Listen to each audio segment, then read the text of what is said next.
The sensation of thirst was so realistic. It was hard to believe it was just a simulation created by the atmosphere. The tongue lost moisture, and the throat hurt with each breath.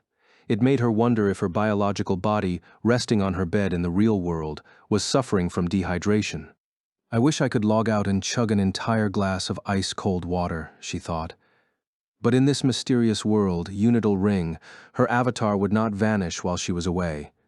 Her thirst meter would stop, but if she logged off, drank water, and logged back in, the meter would still be depleted. And now that the grace period had ended, if she died once in UR, she could never log back in again. Potentially, she could lose her character and all of her items. That was the one thing she had to avoid. And that was why Shino Asada, aka Sinon, was rushing desperately across the barren wasteland in search of water to quench her virtual thirst. Running made the thirst meter deplete more quickly, but walking wouldn't get her there any faster either.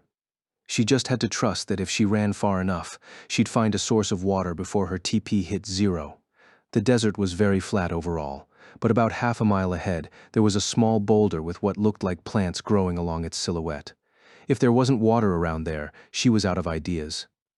Seriously, how could I let myself get stuck in this situation? Her voice was hoarse in her parched throat. Sinon clicked her tongue, thinking about the mistakes in judgment that had led her here 6 hours earlier at 4:50 p.m. on Sunday, September 27, 2026. Sinon was logged in to the VR MMORPG Gun Gale Online, GGO, delving in a high-level dungeon and farming mechanical enemies for rare metal drops. Since making an account for Alfheim Online ALO, the home territory of her friends, she'd spent more time playing over there, but Sinon had no intention whatsoever of quitting GGO. The only weapon she'd ever used that was truly a part of her was the Hecate II, and she intended to win the next Bullet of Bullets tournament entirely on her own. Her solo metal farming was so that she could customize the Hecate and avoid the attention of her rivals in doing so. The metal had only a 3% drop rate, and she was down to just one more to go when it happened. The ground of the dungeon had rumbled beneath her feet. Rainbow colors had filled her vision, and then she was teleported back to the surface. She found herself in a town she'd never seen before. Weak sunlight coming through a thin cloud layer quietly illuminated a gray city. The road stretched in both directions without a soul in sight. Sinon had traveled the world map of GGO from end to end, but she didn't recognize this place. The buildings were constructed not of concrete but of old-fashioned stone, and the road was paved with cracked bricks rather than asphalt. More and more GGO players teleported in around her, all of whom looked around in bewilderment. She didn't recognize a single one. The situation was baffling, but Sinon did not appreciate being surrounded by unfamiliar men, so she stole away into a nearby building. Checking to make sure there were no residents inside, she hid in an upstairs room, clutching the Hecate to her chest as she listened to the voices outside. About 10 players gathered together and began to discuss what was happening in the hopes of finding an answer. Someone eventually noticed a fundamental change to the UI of the system menu, so they attempted to contact the development team but got no response. That left logging out as the only option to collect more information. By now, there would be plenty of posts about this anomaly on GGO community sites and social media. Sinon really wanted to log out to learn more, but an ominous feeling kept her online. Outside the building, the 10 players were using their strange new menus to return to the real world. Once the outside area was silent again, Sinon leaned out the empty window to look at the road below and gasped. The 10 avatars were still there, resting in the middle of the road on one knee.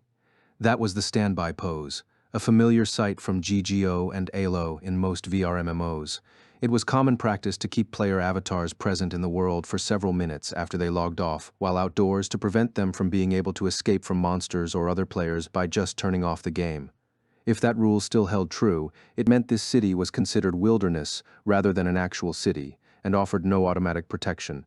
Then again, there were absolutely no civilians around, so you couldn't even call it a city, more of a ruin, really. And that meant Sinon was watching the scene with her breath trapped in her lungs when she heard a kind of skittering, scraping sound. She looked to the right and saw a number of long, thin shadows emerging into the waning sunlight from a side path. They were insectoid monsters, like a cross between a centipede and an earwig, except they were about 2.5 feet long. Based on the size, they didn't seem to be that dangerous, but all the GGO players within their attention were offline at the moment. The gleaming assault rifles and laser guns on the players' backs were impressive, but they were useless without an active finger to pull the trigger. "Come on, log back in," she hissed, gripping the windowsill, but the 10 of them just knelt there perfectly still. The centipedes were rapidly approaching, their many legs skittering across the paving stones. Sinan reached behind her on pure instinct, grasping for the backup MP7 she kept in a holster. But she stopped short. The 5 centipedes visible weren't necessarily the only ones nearby. Gunshots could potentially attract an entire swarm of them. She had a silencer on the MP7 for this very purpose, but she'd left it in item storage while she was farming for materials to maximize her carrying space. There was no time to dig through her menu, so she could pull it out and snap it onto the muzzle. While she sat there, paralyzed with indecision, the lead centipede crawled onto the back of one of the players and dug its huge jaws into his unprotected neck. Crimson damage effects spilled from the spot like spurting blood. The other centipedes quickly set upon the rest of the players. Sinan assumed that, even as helpless as they were, the players could survive a few minutes of biting. The centipedes were obviously low-level monsters, and the men were outfitted with pretty fancy armor. But just a matter of seconds later, the player who had been bitten first simply emitted blue particles and vanished. The other players died shortly after him. It happened all too quickly. Either the centipedes were much tougher than Sinan thought, or... Sinan opened the strange ring menu. Out of the 8 icons there, she touched the human-shaped one, which she guessed was her status window. When she saw the values that appeared, she gasped. Level 1.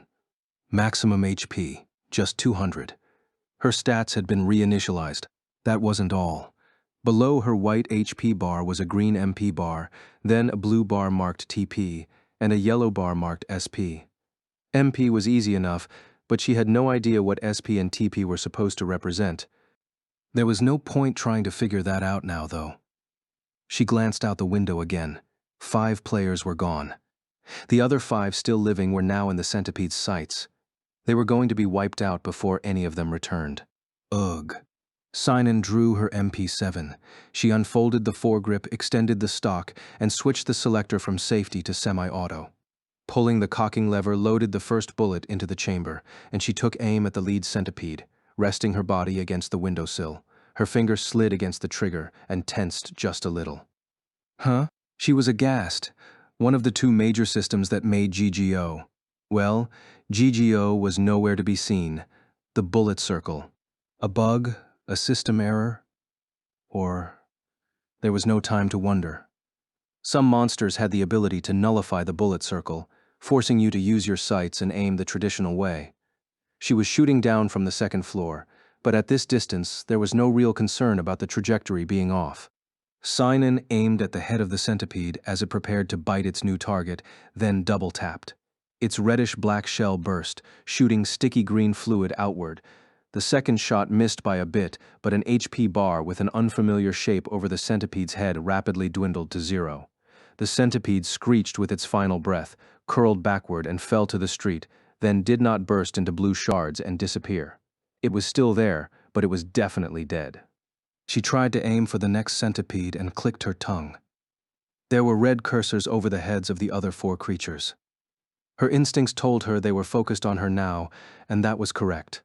They changed direction to approach her building. She told herself not to panic and took out a second centipede with another double tap. The remaining 3 immediately scurried straight up the stone wall. She switched the selector to full auto and leaned out the window to aim downward. The rhythm of the gunfire was pleasing, and a 3rd centipede fell to the ground, ooze pouring from its carapace where the 4.6mm bullet struck it. The 4th met the same fate as the others, but the 5th reached the window. Sharp mandibles extended from its mouth toward her, and it swung its pincer bottom to point at her, too. Sinan didn't force her shot, kicking off the sill instead. She did a backflip as she flew and opened fire with the MP7 when she landed. It cracked the 5th centipede's head as the insect tried to get inside the building.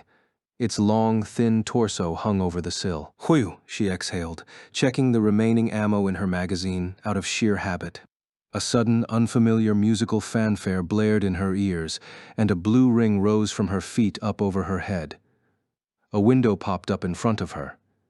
Sinan's level has risen to 2. Level 2. She couldn't help but repeat it like a lament. In GGO 3 days ago, Sinan had just reached level 107. Once Zaskar, the dev team for GGO, realized the error, they would probably do a server rollback for everyone, but the game map and monsters were too polished for this to be some kind of glitch. It was like she'd been tossed out of GGO and pulled into a completely different game. With her MP7 still at the ready, Sinan carefully walked toward the centipede's body. She poked it with the muzzle a few times, but it did not move. After that, she took her hand off the foregrip and tapped the creature with a finger. A properties window appeared with a schwam sound. It said red-bellied centiwig corpse. Material. Weight. 5.82. The red-bellied part of the name made sense. The red coloring on its underside was brighter than on its back. And if it was classified as a material, that suggested something. Sinan put the MP7 back in its holster and reached for the knife on her belt, but she touched nothing. She looked down at her right side and saw that the space where she kept her favorite survival knife was empty. She glanced in confusion at the Hecate 2 resting against the wall. She had her main weapon and her side weapon, plus all her armor. So why would her knife be the one thing missing? Maybe it fell out when she did the backflip, not that such a thing should ever happen, but there was no sign of it around the room. She did, however, notice a cabinet against the wall. On closer examination, the cabinet was unlike the metal cabinet style of the world of GGO. It was an old-fashioned wooden cabinet, more suited to the world of Alfheim, if anything. She opened the grimy old doors and found almost nothing inside except for some broken dishes, a bottle filled with an unidentifiable substance, and one small knife. She picked up the knife. It was not meant for combat. At best, it was suited for peeling fruit, but the blade still had a little bit of an edge, at least. With the rusty knife in her hand, she went back to the centipede. After much hesitation, she jammed the knife into the gap between its segments. There was a skin-crawling chug sound and a vibration in her hand that made her want to hurl the knife away. But fortunately, one action was all it took for the centipede's body to flash blue and vanish. A number of items fell on the spot it had occupied. A message appeared reading dismantling skill gained. Proficiency has risen to 1. She shrugged and minimized it. On the ground were a couple of reddish-black plates and what looked like 2 curved thorns. She scooped them up and tapped them, turning them into inferior centipede carapace and inferior centipede pincers. She didn't know what they were for, but it couldn't hurt to have them. Sinan opened her menu and tossed the carapace and pincers into her inventory. Then she stuck the knife into her belt, picked up the Hecate 2, and left the room to head back down. From the entrance of the building, she peered outside. She'd blasted the gun at full auto, but no new centipedes or other monsters seemed to be emerging. The 5 players she'd saved were still in their standby poses. She used her knife to dismantle the 4 other centipede bodies and claim their materials. "Can't upgrade the Hecate with centipede shells, I assume," Sinan muttered, sighing once again. However, she soon noticed that there were 5 dark bags resting on the ground where the player avatars had died earlier. Feeling hesitant, she approached, sticking the knife back into her belt and touching one of the bags. It turned into a ring of light and disappeared. There was a new message for her now. AK-47M acquired. Tactical vest acquired. Both were standard equipment in GGO. As she expected, the contents of the black bags belonged to the dead players. Of course, it was the centipedes that had killed the players, not Sinan, but looting a dead player wasn't her style. She was opening her inventory to put the items back when she noticed something. In basically every VR MMO, items left behind in the world would vanish after a certain amount of time.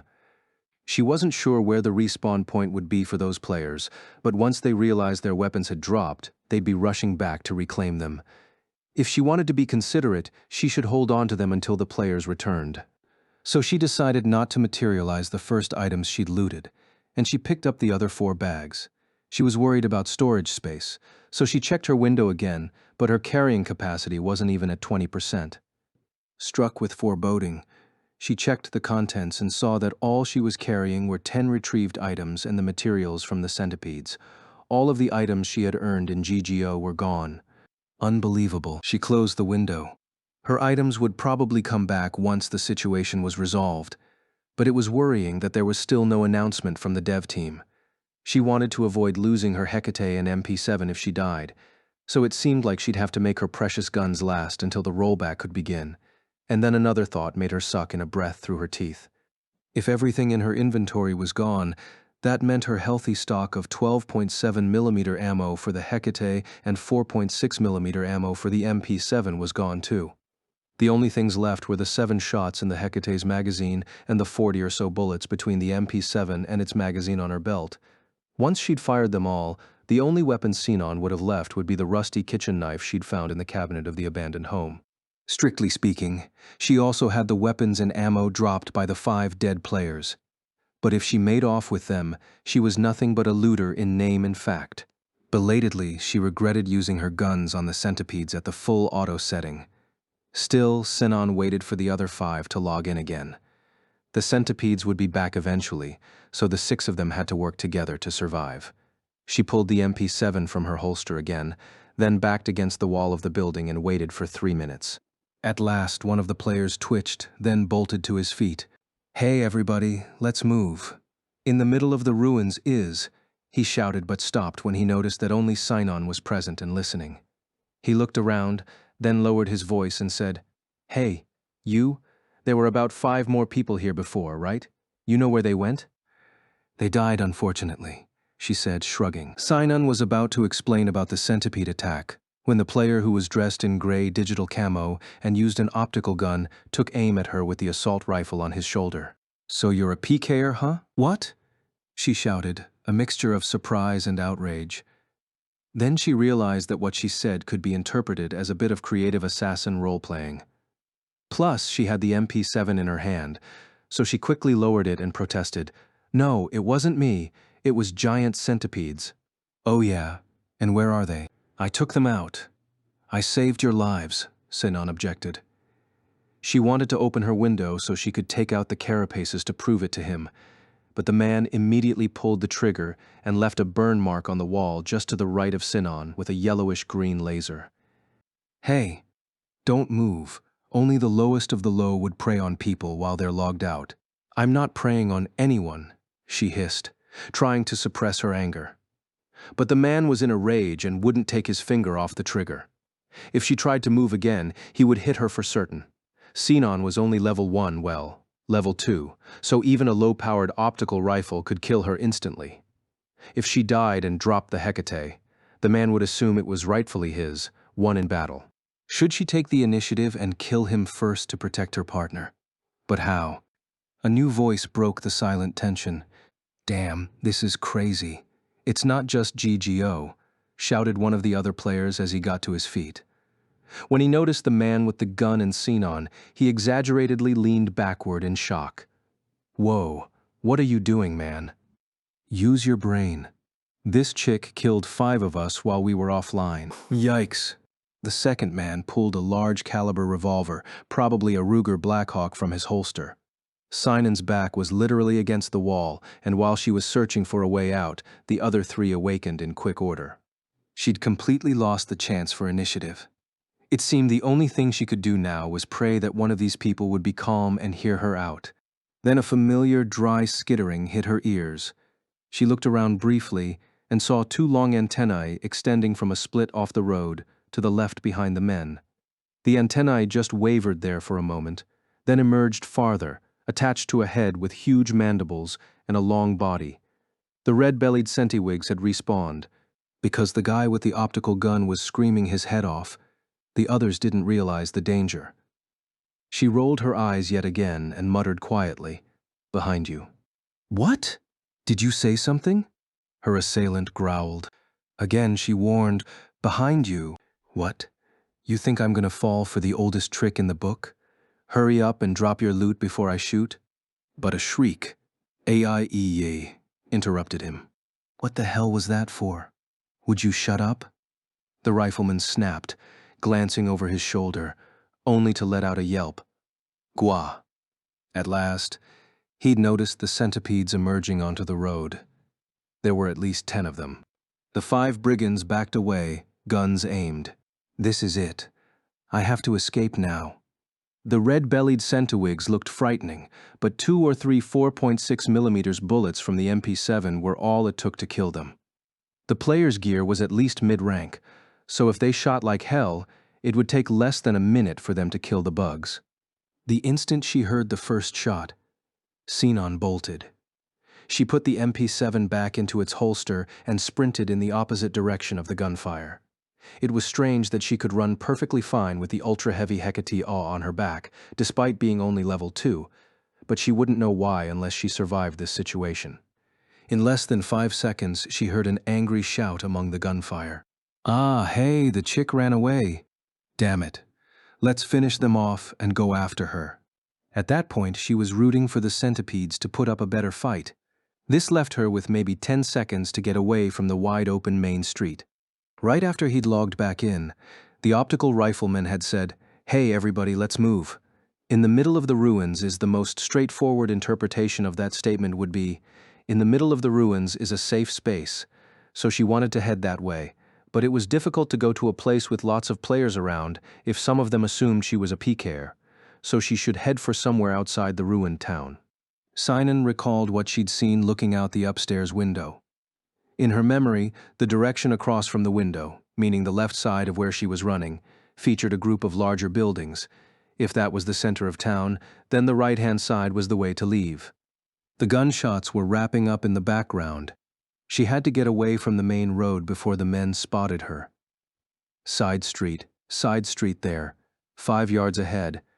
Sinon tilted herself as far as she could go and made a 90-degree turn down the side path as close as possible without slipping and tumbling. There was a narrow alley barely 4 feet wide between the buildings. If it was a dead end, she was screwed.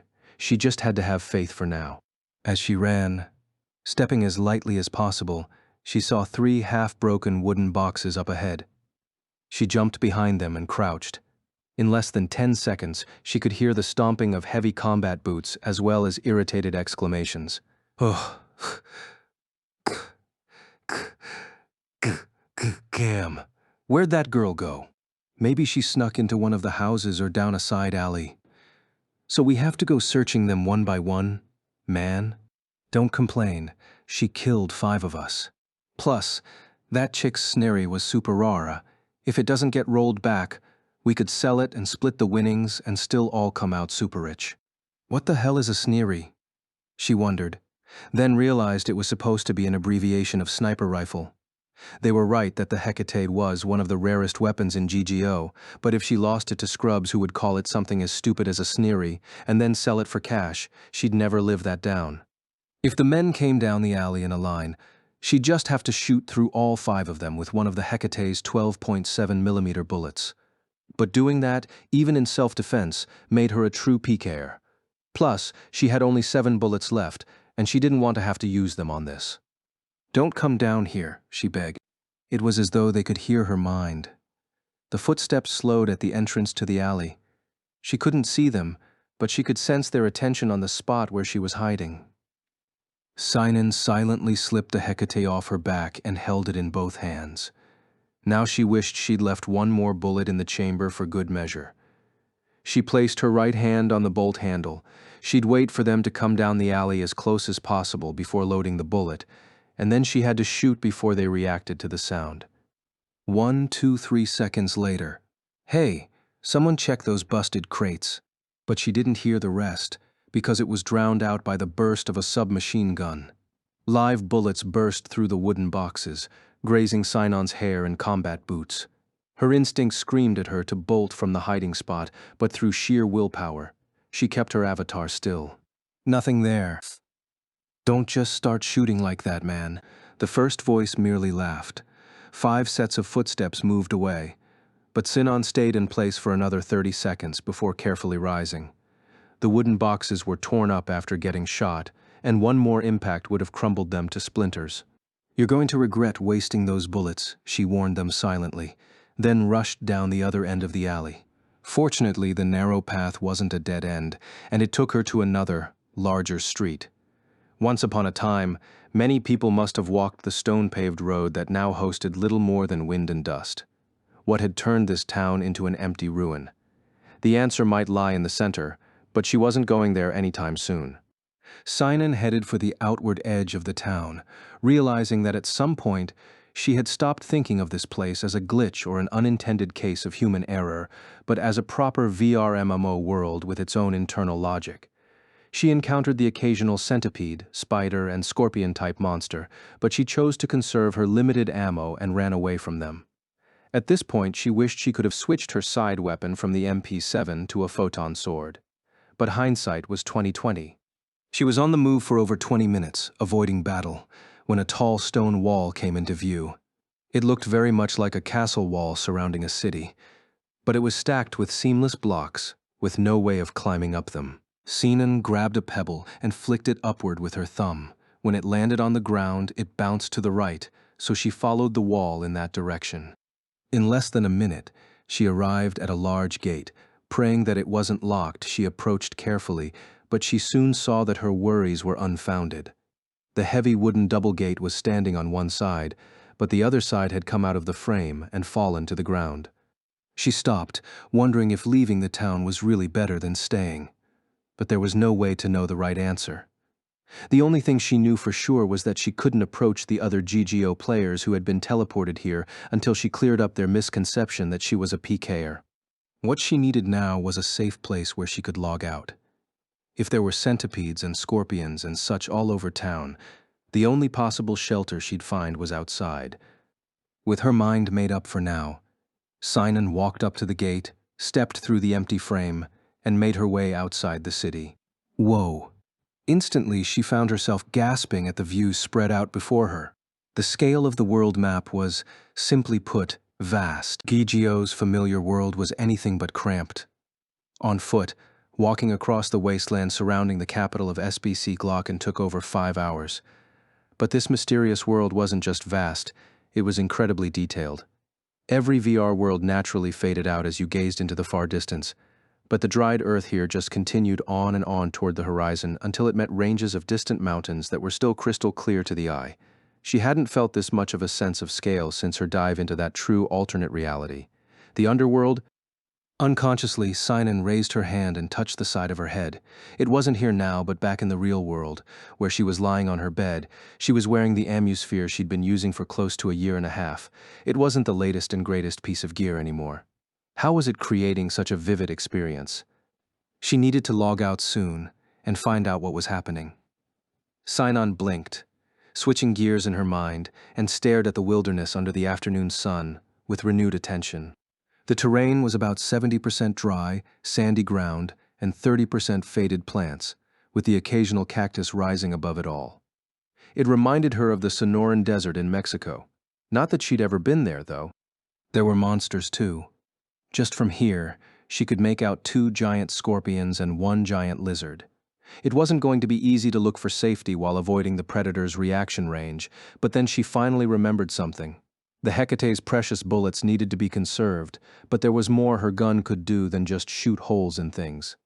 Sinan assumed a standing firing position with the Hecate and looked through its scope, turning the dial until its magnification was at 5 times, the lowest it offered. Then she moved the gun slowly from left to right, searching for safe ground. It seemed like being close to the ground wouldn't help. She needed to find a high space where the scorpions and lizards couldn't reach her, with cover she could hide behind. But it was unlikely she'd find such a convenient spot here, so she'd settle for a raised area with a flat top. Ah, she grunted. Sinan pulled away from the scope, then looked through it again, raising the magnification to 10 times. She'd found a tall, gray, rocky pillar jutting from the desert floor. It was pointed on the top, but there was something like a cave near the base. If she could climb her way up there, it would be the perfect shelter.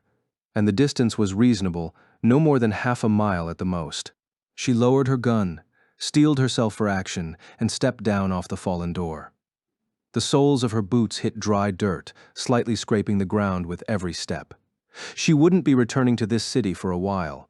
She had to survive on her own until this strange situation sorted itself out. At about 30 feet, she broke into a measured run. When she saw monsters ahead of her, she went well out of her way and kept an eye on the distant rocky point beyond the brush. Thankfully, she didn't have to contend with any scorpions or lizards up close before she reached her destination. Seen from the base, the rocky pillar was about 50 feet tall. The sides were nearly vertical. It seemed like only the centipedes from the town would be able to climb something like that until she noticed the cracks and handholds on the rock surface.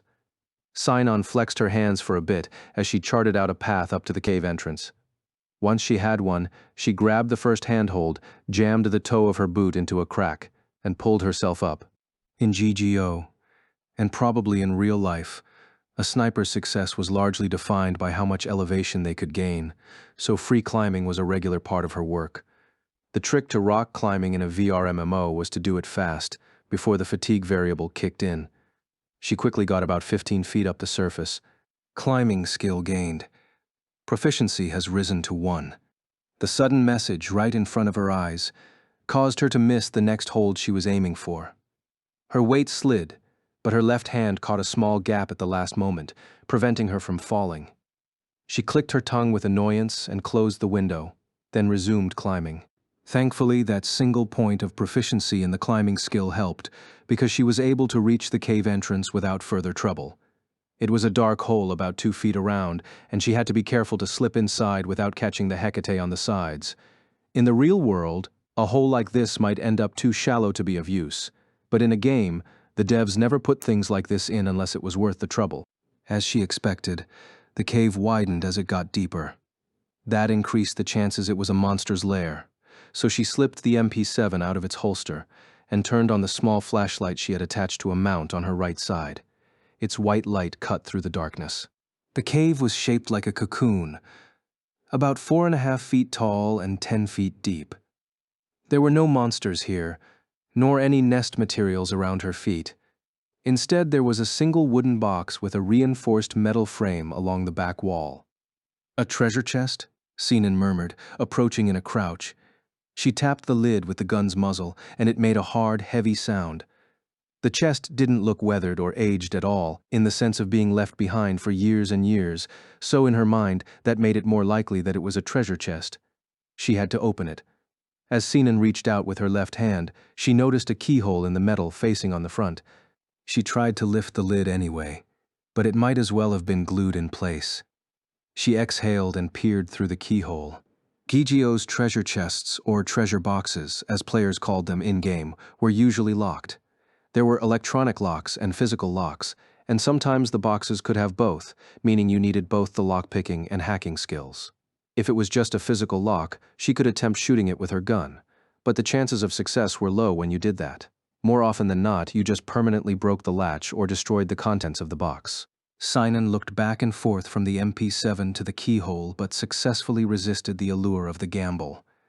If she wasted a valuable bullet and destroyed the chest, too, she'd feel like a total failure. She would have tried picking the lock, but all of her lock-picking tools were gone, along with the rest of her stuff. All she had were the belongings of the unfortunate men, a rusty knife, and some centipede mats. However, a curious idea came to her. Sinan opened the ring menu and hesitantly found her way to the equipment icon. From her very inadequate list, she selected inferior centipede pincers and materialized one. A reddish-black pincer 6 inches long appeared. The 2 sharp, curved spikes were connected at the base. If she held them in both hands, she could work them back and forth, but she couldn't begin to guess what the pincers were meant to be crafted into. The only thing that mattered now, however, was that they were sharp. Sinan stuck the pointed end of one of the spikes into the keyhole, then moved it around gently until there was a feeling of catching on something. It wasn't as effective as a proper lockpick, but she supposed that if the chest was ranked low enough, this was a worthwhile substitute. She dug the spike around, trying to move whatever it was caught on, and a new message appeared. Lockpicking skill gained. Proficiency has risen to 1. So it seemed there were a ton of various skills in this world. There was no way this situation could just be a system error at this point. But she had to focus on the lock and ignore the bigger questions. "Grr, stupid thing," she hissed under her breath, tweaking the lock for a good 3 minutes. But when another message finally appeared telling her the lock-picking skills proficiency had risen to 2, there was a pleasant clicking sound. That was also the moment the durability of the centipede's pincer ran out, and it crumbled in her hand. holding her breath. Sinon lifted the lid of the chest. It creaked ever so slightly and revealed a handful of coins, an aged leather bag, and one greenish rusted key. She picked up a coin, the only silver of the bunch, and examined it closely. It was a circle about 3/4 of an inch across, and it was neither the credits of GGO nor the yurt of Alo. On one side was the number 100, and on the back was an image of 2 trees. She tapped it to bring up a properties window that said 100L silver coin, currency, weight 0.1. L? She'd never heard of that currency. She shrugged and deposited the silver coin and the other copper coins into her inventory. Next, she took out the rusted key. There was an ornate openwork flower pattern on the handle, but she had no idea where this fancy key was supposed to go. She gave it a tap, too. Bronze key, tool, weight, 0.72. No information of use. Sinon tossed the key into her inventory next and saved the leather bag for last. It was tantalizingly heavy. Maybe it was full of gold coins, unlike the inside of the chest itself. Or perhaps there was a magical item inside. She widened the mouth of the bag and stuck her hand inside. Her fingers brushed against a couple of round items, so she pulled one out. What is this? Resting in her palm was something like a metal ball bearing, small and shining. Its dark surface felt like iron or lead. It didn't look valuable. She peered into the bag and saw that all the items were the same. Sinon was disappointed, but she tapped the metal ball anyway to see its properties. Crude musket ball, weapon, bullet, attack power, 28.42 puncturing, weight, 3.67. They're just bullets. So the treasure chests that popped up in the middle of the wilderness could only be so good. Disappointed, she nearly tossed the iron ball aside before she stopped herself. Musket ball. Was there a category for that kind of ammo in GGO? From what Sinon knew, muskets were extremely primitive flintlock guns that were muzzle-loaded. They were long guns, but they weren't rifles, because their barrels did not have rifling lines cut into the inside. They were only one step forward from matchlocks. The setting of GGO was a once-advanced world that had fallen into ruin after a civilization-ending war. With all of the sophisticated metalworking knowledge lost, humanity could just barely manufacture optical guns, which were mostly made of plastic, and live ammo guns, which required metal stamping and machining, were completely beyond even the most capable NPC. The live ammo guns could be salvaged only from the pre-war ruins. Sinon's Hecate 2 and MP7 were both items she'd looted from the dungeon beneath the capital city. But the guns excavated from the ruins were from the early 20th century at the oldest. She'd never heard of anyone pulling a 17th century musket out of a dungeon. You'd have to pack in a new bullet and gunpowder after every shot, so even shooting at the weakest monster would be a big pain in the ass. Meaning, there are muskets in this world, Sinon muttered, examining the iron ball again. Seconds later, she put it back into the bag, closed the bag tight, and put it into her inventory. So I didn't find any proper treasure, but at least I managed to open the chest itself, she told herself, leaning against a gently curved wall. It was 6 p.m. There weren't going to be any monsters here, she decided. Time to log out and figure out what was going on. But before that, a break. She'd wait around for 5 minutes, or maybe just 3, and be certain she was safe first. Once offline, she could replenish her fluids and eat something small. What do I have in the refrigerator again? She still had some pork miso soup from last night. She could reheat that, then cook one of the millet dumplings her grandmother sent. Sinon didn't even realize her eyes were closed until she sank to the bottom of warm darkness. She thought she heard an odd noise. It was like the ringing of countless bells in the far distance, or of shards of glass gently falling and piling up. Something delicate and beautiful. Her eyebrows worked themselves several times before her eyes finally opened. She was looking not at the white wallpaper of her room, but at a rough stone surface. For an instant she didn't recognize where she was, until she realized she had fallen asleep in the virtual cave without logging off. The time readout said it was 9:05 p.m. She'd been asleep for 3 hours. That meant there was no automatic deconnecting system here that would log out players detected to have fallen asleep. Then again, maybe she was lucky. If the game had cut her off, She might have been comfortable enough in her real body in bed that she'd have slept 8 hours instead. In any case, the strange, continuous sound was drawing her attention toward the mouth of the little cave. Her sleepiness dissipated in an instant. There was a brilliant purple light shining into the cave from the outside, which should have been well past nightfall by now. It was not the light of sunset. It was cold and purple, an amethyst glow, and it was flickering irregularly.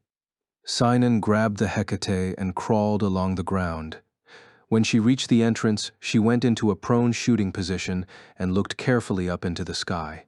It was definitely nighttime, but there were no stars or moon in the sky, just a multi-layered curtain of light, an aurora, and the strange sound was coming from every bit of it. Suddenly, the aurora flickered powerfully, and a voice emerged. The seeds bud, sprout stems and leaves, and join ends to form a circular gate. Visitors to this land, drained of hope, preserve your solitary life, withstand myriad trials, survive untold dangers, and to the first to reach the land revealed by the heavenly light, all shall be given. The voice sounded like an innocent young girl's, but spoke with the wisdom of a sage. Sinan didn't understand what it meant right away. The only phrases that remained in her head were, "Land revealed by the heavenly light, and all shall be given." The heavenly light had to be referring to the aurora. She gazed into the night sky again, where the purple curtains of light were arranged in concentric circles. The center seemed to be north, no northeast. She'd have to leave to get an accurate gauge on the direction. Sinan steeled herself to go and started to get to her feet. But she couldn't. The rippling aurora in the sky simply vanished, like it had been turned off with a light switch. At the same time, she felt a terrible weight press upon her back. For an instant, she thought someone was actually pinning her down. But in fact, the weight was coming from the MP7, the sidearm she kept around her lower back. It had been as light as a kitten a second earlier, but now it was a lion resting on her spine. Erg. She reached around her back, grabbed the grip of the MP7 where it stuck out of the holster, and managed to knock it loose and onto the ground. But the weight wasn't gone. It seemed her combat suit, the sniper's jacket, it was called, was over her equip weight limit. With her right hand, she opened the ring menu and got to her equipment screen, then dragged the jacket from her mannequin to her item storage. Once the boots and muffler were off, too, she was finally light and agile again. So this was likely what happened. In the 4 hours between her teleportation to this strange world at 5 o'clock and the mysterious announcement at 9 o'clock, there was probably a grace period where she could move normally despite being encumbered. Once that period ended, Sinan's carry weight limit matched her low-level 2 status. She was no longer able to bear the weight of her rare MP7 and the sniper's jacket. Standing in her simple undergarments, Sinan looked down at the Hecate 2 on the floor. She knew what would happen, but she tried to lift the barrel and stock anyway. Her gun was so immobile, it might as well have been bolted to the ground. It was an anti-material sniper rifle, a member of the very heaviest class of weapons in GGO, although not as heavy as Behemoth's prized minigun. So it was no surprise that she couldn't pick it up, but it did mean she couldn't haul her favorite gun around the wilderness with her. In fact, she didn't even meet the equip requirements now, so she couldn't get down on the ground and fire it from there. The sniper knelt on the floor of the cave and gently traced the beautiful wood stock of the Hecate. "Just take a little rest for now," she whispered, then tapped the gun to open a pop-up menu and returned it to her inventory. The massive gun shone briefly, then vanished. She did the same to the MP7 with a sigh. When the virtual air filled her empty lungs, she was aware of her throat's dryness. On sheer autopilot, she reached for the little canteen on her belt, but her hand found nothing. Like the survival knife, her canteen was gone. She'd just have to wait it out until she could replenish her water somewhere. It probably wouldn't be easy in this wilderness, but in VR, thirst was just an annoyance, not a life-and-death situation. Huh? A nasty thought hit her. She looked to the upper left, and when she focused on the UI elements there, she gasped. The blue TP bar was slowly decreasing. Below that, the yellow SP bar was also going down, but at a slower rate than the TP bar. She intuitively knew that the bars going down had something to do with the thirst she was feeling, T was probably short for thirst, she decided. It wasn't hard to figure out what would happen when that bar went all the way down. She'd collapse and die and be teleported somewhere else, leaving all her items behind. She just had to hope that if her guns were in her inventory, they couldn't be lost that way. She stared at the blue bar again. It seemed to be falling at about 1% every minute. It would take 100 minutes to deplete all the way, but she sensed that this rate would change with the environment and her physical state. It would definitely drop faster if she left the cave to search for water, expending energy. But not doing anything wasn't an option. After the aurora vanished, the sky it left behind was full of stars, with no sign of any rain in the next 100 minutes. If she didn't find some water, she was going to die. But there was one other problem. Sinan was dressed in nothing but underwear, top and bottom plus a belt. The only weapon she could use was the rusty kitchen knife from the ruins. She couldn't even beat a mouse with that, much less a giant centipede. No other choice, I guess, she muttered and opened her inventory. It wasn't to take out the Hecate or MP7. She scrolled through the short list and stopped when she reached the icons for 5 black bags. On the right side of the icons were their names: El Camino's items, Sutakos's items, Lian's items, Mishoka's items, and Ichiro Masuoka's items. If she'd beaten those players herself, she'd think nothing of using their stuff. But when she had only picked them up to save their things for safekeeping, it felt disrespectful to do it. Still, that hesitation meant nothing to the thirst that stabbed at her throat. She checked each bag in turn, looking for weapons or armor that a level 2 character could use. The other players she'd seen here from GGO were fairly experienced, so their loot more than likely had requirements too high for her. But maybe one of those 5 played an extreme AGI build. Thankfully, the player named Sutakos matched Sinan's hopes. In his bag was a weapon called a Bellatrix SL2 and Weasel suit armor. She could equip them both and just barely stay below her equip weight limit. After dropping the 2 icons onto her equipment mannequin, a long, thin laser gun appeared on the left side of her belt, and a yellowish-brown combat suit covered her body. The Bellatrix was an optical gun, which wasn't her style, and the Weasel suit had more exposure than she would have preferred, but it was better than running around in her underwear with a rusty knife. Her muffler could stay on because it weighed practically nothing. In GGO, when you equipped a gun, the remaining ammo appeared in the lower right part of your vision. But this world had no such feature. So she had to pull out the laser gun and check the energy gauge it featured on its frame. It said there was 63% remaining. She didn't know much about the gun, so she'd have to actually shoot it to find out how much energy it lost with each use. Sinan put the laser gun in its holster and banished the ring menu. Her thirst abruptly became even more apparent, and she coughed. There was still time before the TP bar ran out, but the sensation was going to become unbearable before too long. It hurt to leave the shelter she'd found, but water was the top priority now.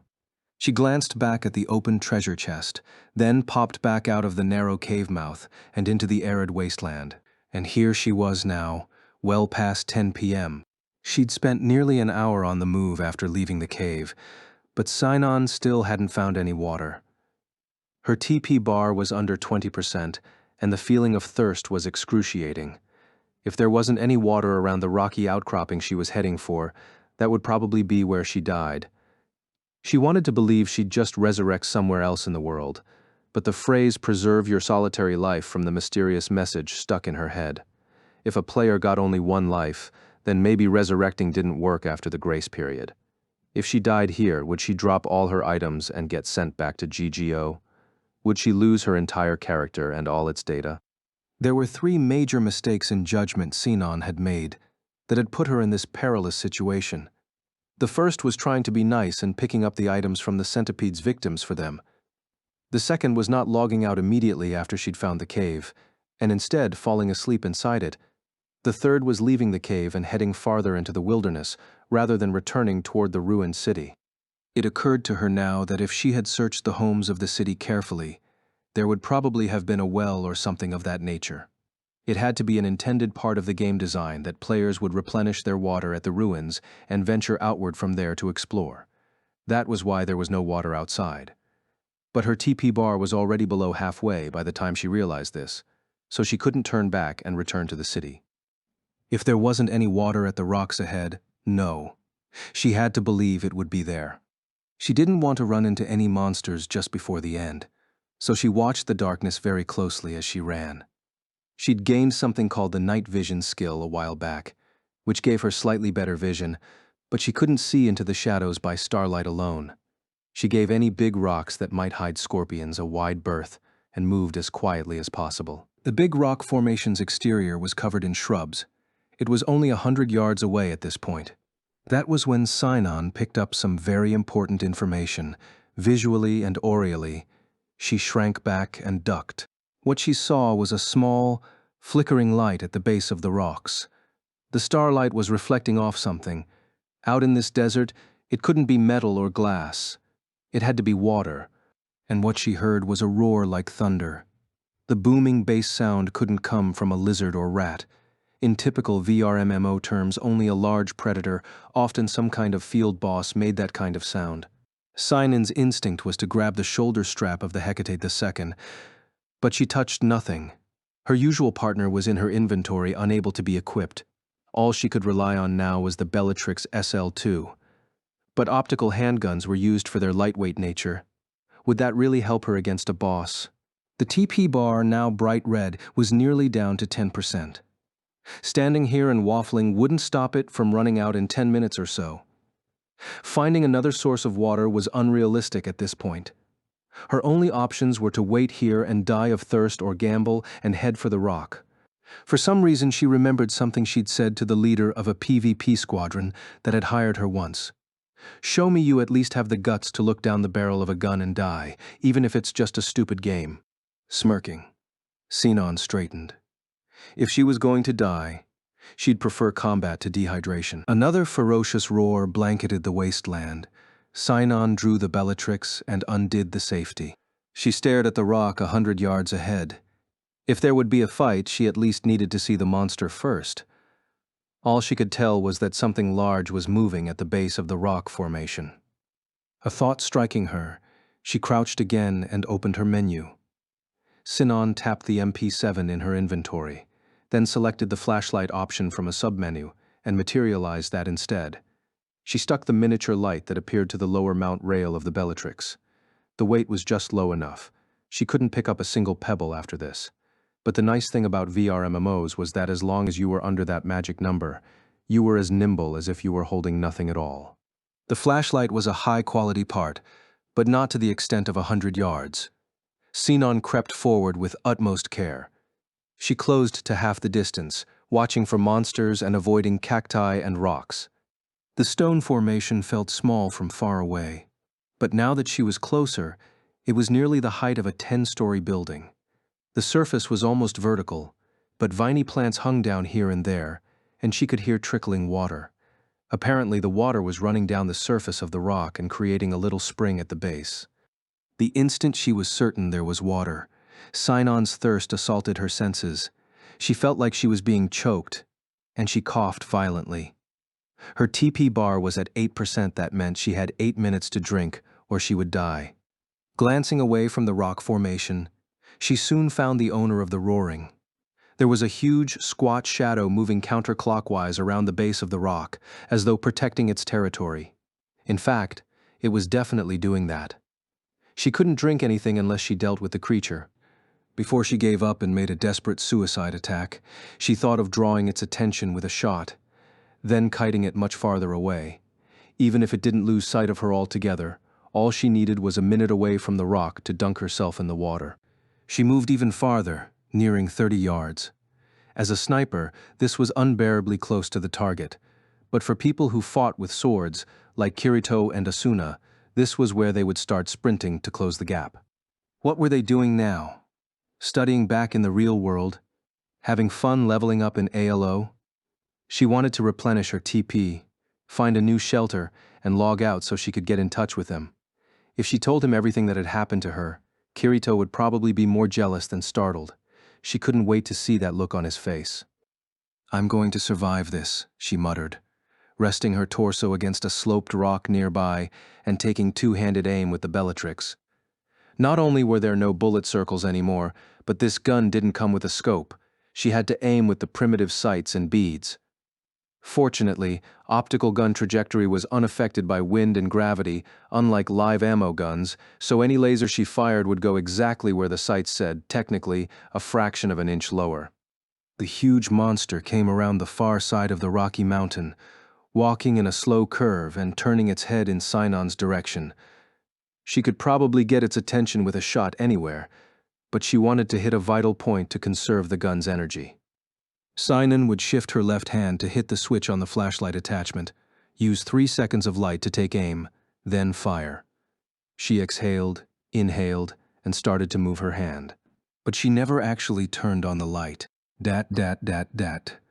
There is a quick series of bursts, and Sinan jumped on the spot. It was the sound of a live ammo gun, and a very high-caliber one at that. Her first thought was that the players who'd been attacked by the centipedes had come back to recover their gear. But Sinan had spent over an hour traveling away from the ruins. Unless they had her bugged somehow, they couldn't possibly track her here. The roaring of the large monster confirmed that. It was very clearly an angry roar, in contrast to the earlier howling meant to warn others of its territory. She could see blood-red damage effects spilling from its body. There was another peal of thundering gunshots, but this time she saw it happen. To the southeast of the rock, on Sinan's right side, a number of orange lights flickered briefly atop a small hill. A moment later, effects of the bullets hitting the creature's left flank lit up, and its bulk lurched to the side.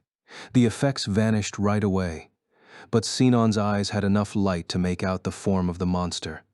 If one word could describe this thing, that word was dinosaur. Sinan's apartment in the real world was in the Yonchomi block of Yushima in Bunkyo Ward, adjacent to Ueno Park. When she had time to kill, she sometimes went to the art galleries and museums there. Her favorite was the National Museum of Nature and Science, which had hosted a dinosaur exhibit this summer. She wasn't crazy about dinosaurs in particular, but had given it a look out of curiosity. The highlight was a full-body fossil of something called a Deinocheirus, meaning terrible hand. The enormous arms and claws certainly convinced her of why it was called that. The monster protecting this rocky mountain was very similar to the Deinocheirus. Its back rose upward like a hill, with a long neck atop it, a pointed head and powerful arms and legs. Unlike the illustrations at the exhibit that imagined what the Deinocheirus looked like, however, this one wasn't covered in feathers. Instead, it had rough, armor-like skin. It seemed to be about 16 feet tall and twice as long. The dinosaur faltered with the impact of the large caliber bullets, but quickly recovered. It turned toward the hill where its attackers waited, pawed at the ground with its specialized front legs, then charged. With each footfall from its 5-ton body, Sinan could feel the vibration in the earth around her feet. The front slope of the hill formed a rather steep little cliff, and even a dinosaur would have trouble running right up. The players ought to be shooting it a 3rd and 4th time, but now the hilltop was silent, for some reason. Who was attacking the beast anyway? If it wasn't Sodokos and his friends coming after Sinan for their gear, was it another group of GGO players who had ventured out farther? But why did all the guns sound like the exact same type? To Sinan's amazement, the dinosaur maintained its powerful momentum and slammed its heavy head against the cliffside. That attack rumbled even harder. Cracks spread outward from the impact point. The dinosaur then backed away, its head lowered, and tensed to charge again. At last, a 3rd round of gunfire sent a series of red eruptions running across the dinosaur's raised spine. This time, however, it did not falter. Apparently, the protuberances on its back gave it higher defense there. Go! The dinosaur bellowed, and it bounded forward on its tree-trunk legs. It slammed into the same spot on the cliff with another headbutt. The cracks reached the top of the hillside, and clumps of dried earth fell downward. Sinan thought she heard faint screams, and she squinted for a better look. Along with the earth, a figure also tumbled down the side of the hill, which was about 30 feet tall. One of the people atop the lip of the cliff lost their balance as it gave way beneath them. Good grief. She was so exasperated by this display of amateurism that she forgot about the pain in her throat and leaped out of her hiding spot. She didn't know who the attackers were, but working with them was her best chance at eliminating the dinosaur and getting some water to drink. She thought about sneaking over to the spring while the battle raged on, but she hated the thought of being targeted by the dinosaur and attracting the anger of the attackers as well. Sinon gripped the Bellatrix with both hands as she rushed toward the cliff from the south. The fallen player was trapped under rocks and couldn't get up. A fourth set of shots rang out from the hilltop, but the number of bullets was fewer. The dinosaur was unconcerned, and it lifted its front leg, threatening the fallen player with its deadly claws. "Over here," Sinon shouted, turning on her flashlight. The bright light pierced the darkness and struck the dinosaur's head. It briefly stopped with confusion, and she used that chance to shoot the Bellatrix in its yellow eye. There was a comparatively weak phew sound, and a pale green beam of light shot forth, penetrating the dinosaur's right eye. "Griot!" it shrieked. The beast smashed into the cliffside, having lost its balance thrashing about. More of the cliffside crumbled, and large amounts of dirt and rock tumbled downward. Above its head, which was similar to both a crocodile's and a bird's, a red ring cursor appeared, but she didn't have time to stand there and read. She lowered her gun and turned off the light, then rushed to the fallen player, pushing hard against the large boulder, trapping the player's leg beneath it. "Get up!" she shouted, offering her hand, and then her eyes widened. The collapsed figure wasn't a human. In a broader sense, you could call him humanoid, but at the very least, she had never seen an avatar like this in GGO. The figure had a squat body covered in brown feathers, with the head of a bird of prey. In other words, a birdman. He reminded Sinon of the harpy-type monsters from Alo, but he was more bird-like in this case. His body was covered in armor made of cloth and leather, and he held a simple rifle in his hand. This couldn't be a player or a monster, but an NPC. Sinon reversed course and thrust her hand out again. Even if his appearance was 70% bird, she would surely find common understanding with a fellow shooter, even if she had no evidence to back up the assertion. It wasn't clear if the birdman understood her, but his hawk-like eyes blinked once, and then he grasped Sinon's outstretched hand. She pulled him to his feet and saw that she was about 2 inches taller. "Can you run?" she asked. But the birdman answered her in a language she couldn't begin to comprehend. She had no idea what he said, but there was no time to figure that out now. The dinosaur was shaking vigorously, trying to throw off all the cliffside earth that had landed on top of it. "This way," Sinon shouted, and began to run for the rear side of the hill. The birdman followed her on naked feet that looked like an ostrich's. There was red light streaming from his left leg, but the damage didn't seem too serious. The hill was circular in shape, about 100 feet in diameter and 50 feet tall. There had to be a path on the other side that the birdman had used to reach the top of the cliff. Or maybe they flew, but no, that couldn't be right. Their wings had atrophied or perhaps evolved into arms. The feathers from shoulder to elbow were more ornamental than anything, and certainly not designed for actual flight. As they ran, her new companion abruptly shouted. She spun around and saw him pointing at the cliff with a clawed hand.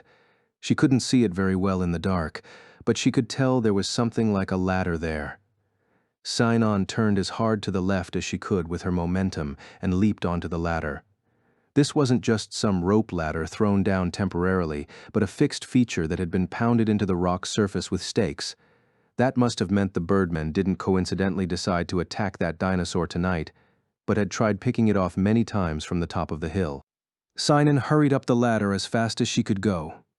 The Bellatrix was back in its holster, so if the birdman tried to attack her from below, her ability to return fire would be delayed. But she didn't think he would betray her now. Sure enough, she was able to climb the entire 50 feet of ladder without interruption. At the top of the hill was only a small selection of shrubs, with the rest being rock and sand. She'd hoped for a little bit of water, but saw nothing. Her TP bar was down to 4%. Thinking about it brought the sensation of thirst back with a terrible vengeance, sending Sinon to her knees. A few seconds later, the birdman reached the top of the hill, so she asked him, "Do you have any water?" But the birdman just blinked at her, confused. She glanced at his body and saw only 2 tool bags on his belt and no canteen. If he was an NPC, he wouldn't have a virtual inventory, so whatever she could see was everything he held. So in the next 4 minutes, make that 3 and change now, she had to defeat the dinosaur and get back to the spring at the base of that mountain, or else she would die. And I refused to die. Sinon summoned all her willpower to get back to her feet, then tottered into a run toward the west side of the rocky mountain. Within moments, she saw a number of silhouettes, birdhoettes, along the cliffside. They were aiming their rifles at the base of the cliff and had their backs to her.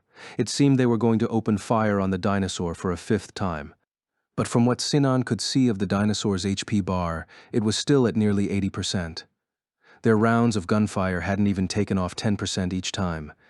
If they stayed up here at the top of the hill, the dinosaur couldn't attack directly, but the only target they could hit was the thick hide of its back. It wasn't doing a lot of damage, and based on the size of the sacks on their belts, they weren't flush with ammo either. "Wait," she shouted, causing the line of birdmen to flinch.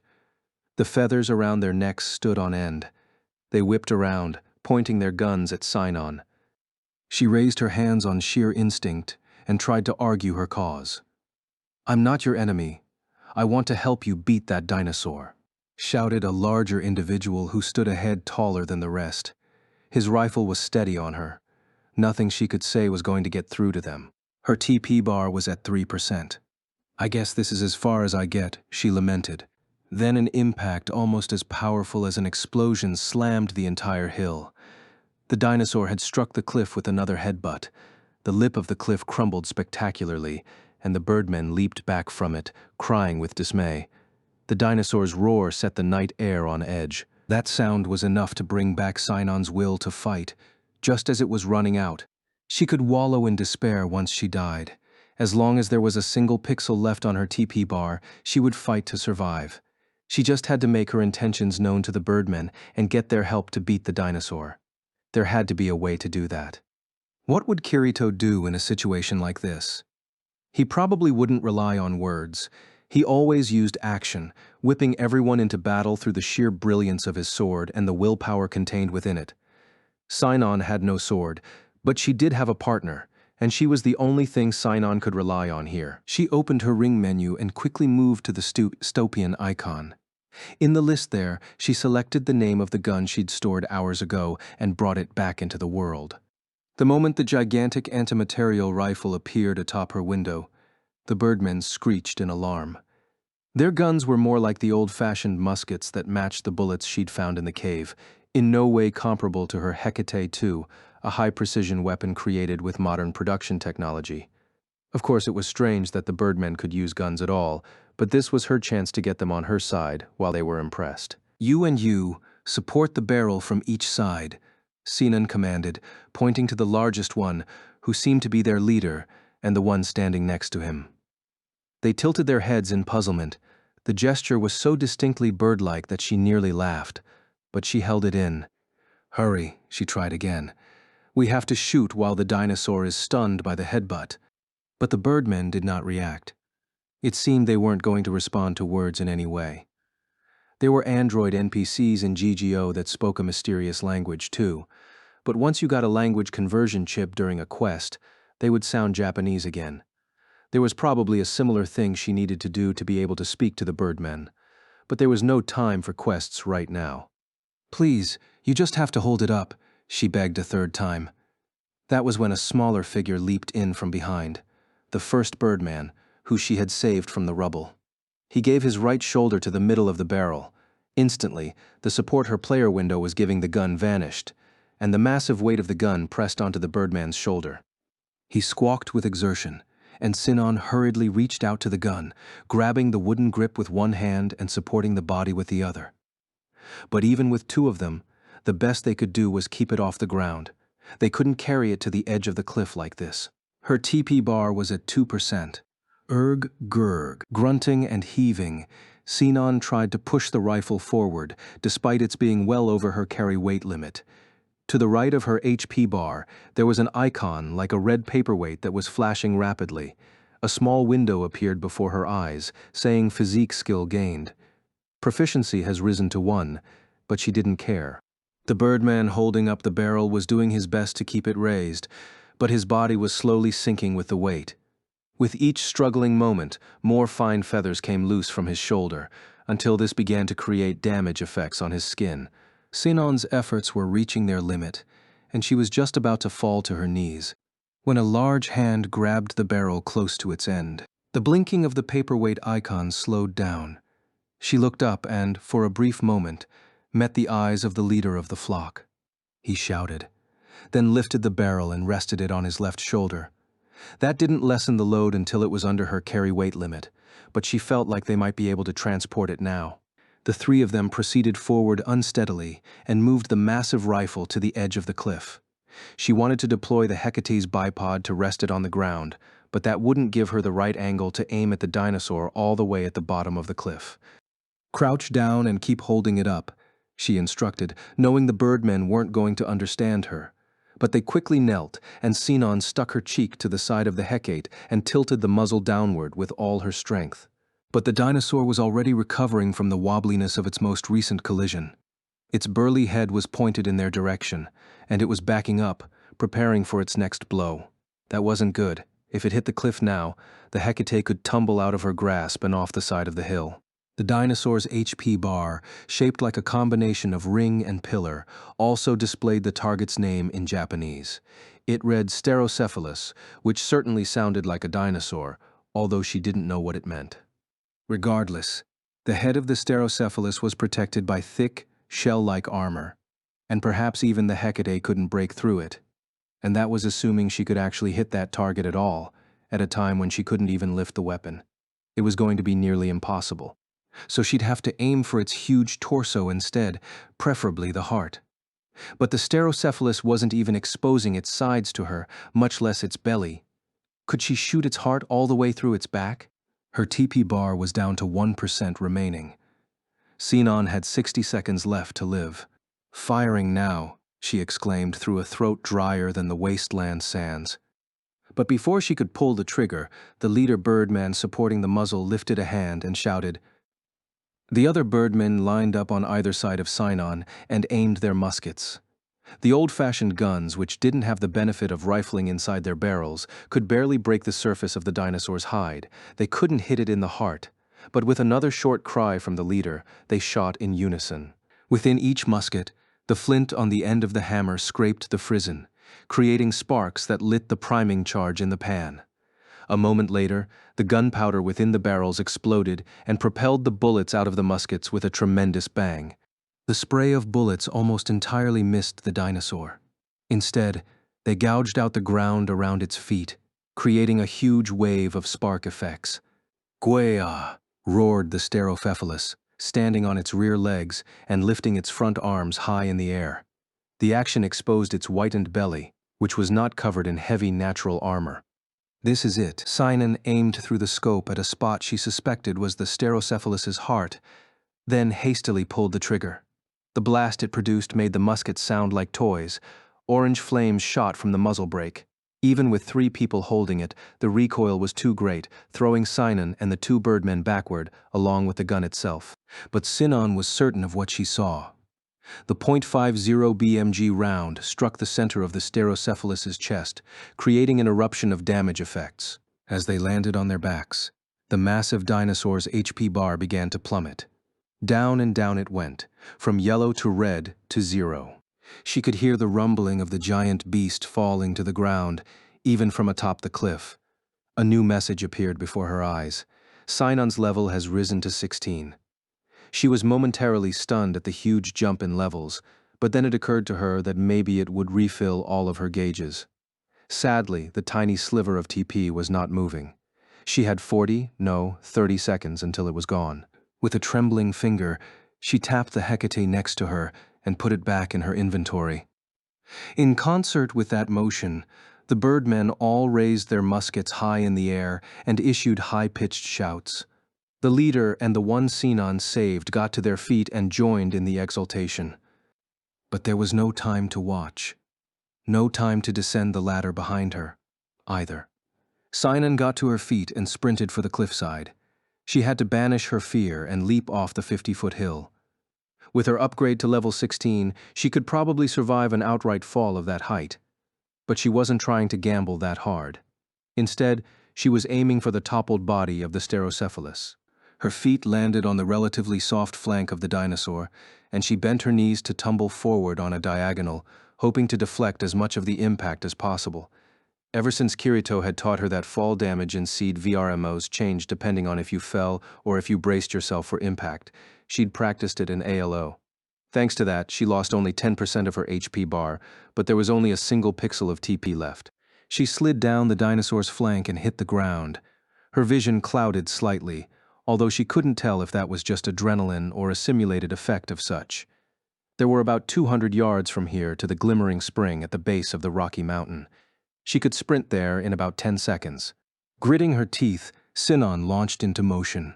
1, 2, 3 steps, and she was at a full sprint, and that was when the TP bar silently depleted. The worst feeling of dehydration yet burned her throat. The looming rock blurred so that she was seeing double, and she closed her eyes. I guess that's it. She waited for death to arrive, leaving her last words for the Hecate II in her inventory. If I lose you somehow, I'm going to do everything it takes to get you back. The strength was draining from her body. She collapsed forward onto the ground. Gravelly sand brushed her cheek. Her avatar was disintegrating into nothing. It wasn't disintegrating at all. Instead, she noticed that the HP bar in the upper left corner was now decreasing. So when TP reached 0, it wasn't instant death, just the start of the damage to her HP. Her eyes shot open as she lay prone on the sand. You could have warned me of that first, she grumbled. No one answered, of course. She steadily lifted herself up. Death hadn't come for her yet, but there was no time to waste. The HP bar was decreasing fast enough that she could see it plummeting. Her new grace period was maybe a minute long at best. Sinon's vision was still doubled, which told her that it was a visual effect warning that she was at death's door. Struggling to her feet, she resumed running for the rock ahead. She bumped into smaller ones along the way, and by the time she crossed the 200 yards 30 seconds later, her HP bar was under the halfway point. There were beautiful, delicate flowers at the base of the rock, and a pristine surface of water swayed beyond them. She swore to herself that if this turned out to be a poisonous swamp, she would track down the people who created this mysterious world and pump them full of lead. She crossed the patch of flowers and knelt at the edge of the water. Sinon had no cup, so she thrust her hands into the flickering sky of stars below. The water was shockingly cold. She lifted her hands to her lips and drank deeply, without bothering to taste first. Ah, she gasped. Then she scooped and drank again, and again, and again. The dropping of her HP bar stopped, and the TP bar began to recover. But the rejuvenation she was feeling completely overrode any attention for small details like those. Scooping the water with her hands felt too slow, so she lowered her mouth directly to the water to slake her thirst like animals did. She never wanted to leave this rock. She wanted to build a house and live here. Sinon drank and drank from the life-giving pool, not even noticing that her TP bar was already back to full again. The returnee school that Asuna, Lisbeth, Silica, and I attended was located in a renovated public school that had previously been abandoned after 2 local high schools combined into one. Due to this, the campus was surprisingly complex and contained a number of spots that, like in an RPG, you couldn't find unless you already knew they existed. The patch of green I was standing on was one of them.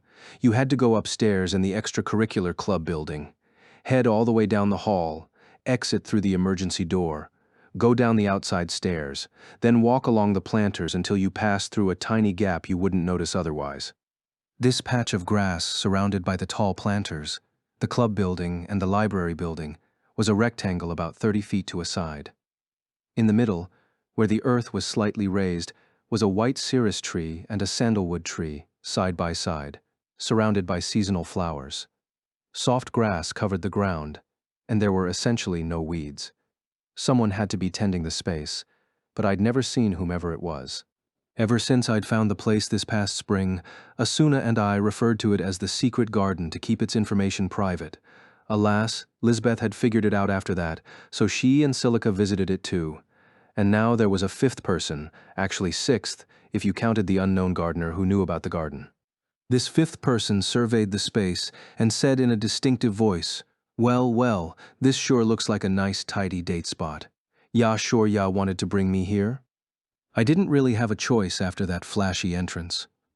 I grumbled but caught myself and shook my head. First of all, it's not a date spot, so it's perfectly fine if I show it to you. Aw, it's been so long. Ya don't have to be so cold, Kiri boy. Don't ya want a warm reunion hug? The small teenage girl, who wore a khaki hoodie over a dark sailor uniform and a small day pack, held out her arms. She was only slightly shorter than Asuna and maybe an inch or so taller than Silica. She seemed to have grown quite a bit since the time I'd visited her regularly, meaning the girl who always seemed much older than I was still growing, even now. Argo the Rat. That was the name of the talented info dealer from back in the floating castle of Aincrad who'd shown up in my classroom at returnee school out of nowhere just a number of minutes ago. At a school with such a distinct imbalance between boys and girls in favor of boys, there was no way an unfamiliar girl in another school's uniform would go without notice. So I'd grabbed Argo by the arm and zipped out of the room before the other guys could crowd around. Since it was lunch period and the halls were packed with students, the only place I could go was this little green space. Once we were alone, there was a different kind of tension in the air. I backed away from Argo's smile and outstretched hands. I'll save that for the next occasion. You've always been a coward, Kiri boy. I'm fine with that. More important, what the hell are you doing here? I asked at last. Argo stuck her hands into the pockets of her hoodie and grinned. I couldn't help but stare at her face. The features beneath that light-colored curly hair were the same as those of the rat I knew so well in Aincrad. But because of the lack of face-painted whiskers on her cheeks, or because it had been 2 or make that 4 years since the very start of the deadly game, she seemed much more adult. In all honesty, the first time I'd met Argo in Aincrad, I couldn't be sure if she was a boy or a girl. But looking at her now, even if you subtracted the girl's uniform, there was no mistaking her feminine nature. I almost felt a little self-conscious treating her as brusquely as I typically did. Argo apparently sensed that I was feeling a little awkward, so she came closer, wearing a teasing smile, and said, "What am I doing here?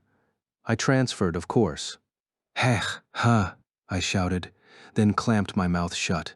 In a more measured tone, I hissed, "Transferred? It's been 2 years since we escaped. Why now? And more important, why didn't you ever contact me? I thought for sure you were." I couldn't say the rest. Argo just smiled and shrugged. "You know I wouldn't kick the bucket. Besides, ya can't knock me for not getting in touch when I could say the same of you. With your connections, you could have learned my contact info easily." She was right. In the SAO days, I didn't know Argo's real name or address or phone number, but I did know the character name, Argo. If I'd given that info to Seijiro Kikuoka at the Ministry of Internal Affairs and Communications Virtual Division, he would have pulled all the information contained in that user's data for me.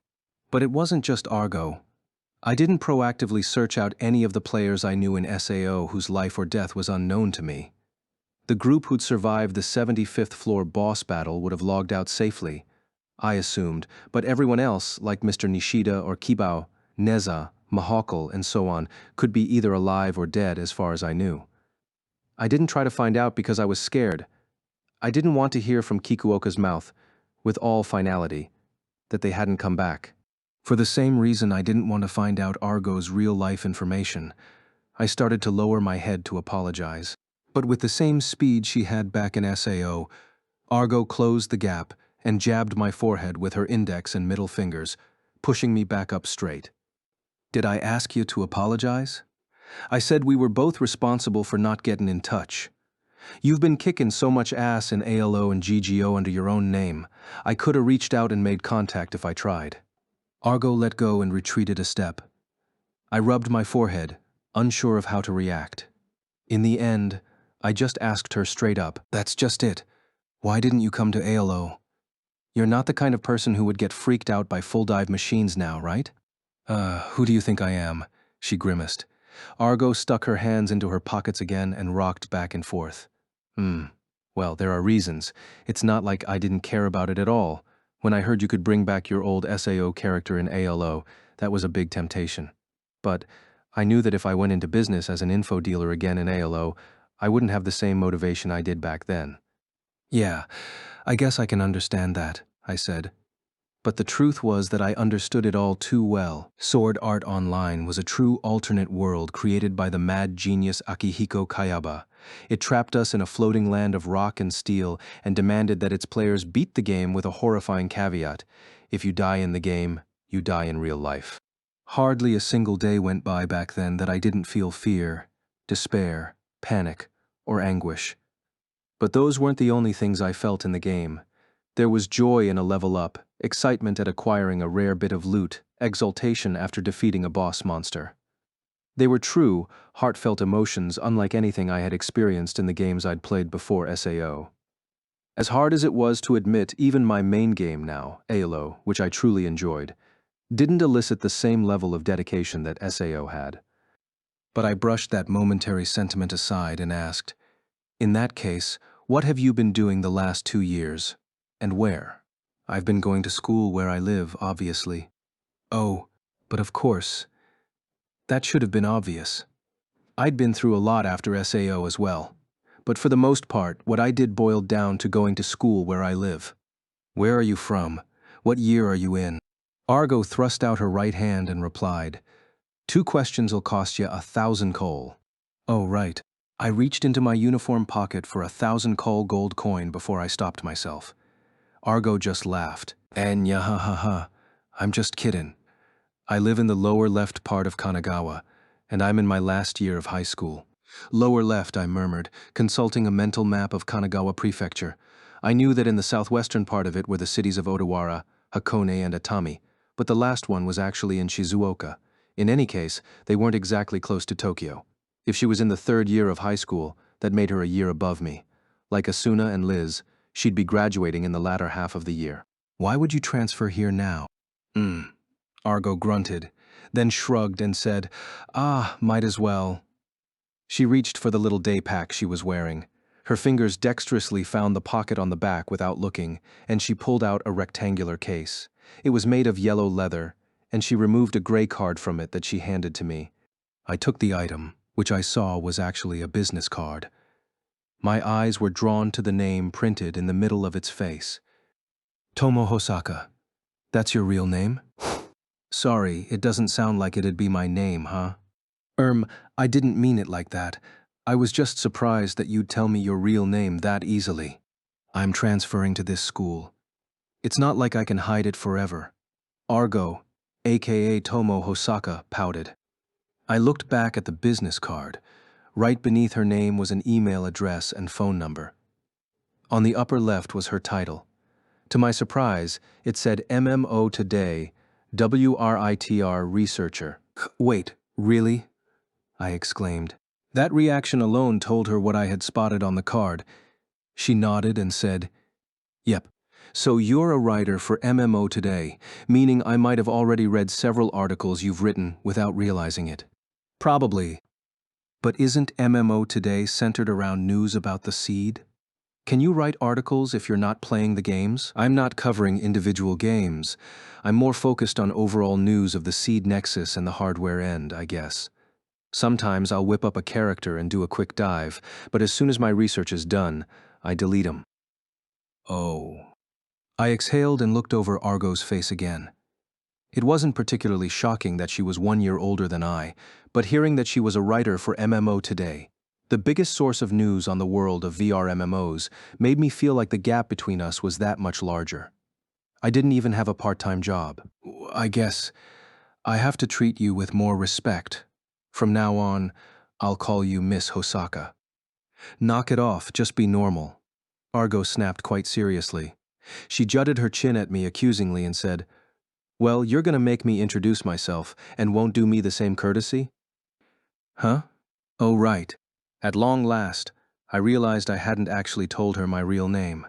It felt awkward to do it now, after all this time, but I didn't have a business card to do the talking for me. "Well, my real name is Kazuto Kirigaya. It's good to see you again."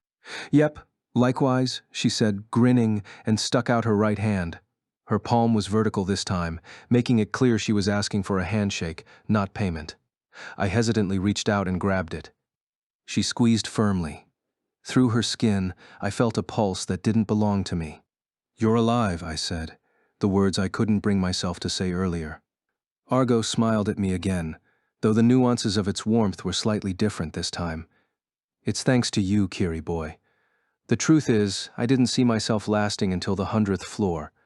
If you hadn't beaten it on the 75th, I'd have probably kicked the bucket somewhere before then. It wasn't just me. That was all I could say. There was a sudden wrenching feeling in my chest. And it was true. I only defeated Heathcliff, aka Akihiko Kayaba, because of the support, encouragement, and guidance of many players. That included Argo, of course. I'm so glad she survived, I thought, savoring the emotion. Before I let go of her hand, I inhaled the forest-scented air, then exhaled, ridding myself of all those lingering feelings. Then I got back on topic. So what's the relation between you transferring to this school and your writing position with MMO today? That. But Argo didn't say another word. She glanced toward the gap between the planters, which was the only way in or out of the secret garden. I started to hear some quick, sprightly footsteps. A few seconds later, Asuna burst into the green space, holding her phone in one hand. I'd sent her a text while we were on the way over here. Asuna came to a stop on the grass, looked at me first, then at Argo next to me. No way. Her hazel-brown eyes glittered with the light trickling through the leaves overhead. Argo blinked too, then lifted her hand and made a waving motion. Hiya. How you been, Acha? But she couldn't finish her question. Asuna charged with such speed that she seemed to be possessed by her old identity, the flash of SAO, and she wrapped the smaller woman in a tremendous hug. Her phone slipped out of her right hand in the process, and I just barely managed to catch it before it hit the ground. Asuna buried her face in Argo's shoulder and murmured, I knew I would see you again one day. Sorry I haven't been in touch for a while, Achan, she whispered, patting the back of the other girl's blouse. Once they separated, Asuna stared her in the face, then said the exact same thing I had several minutes earlier. So, what exactly are you doing here, Argo? Lunch period at returnee school lasted from 12:40 to 1:30.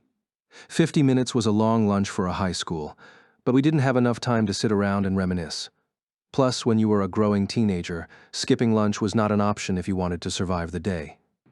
So the message I sent to Asuna on the way over was get 3 portions of something from cafeteria, comb to secret garden. Asuna brought 3 baguette sandwiches. One of them was camembert, ham, and arugula. The second was cream cheese, smoked salmon and tomato. The last was shrimp, avocado, and basil. We set down a lightweight polyethylene sheet at the foot of the sandalwood tree, and Asuna gave Argo the first choice of sandwiches. Pick whichever one you like, Argo. This is on me. Geez, I can't do that, she protested, but Asuna shoved the 3 sandwiches toward her face with a smile. Yes, you can. Remember how you helped us with the quest when we were buying the house in the forest on the 22nd floor? I'm paying you back for that. Right. That did happen, Argo said, her eyes narrowing as she reminisced. All right, I'll accept your gift. I think I'll take this one. With a grin, she took the smoked salmon baguette. Asuna turned to look at me and asked which one I wanted. Out of the 2, I figured she would want the avocado, so I told her, ham and cheese. Despite being 2 years since we were released from SAO and living together with Asuna for only 2 weeks in that world, I couldn't get past the habits from sharing an inventory back then, and I had developed a bad one. Whenever Asuna paid for something for the both of us, I often forgot to pay her back. I only realized it this time after I'd taken the sandwich, and I quickly pulled out my phone. Asuna had bought us 3 iced teas too, so I totaled the cost of 3 portions divided by 2 and input that into the payment app so Asuna's device could read the code it displayed. It was even easier to send personal payments using an Ogma, but in my panic, I left that in my bag back in the classroom. At that very moment, I froze, phone in one hand and baguette in the other, and gasped, oh. We were supposed to be using this lunch period to meet with Liz and Silica in the cafeteria to talk about the anomaly that had shaken the seed nexus to its core yesterday. On top of that, Suguha and Sinon were supposed to take part using Ogmos from their high schools in Omiya and Ueno. All of them were waiting for me and Asuna to join them right now. Argo gave me an odd look, but Asuna just rolled her eyes and said, "So you did forget." Don't worry, I got in touch with everyone and asked them to postpone the meeting until after school. Oh, thanks, I said sheepishly. Argo ducked her head too and said, Did ya have plans already? Sorry for messing that up. It's fine. I knew that lunch break was going to be way too short for what we need to do anyway, Asuna explained, passing us the cups of iced tea. Come on, let's eat. I'm starving. I wasn't about to argue with that suggestion. I peeled back the paper and bit down on the end of the sandwich, where the insides jutted out. A local ran the meal stand in the cafeteria, so while the food was pre-made, the baguette crust was fragrant and the veggies were fresh. I ate a few bites in silence, then washed them down with some iced tea. Argo finished half of hers in no time, looking thoroughly satisfied. This ain't your average cafeteria food. I made the right choice coming here. Pretty much everything on the cafeteria menu is good, but aside from that, I said, clearing my throat and returning to the suspended topic of conversation, you gotta tell us why you decided to transfer now of all moments. The timing's not that weird, ya know. This school splits its admission period into early and late periods, and this is the entrance date for the late admissions. What, really? Then they should have just made it a 2-semester system rather than a trimester. Then ya wouldn't have winter vacation. Okay, never mind then, I replied immediately. Asuna giggled and explained, this school only developed an admission system this August, so it wasn't in time for the end of summer vacation, and they had to set it up for the end of September instead. That makes Argo transfer student number 1. Also, they say you don't have to be a former SAO player to transfer in. Really? But is any student at a normal school actually going to want to come to this place? I feel like society treats this like its own unique, isolated thing. Yes, but because it's a specialty school, lots of the curricula are practical in nature, right? You can select the units you really want to learn about, and since the media's been reporting on the various unique qualities of the school, more people are getting interested. There was a transfer student in my class too, and they said the same thing. Uh-huh. So Argo's here for the same, I said before coming to a realization. The anomaly we were supposed to talk about with the others. The forced conversion of players from every seed VR MMO into the mysterious Unital Ring started yesterday, September 27th, and Argo, who was writing articles about the seed nexus for MMO today, transferred here out of nowhere on September 28th. Was that really a coincidence? Argo claimed it was the first day of school for the later admissions, but that couldn't be the only reason. Argo, are you actually here because of Unital? She cut me off by pressing her index finger against my lips. Don't be in such a rush, Kiri boy. I'll give you a proper explanation, but I don't have enough time for it now. Mind if I join you for that after-school meeting? What? What? Asuna and I shared stunned looks. In the SAO days, Argo had contributed much to our advancement through the deadly game, thanks to her business as an info dealer. But around the middle floors she was focused on behind-the-scenes matters, and even I hardly saw her after that point. Silica and Liz might have known her name, but they probably never bought or sold her information, and Lifa and Sinon would have no point of reference for her whatsoever. But thinking back on it, Liz and Silica had only met Lifa a year and a half ago, and Sinon just 9 months before. But now they were so close, it was like they'd been friends for years. Argo had a chance to fit in too. Asuna and I nodded and turned back to Argo. That's fine, but just don't say anything weird, okay? Wadaya mean weird. I'm counting on your good judgment in that regard, I said in all seriousness, and resumed eating my baguette. Argo would make good friends with the others, I told myself, and tried not to listen to the note of foreboding in the back of my mind. At 3:30, after the end of our last short homeroom period, I quickly left the class for the computer lab, which was on the northern end of the 3rd floor of Building 2. It was called a lab because the place had once held classes on information technology when it was a public school. There wasn't actually some giant mainframe there, and most of the desktop PCs that had been there were removed by now, so the room definitely didn't live up to its name. As students of the school's mechatronics course, 2 other boys and I formed a research team and were officially borrowing the computer lab from the school. Each of us had a key to the door, but the other 2 were going to Akihabara to look for parts today, which made it a convenient place for our meeting. I rushed down the connecting hallway between the buildings, then climbed the stairs to the 3rd floor, I assumed I'd be first there, but Lisbeth, aka Rika Shinozaki, was already waiting outside the room. "You're late," Liz shouted as soon as she saw me. I knifed my hand and dipped my head in apology. "No way. You're just early. I sprinted here as soon as my homeroom let out." "Well, my homeroom teacher is away on an assignment, so I didn't have any homeroom. What else am I supposed to do?" "Waste some time in your class before you come over." I decided to walk slowly, so I would arrive at the right time. We bickered the same way we did so often in ALO, but here at school I was in my second year, while Liz was a third-year student, so I felt the tiniest bit submissive. Klein and Agel were much older, and I could speak with them as equals, so this had something to do with the structural power of school years. If they made a seed game set in a gigantic school, would it be popular? Maybe there already was one. "Why are you spacing out? Simon, open the door already." Liz smacked me on the back amicably, and I returned to my senses. There was a key with a faded plastic tag in my pocket.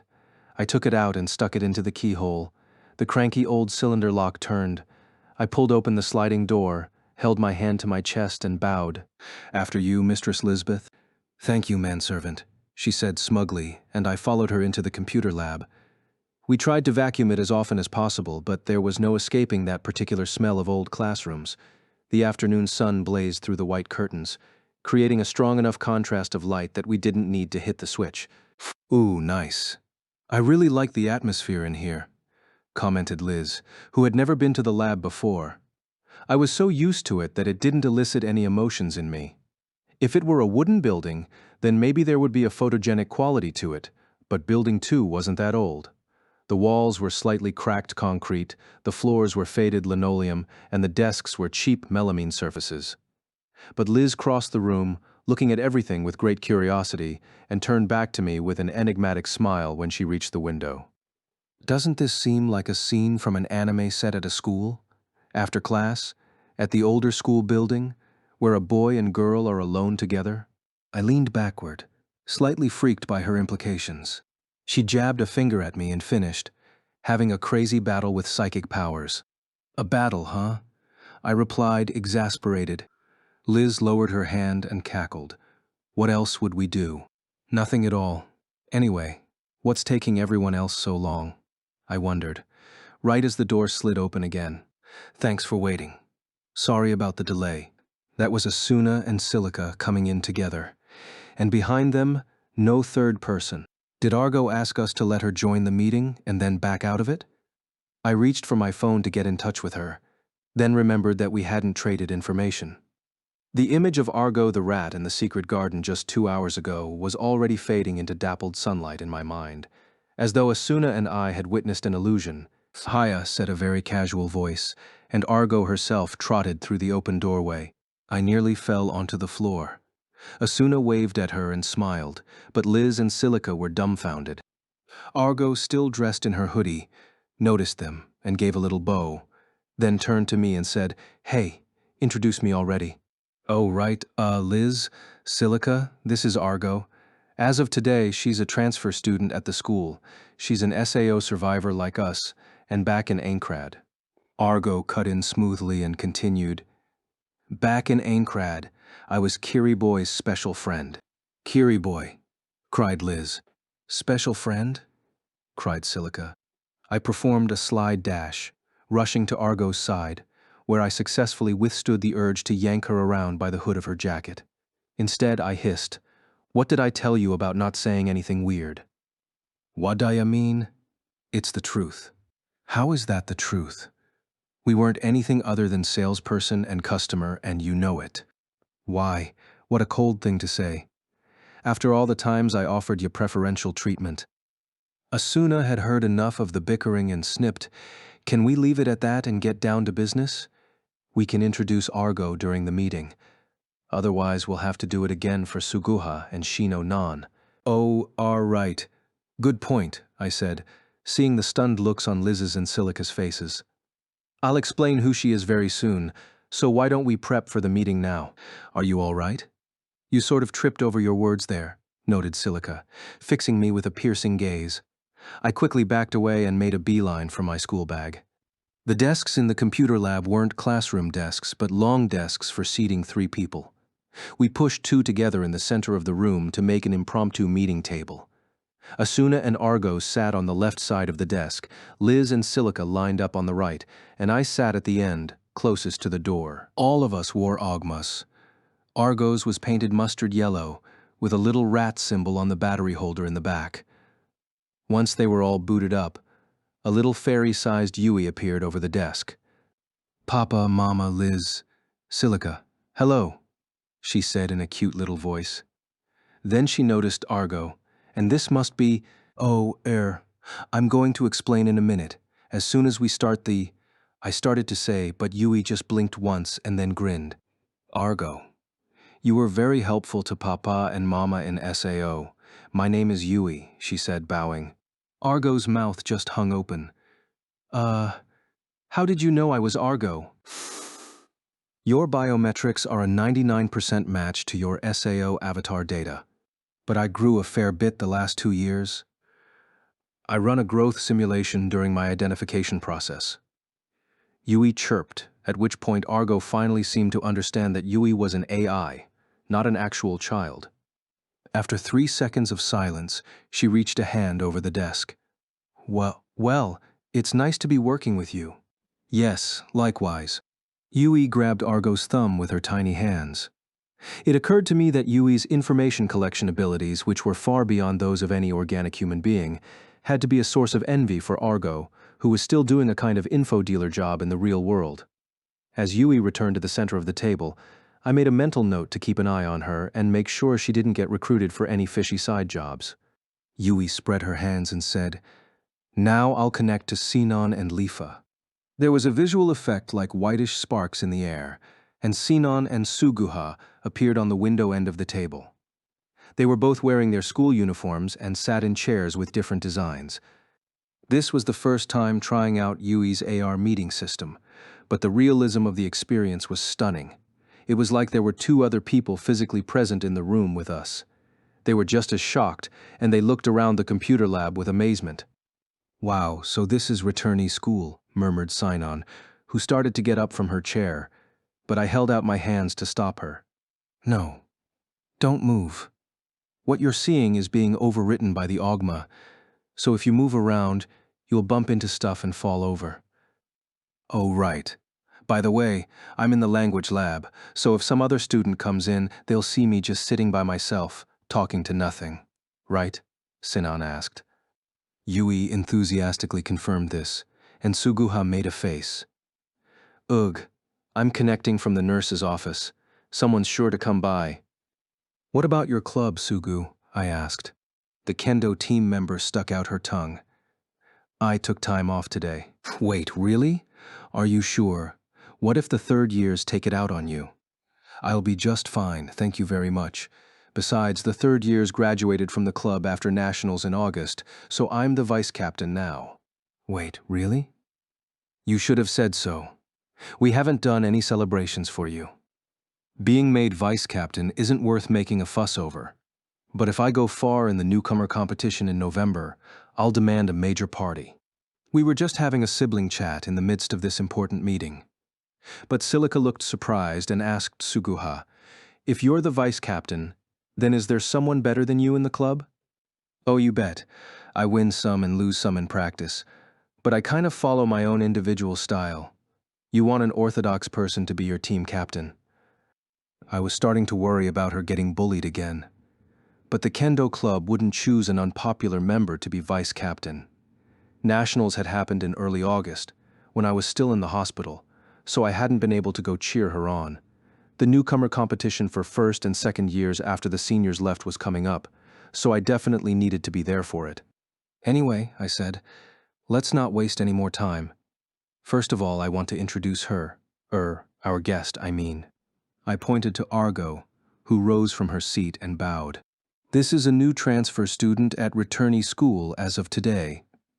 Tomo Hosaka, but in SAO, she was the info dealer known as Argo the Rat." Immediately, Liz and Silica said in unison, "Oh," from the strategy guides. Sinon and Suguha looked at them suspiciously, muttering, "Strategy guides? Argo herself giggled nervously and stood up again so she could give handshakes to the four people aside from me, Asuna and Yui, although in the case of the two remote partners, they had to mimic shaking hands. Of course, it also occurred to me that this was only worsening the imbalance of boys and girls on the team. There were tons of male VRMO players at this school, so if we wanted to recruit more to the group, it would have been easy, but I just never really felt like it. That was probably because I'd already met the greatest friend I could ever have after 2 years in the underworld. I didn't think I'd ever have another guy friend my age. I'd reached such a close understanding with, and I didn't really want to. When he died in battle, a part of me died with him. That was a scar that would never heal for the rest of my life, most likely. I took a deep breath of wax-scented air, stifling the sharp pain in my chest, and stated, "Now that introductions are over, let's get down to business. The first thing I want to know is the state of non-ALO players you got converted into Unital Ring from GGO2, didn't you sign on?" "Yep," she agreed, drawing everyone's attention. "And just to confirm, you know that your avatar stays in the virtual space after you log out, right? Are you in a safe location?" "Well, I think I'm safe. The Birdmen are protecting me." Everyone, including me, looked puzzled at that. Seinan just shrugged, as if to say she didn't get it, either. The bus heading to the north gate of Kichijoji Station was surprisingly empty. Asuna sat close to the exit, rested her school bag on her knees, and exhaled. The warmth of the unexpected reunion with Argo still buzzed in her chest. But at the same time, there was something discordant about the day. That feeling was coming from her meeting with the other transfer student, Shikimi Kimura. There hadn't been any hostility from Shikimi. Not at all. They'd talked for just a few minutes, and she'd been completely relaxed the entire time. The reason she'd come over to say hello despite being in the classroom next door was because, according to her, they'd met at a party within the electronics manufacturing industry years and years ago. Asuna didn't remember her, but Shikimi Kimura was apparently the daughter of the founder of Kimura, the makers of the Ogma and rival to RCT Progress. But it wasn't Shikimi's background that distressed Asuna's subconscious so much. It was her uniform. She was wearing the high school uniform of Eterna Girls Academy, a unified 12-year school in Minato Ward, the school that Asuna had attended before she'd become prisoner to Sword Art Online. Asuna had only attended through middle school, but she did not remember ever knowing a student in her year with the family name of Kimura. It was a distinctive name, and Shikimi had a striking appearance, so she couldn't possibly have missed seeing her during all 3 years of school. That meant Shikimi had come to the high school of Eterna Girls Academy from somewhere else, and, half a year before graduation, transferred to the returnee school instead. Asuna asked if that was going to have a negative effect on her exams. But Shikimi was planning to go to college overseas and had already received a diploma from the International Baccalaureate and an official SAT score report. She'd heard that American colleges valued the essay portion just as much as the score, which helped explain the decision to come to the returnee school, where there was a greater degree of freedom for scholastic pursuits. But it still seemed like an extreme decision, and it was hard for Asuna to shake the unpleasant idea that Shikimi viewed the school like a special subsidy to take advantage of. That impression was probably coming from the uniform Shikimi was wearing. If the SAO incident hadn't happened, Asuna might have been wearing that gray blazer too. Eterna's middle school had a featureless jumper dress for a uniform, so the blazer jackets the high schoolers wore, with their navy blue collars, looked sharp by comparison. Her mother had told her to take exams for other high schools anyway, so she might not have had the chance to wear it, but it was hard not to think negative thoughts when faced with it once again. Asuna didn't have a complex about attending her current school, and she didn't harbor any secret wishes to redo her life from 4 years ago. But looking at Shikimi Kimura in that uniform, it was like she was looking at herself as a student at Eterna Girls Academy had she never been trapped in SAO. "This is stupid," she muttered, closing her eyes. There were 9 more bus stops until Kichijoji Station. She was likely to stay up all night again tonight, so she had to find her sleep where she could. Asuna rested her head against the wall of the bus, but sleep would not visit her. In the back of her mind, she couldn't shake the image of Shikimi's perfectly pristine features, a clever beauty that for some reason stirred up a faint anxiety in Asuna. Asuna had no complaints with her life. She loved and trusted Kazuto and Yui with all her heart, and she'd met the best possible friends in Rika, Keiko, Shino, and Suguha. No matter what Shikimi, with her perfectly unblemished record, might think of her, Asuna knew that she was perfectly happy. But the fact that I have to tell myself that is a sign I'm shaken by this. Asuna let out a long, slow breath and decided to think only about what pleasures awaited her. The forced conversion to the mysterious VRMO unital ring had brought great confusion and chaos to the seed nexus, but Asuna was more excited than worried or frightened about this new chapter. Even the extreme new rule, that you couldn't log in again if you died, wasn't going to faze a veteran of SAO. At present, the developers of ALO, Ymir, and many other groups were working on a solution to the situation, according to Argo. At some point, the incident would be over. Until then, she was going to help protect their home in the woods, and if possible, try to uncover the mysteries of the new world. Sadly, Argo wasn't planning to take part in Unital Ring anytime soon, but her transfer to the school didn't seem unrelated to UR either. Apparently, she'd had a premonition of the UR incident for a while now, and she made the decision to transfer to the returnee school to get closer to finding out the truth behind this event. As always, Argo wouldn't speak about anything she didn't have evidence to back up, and they had limited time for the meeting, so that was the extent of what she reported to them. But it was clear she was going to be investigating the secrets of Unital Ring from the outside. When they parted ways at the school, she grinned and said that she'd leave the interior investigation to Asuna. That left no other option but to do her best. Asuna never felt like her long commute was painful, but on this day, she finally wished that her home was closer to school. At some point, the discordant feeling in her chest had melted away. I'm home. As soon as I came through the entryway's glass door, I heard a voice call out, "Welcome back, big brother. You're late, by the way." Suguha was waiting in her jumpsuit on the step up to the hallway, hands clasped in front of her chest, hopping straight up and down. I can't help that. I have twice the commute time you do, and I raced home from the station as fast as I could. Sure enough, even though September was coming to an end, there were huge beads of sweat on my forehead. It was nearly a mile and a half from Honkawagoe Station to the Kirigaya household, and biking that distance in 6 minutes had to be a new personal best. I couldn't brag about it, though, because Suguha could get home in under 5, apparently. Still, my wise young sister did not insult her brother's pitiful leg strength. Instead, she offered me a face towel. "Here you go." "Oh, thanks," I said, taking it and wiping my forehead. Next, there was a bottle of mineral water. "And this is for you too," she said, taking off the cap before handing it over. I thanked her and downed half the bottle at once. Ah, I feel alive again. "Now time for another sprint," she urged me. I rushed upstairs to my room and had just barely changed into a t-shirt and shorts when Suguha burst inside without knocking. "Are you ready? Let's go then." In her hand was a well-used ammusphere. "Go. Where are you going to dive from?" "From here, obviously. If we don't time it right, we might end up alone and in a dangerous situation. Don't be dramatic. It's not like the underworld with its time acceleration feature. If we're off, it's only by a minute or two. Plus, Liz and Silica should already be in there." "Simon, just hurry." Suguha stuck the ammusphere on my head, then jumped onto the bed so vigorously that the wooden slats beneath the mattress creaked. I had no choice but to lie down next to her. Suguha lifted 3 fingers. "We'll go on the count of 3. 3, 2, 1, link, start." I chanted the command with her, wondering if Suguha's hand was going to drop when the device took over and flop onto my side. Of course, I wasn't going to see it happen, even if it did. When my eyes opened, I was staring at a ceiling of brand new wooden boards.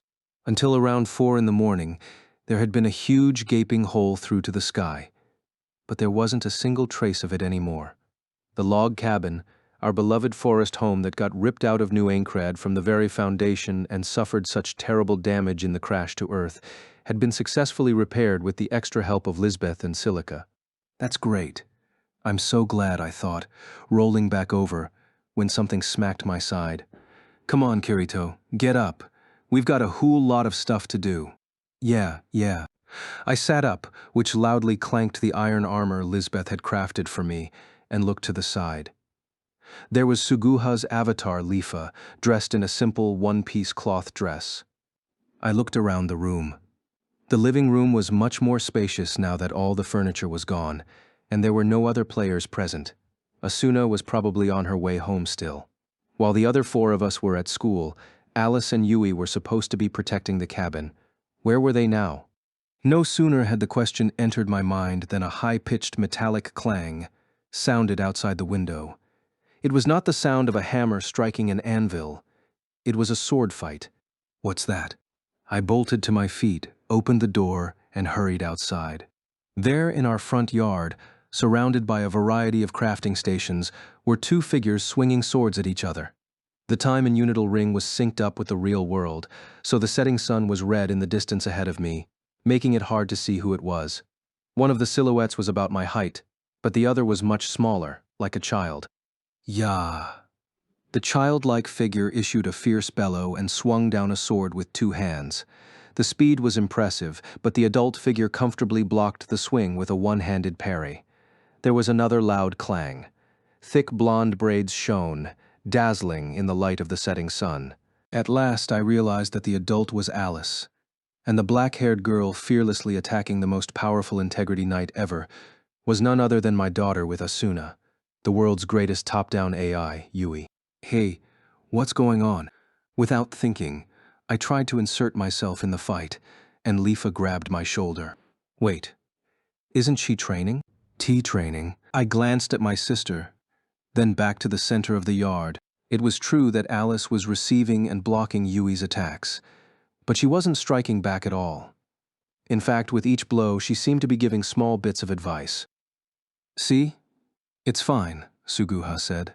Yeah, I agreed, although I couldn't remember ever seeing Yui holding a weapon, except for the one time she'd used a GM weapon against the ultra-powerful boss monster, the Fatal Scythe in the underground labyrinth of the first floor of Aincrad. But now Yui was treated like a player and had an HP bar like the rest of us. Alice didn't even need to fight back. She could potentially hurt herself with her own sword.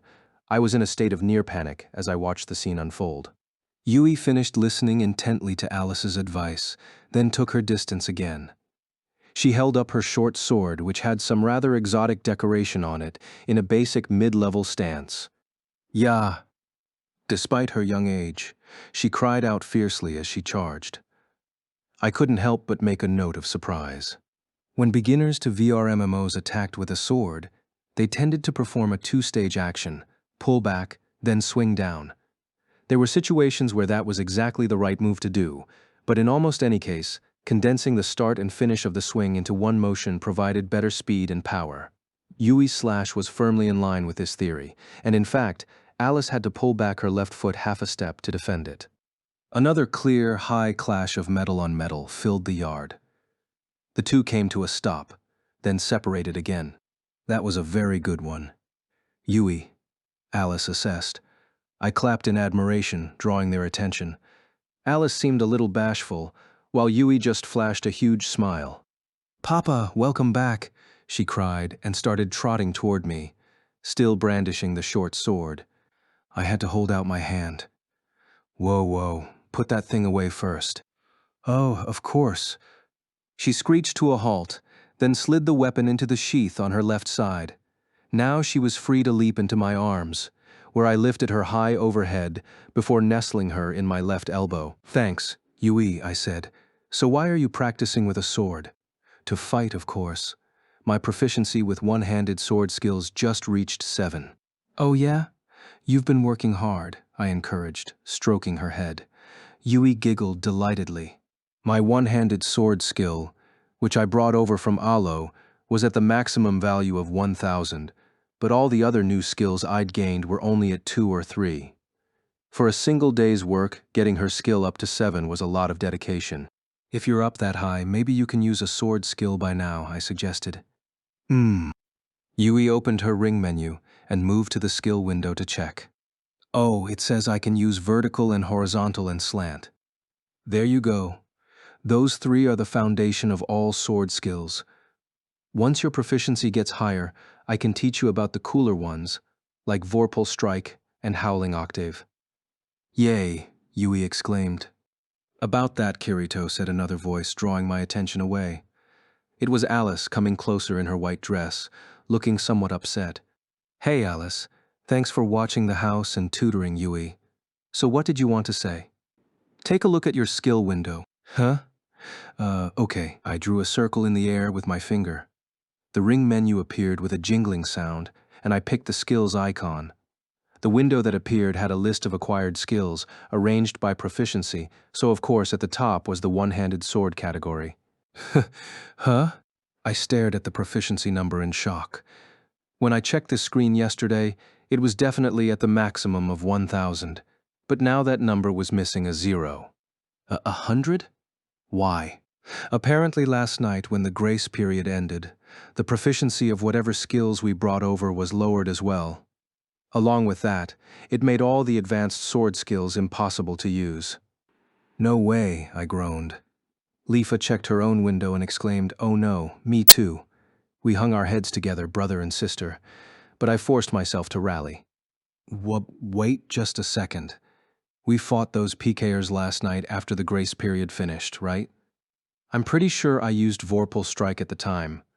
That's supposed to be a pretty advanced skill. Look at your list of sword skills, Alice stated. At her suggestion, I tapped on one-handed sword skills. The sub-window it loaded showed the sword skills I could currently use.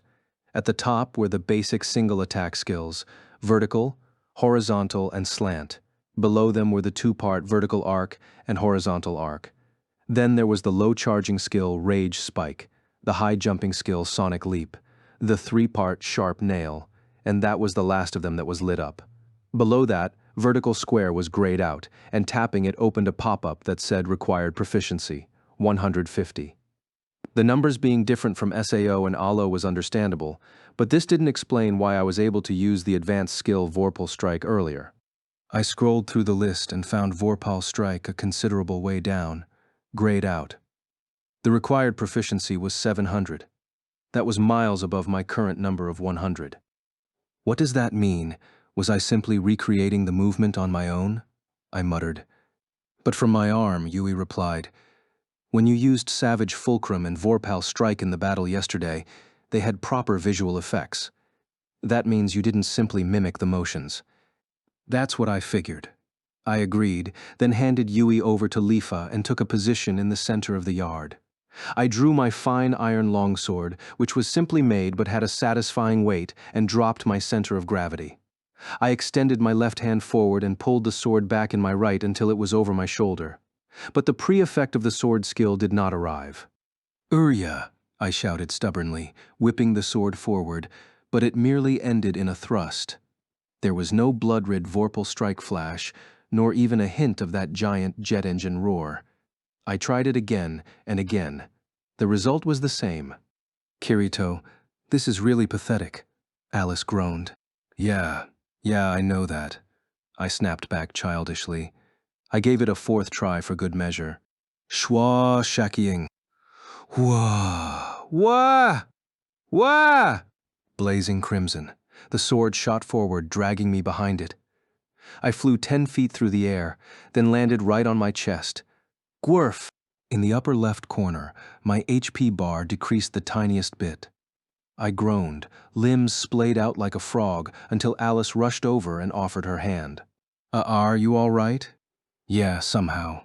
Once she'd helped me to my feet, I stared at the sword in my hand. Then I looked to her and murmured, "That was it just now, right? Vorstrike. I must say, I do not much approve of your real-worlder customs of abbreviating everything," she said crossly. I gave her a hasty "my B," which made her glare turn even icier. "It did activate, I'll admit that," she said. "I wonder what it means." "You try it too, Alice," said Yui from Lifa's arms. Alice glanced over at her, murmured her assent, then drew the sword from her waist. It had the same design as my sword, so it had to have been Liz's work again. I backed away until I was standing next to Lifa. Then Alice took a stance with the blade held upright in front of her face. Back in the underworld, where she was born, the sword skills imported into the system from SAO existed as special techniques that made her capable of using a great variety of moves right away in ALO. but she seemed to prefer the one-hit kill types rather than speedy combo skills. It seemed like she was going to attempt the advanced one-handed sword skill Gelid Blade.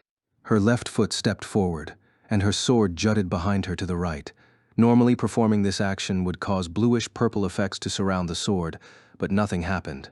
Undaunted, Alice shouted, "Yah!" and thrust the sword forward. It was a tremendous slash, but no Gelid blade resulted. She pulled the sword back and traced that exact motion once again. 2, 3, 4 times she attempted it, to no avail.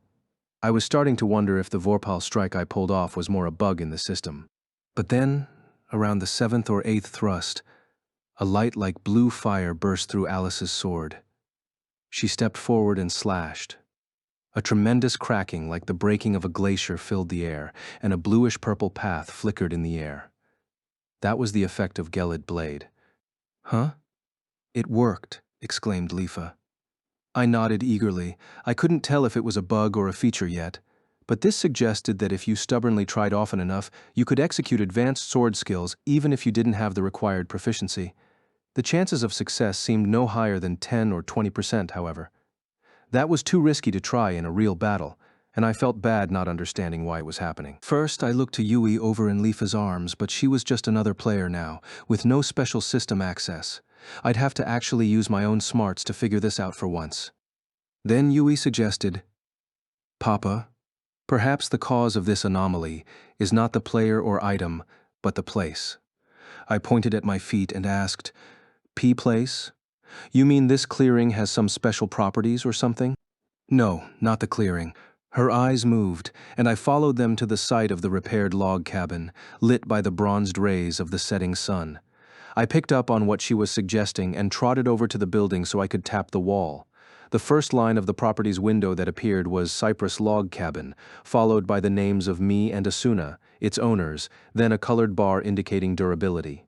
It should have been fully restored this morning, but the numbers under the bar right now read 12,433, 12,500, suggesting that buildings in the world of Unital Ring naturally degraded over time.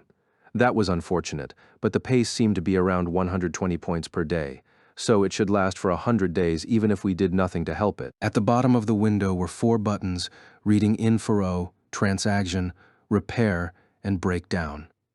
I was certain I would never press either the Transaction or Breakdown buttons, so I tried Info. Alice, Lifa, and Yui leaned over my shoulders to watch. The sub-window that sprang to life displayed a brief description of the house, including numerical values like floor and storage space and defensive strength against various properties. At the bottom was a field labeled Special Effects. That had to be it, I decided. There was just one item listed there. It read as follows: Level 1 divided by Protection of the Forest. Within a radius of 100 feet of the center of the building, the owner and any friends or party members have a small chance of executing attack skills whose requirements are not yet met. "Ah, that explains it," I murmured and rubbed Yui's little head. "Your guess was exactly correct. Did this protection of the forest thing exist in Alo too?" "No, this system did not exist in Alo," she said, shaking her head. Lifa interjected, "Hey, see how it says Level 1? Does that mean there are special effects that are Level 2 and Level 3? "I would assume so, but I can't imagine how you would unlock those effects," I said. Alice glanced over and suggested, "Couldn't we build them into being? The way we are building up ourselves, like raising the house's stats?" "How?" "By increasing the rooms or fortifying the structure. When I built the cabin in the woods near Rulid, I started with just a simple shack with walls and a roof and built it larger from there." Oh yeah, interesting." My response was more than a little awkward, but I couldn't help that. Alice spent months in that cabin taking care of me while I was in a catatonic state, from what I was told. I didn't remember that time, except for the vaguest memories of being fed with a spoon and being tucked into bed. The topic filled me with a mixture of gratitude and embarrassment. Anyway, this is clearly the cause of the advanced sword skills working. I must have been really lucky that I used that Vorpal strike and got it to work the very first time last night. "And that gives us one more thing to do," said Lifa to my confusion. She saw the look on my face and explained, "Leveling up the house. I'm so curious what special effects are at level 2 and level 3. Oh, right. Sure, that makes sense, I agreed. Although I felt some resistance to the idea of expanding the log cabin. I knew better than anyone else how much love and work Asuna had put into this house, ever since the SAO days. But Yui could see right through my hesitation. She stated, "It's fine, Papa. Mama doesn't get hung up on appearances. So as long as the true nature of the house remains, I don't think she'll be bothered at all." What's its true nature? That's obvious. Being a place where you and Mama and me and Lifa, Liz, Silica and Sinon can relax and be at peace. Uh-huh. That's true, I agreed, nodding slowly. I rubbed Yui's head one more time. But I think any expansion is going to be a long way ahead of us. First, we need to focus more on defending the whole lot. I took a wide view of the clearing, a space 50 feet across, smack in the middle of deep, dense forest. The eastern half of the clearing was taken up by the log cabin, and the western half was filled with large crafting stations like a smelting furnace, a casting table, and a bisque firing kiln. These stations were easy to create as long as you had the materials, but getting those materials was a different matter, so I wanted to protect the entire clearing, if possible. While we were at school today, Yui, Alice, and Asuna's pet, Aga, the long-billed giant agamid, watched over the cabin. But if another disaster like the Thornspike cave bear or the pack of hostile players attacked, the three of them would not have been successful. The proud Lady Knight knew that as well, and looked around the clearing with me before opining. First, we'll want a wall around the outer edge of the clearing, preferably stone, not wood. True, but who knows how much stone that'll take, if we're talking about the whole rim. If only we had the glorious administrator here. She could build us a wall of thick steel with the snap of her fingers, I bet. Mentioning the name of the living God who created the everlasting walls, which split the human realm all 1,000 miles or so into 4 equal parts using nothing but sacred arts, earned me a chilly glare from Alice. Go ahead. Ask the Pontifex to perform a menial task like that. She'll turn you into a cricket. You sure?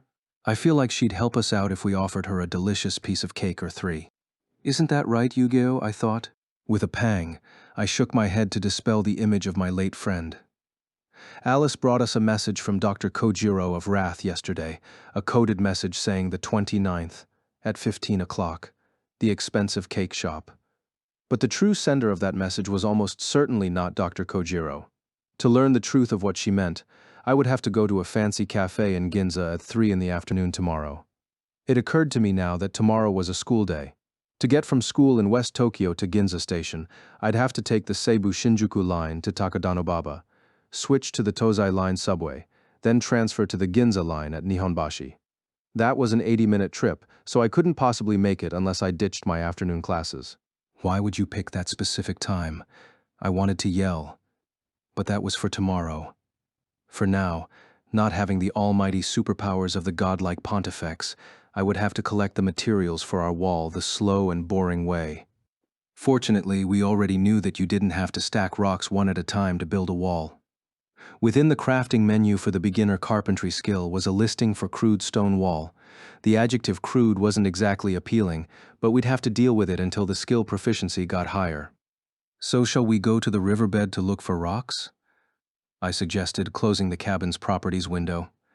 Alice, Lifa, and Yui agreed to join me. While we're gone, we'll leave Aga to guard Wait. Where did he go? I glanced around the clearing, but there was no sight of Aga. The long-billed giant agamid. At first, I was afraid that his taming period had worn off, and he'd gone wild again. Asuna would be furious. But just at that moment, there was a characteristic quack from behind me. I spun around and saw Aga on the southern path to the river, hopping along with Silica and Lisbeth in tow. When the pair noticed me and Lifa, they trotted over to us. Kirito, what took you so long? Did you stop somewhere to eat on the way home? Liz snapped, fixing me with a glare. Silica, meanwhile, smiled awkwardly. Kirito has a lengthy commute. That's just how long it takes him to get home. Aga opened its bill and quacked. On its head was Pina, who squeaked, though it was hard to tell which one of the 2 girls they were agreeing with. In any sense, Aga was still clearly tamed and friendly. Where were you 2 just now? I asked. Liz rubbed Aga's neck and replied, "This little guy loses HP if he doesn't get a couple dunks in the water throughout the day." So we went to the river and collected some rocks while we were there. "Oh, that's great. For being a lizard, this thing's pretty needy, huh?" "Papa, there are plenty of half-aquatic lizards in the real world too, like the Mertens water monitor or the Sulawesi crocodile skink," Yui noted promptly. I murmured with surprise, but then I recalled that the first time we encountered Aga, it was coming out of the river, and that duck-like bill was evidence that it was aquatic in nature. "Well, we need to dig a well pretty soon then. There's so much to do." I shook my head and checked the clock in the lower right. It was 5:50 p.m. I couldn't stay in this dive all the way to dawn this time, so if I logged off at midnight or at 2 in the morning, that would give me a bit over 8 hours. I was almost feeling a little wistful for the days of SAO, when I could spend my entire day tackling the challenges of the game. A deep breath helped me dispel that thought. I was going to head to the river for those stones when Lifa stepped in front of me, still carrying Yui. "Big brother, shouldn't we prioritize meeting up with Sinon instead? In the long run, more hands will make the work go faster, and more fighting power will be reassuring." You're not wrong," I said reluctantly. At the after-school meeting, Sinon delivered several pieces of stunning news. Numerous players from her home game of Gun Gale Online were converted into Unital Ring as well. That wasn't particularly surprising, but the fact that they were able to bring in guns was, of course, we ALO players brought our swords and spears in, so it stood to reason that GGO players could have their weapons. That was only fair, but theirs were guns. And in GGO, there weren't just gunpowder-based guns, but also optical guns that shot lasers. How did the mysterious mastermind of this incident expect to manage the logical integrity of combining such wildly different worlds? But that wasn't something we needed to worry about for now. Sinon's Hecate Thrake was an ultra-powerful gun that was the equivalent of a top-tier 30-word attack spell in ALO. Apparently she'd lost almost all her ammo, but if you could have a gun here, there had to be a way to replenish them, and if we could meet up with her, she'd be a huge benefit to our mutual defense. But the biggest problem was, we don't even know which direction to find this village of bird people where Sinon is, I lamented, shoulders dropping. She said she didn't even notice the sound or shock wave of new Aincrad falling, said Silica worriedly. That would suggest the GGO players started somewhere very distant from our initial location. Meanwhile, Lisbeth opened her ring menu and tapped the map icon in the lower left. The map it displayed was colored in with a much wider range than mine or Lifa's. "Let's see," she said. "This is the ruins where the ALO players started, right? And New Aincrad's crash landing was here. The village of the Bastion is north of that, and way to the northeast is this cabin Silica and I walked here from the village. But we didn't see any giant dinosaurs or centipede monsters like Sinon described." Silica nodded, then noticed something, and ran her finger over the map.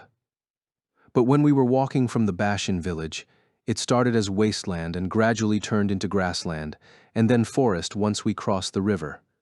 Sinon said her area was a desert with no water anywhere, so it seems like a higher probability that she's in the opposite direction of the forest. Murmured Lifa, Alice, and I.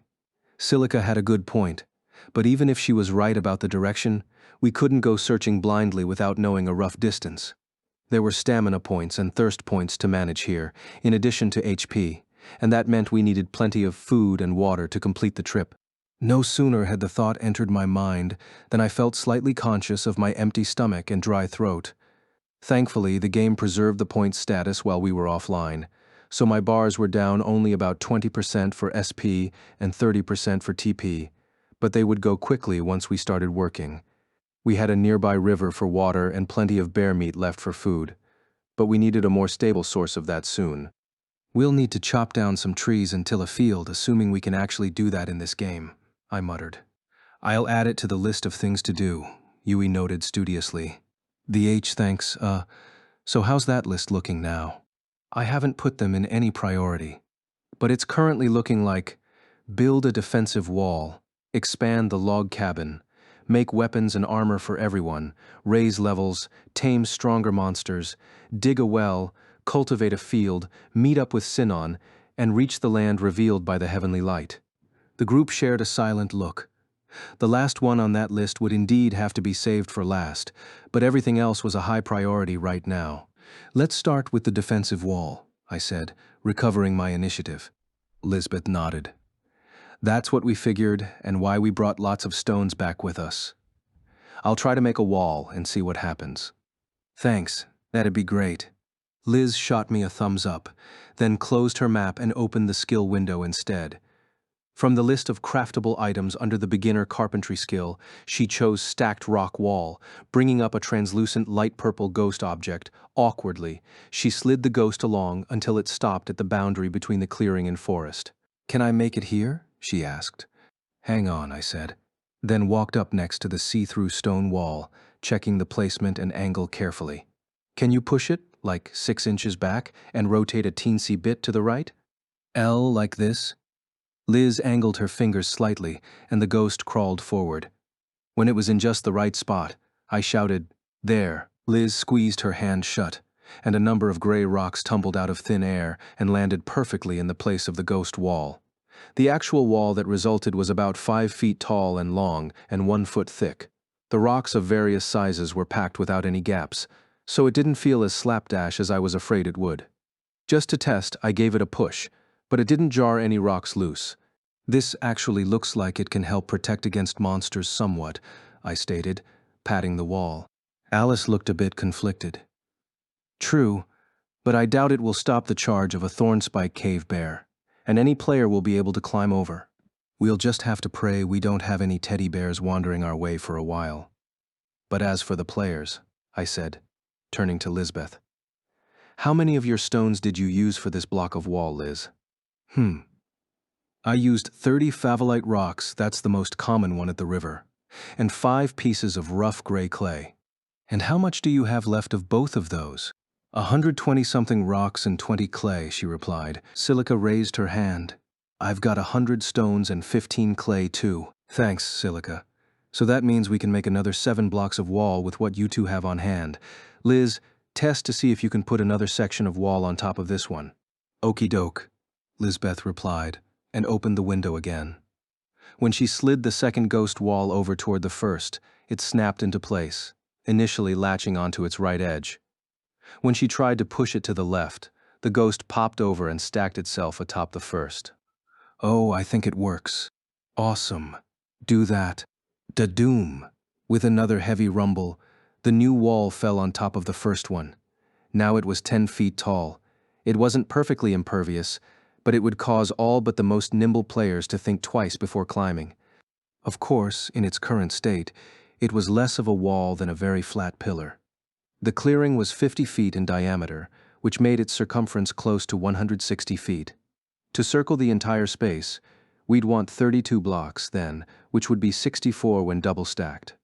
I didn't even want to calculate how much favolite we'd need for that. That was when the door of the log cabin burst open, and Asuna leaped through, wearing a white dress. Sorry, everyone. I didn't mean to be late. No, Asuna, you've got good timing. What's 64 times 30? I asked promptly. Asuna looked confused at first, but immediately answered, 1,920. Then she narrowed her eyes with suspicion and asked, why? That's how many rocks we'll need to build that wall around the entire clearing. I pointed out the gray wall standing near the smelting furnace. Oh, she exclaimed, catching on. Big brother, are you really not able to do that calculation in your head? Murmured Lifa with concern. We headed for the riverbed as a group and collected as much favolite and clay by the light of the setting sun as we could. After returning to the cabin, Liz and I spent an hour using our beginner carpentry skill to make sections of wall, one after another. By the time we had finished placing a wall 10 feet high around the entire clearing, the sun had set all the way. As a matter of fact, the wooden gates we built on the northern and southern ends meant that the number of stones we used was a bit below Asuna's calculated sum, but it was still a mammoth task. But the satisfaction of finishing the wall was tremendous, and we celebrated with plenty of high fives, even from Alice. It really feels so much more secure with a wall, commented Silica once we'd settled down a little. That's right, I agreed. I wonder if the ancient Greeks felt like this when they completed a wall around their cities.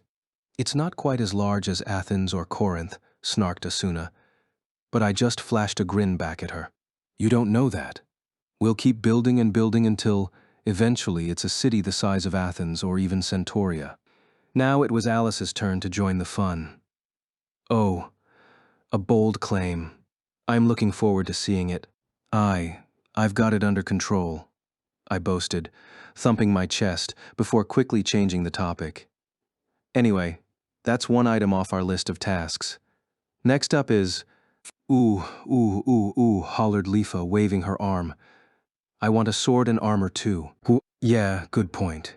With myself decked out in full iron armor, it wouldn't be fair to deny her that request.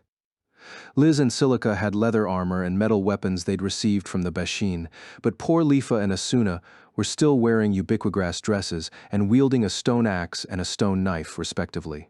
Fortunately, we had Liz, who'd inherited her blacksmithing skill from Alo, so the technical aspect was taken care of. The problem was all the ore we'd need to smelt. We'd found a lot of ore in the Thornspike Cave Bear's lair last night and recovered some iron equipment from the PKers, but virtually all of it had gone to repairing the cabin. We'd have to return to the Bear's Cave to get more ore, but the owner had surely respawned by now, and had taken a desperate gambit of dropping tons of logs onto it from the roof of the cabin to kill the first one. That wouldn't work twice, I knew. Yui, did the Bashin mention where they got their ore? I asked. The AI was the only one of us able to understand the mysterious NPC language, but she just shook her head. I'm sorry, Papa. I wasn't able to learn that information. You don't have to apologize.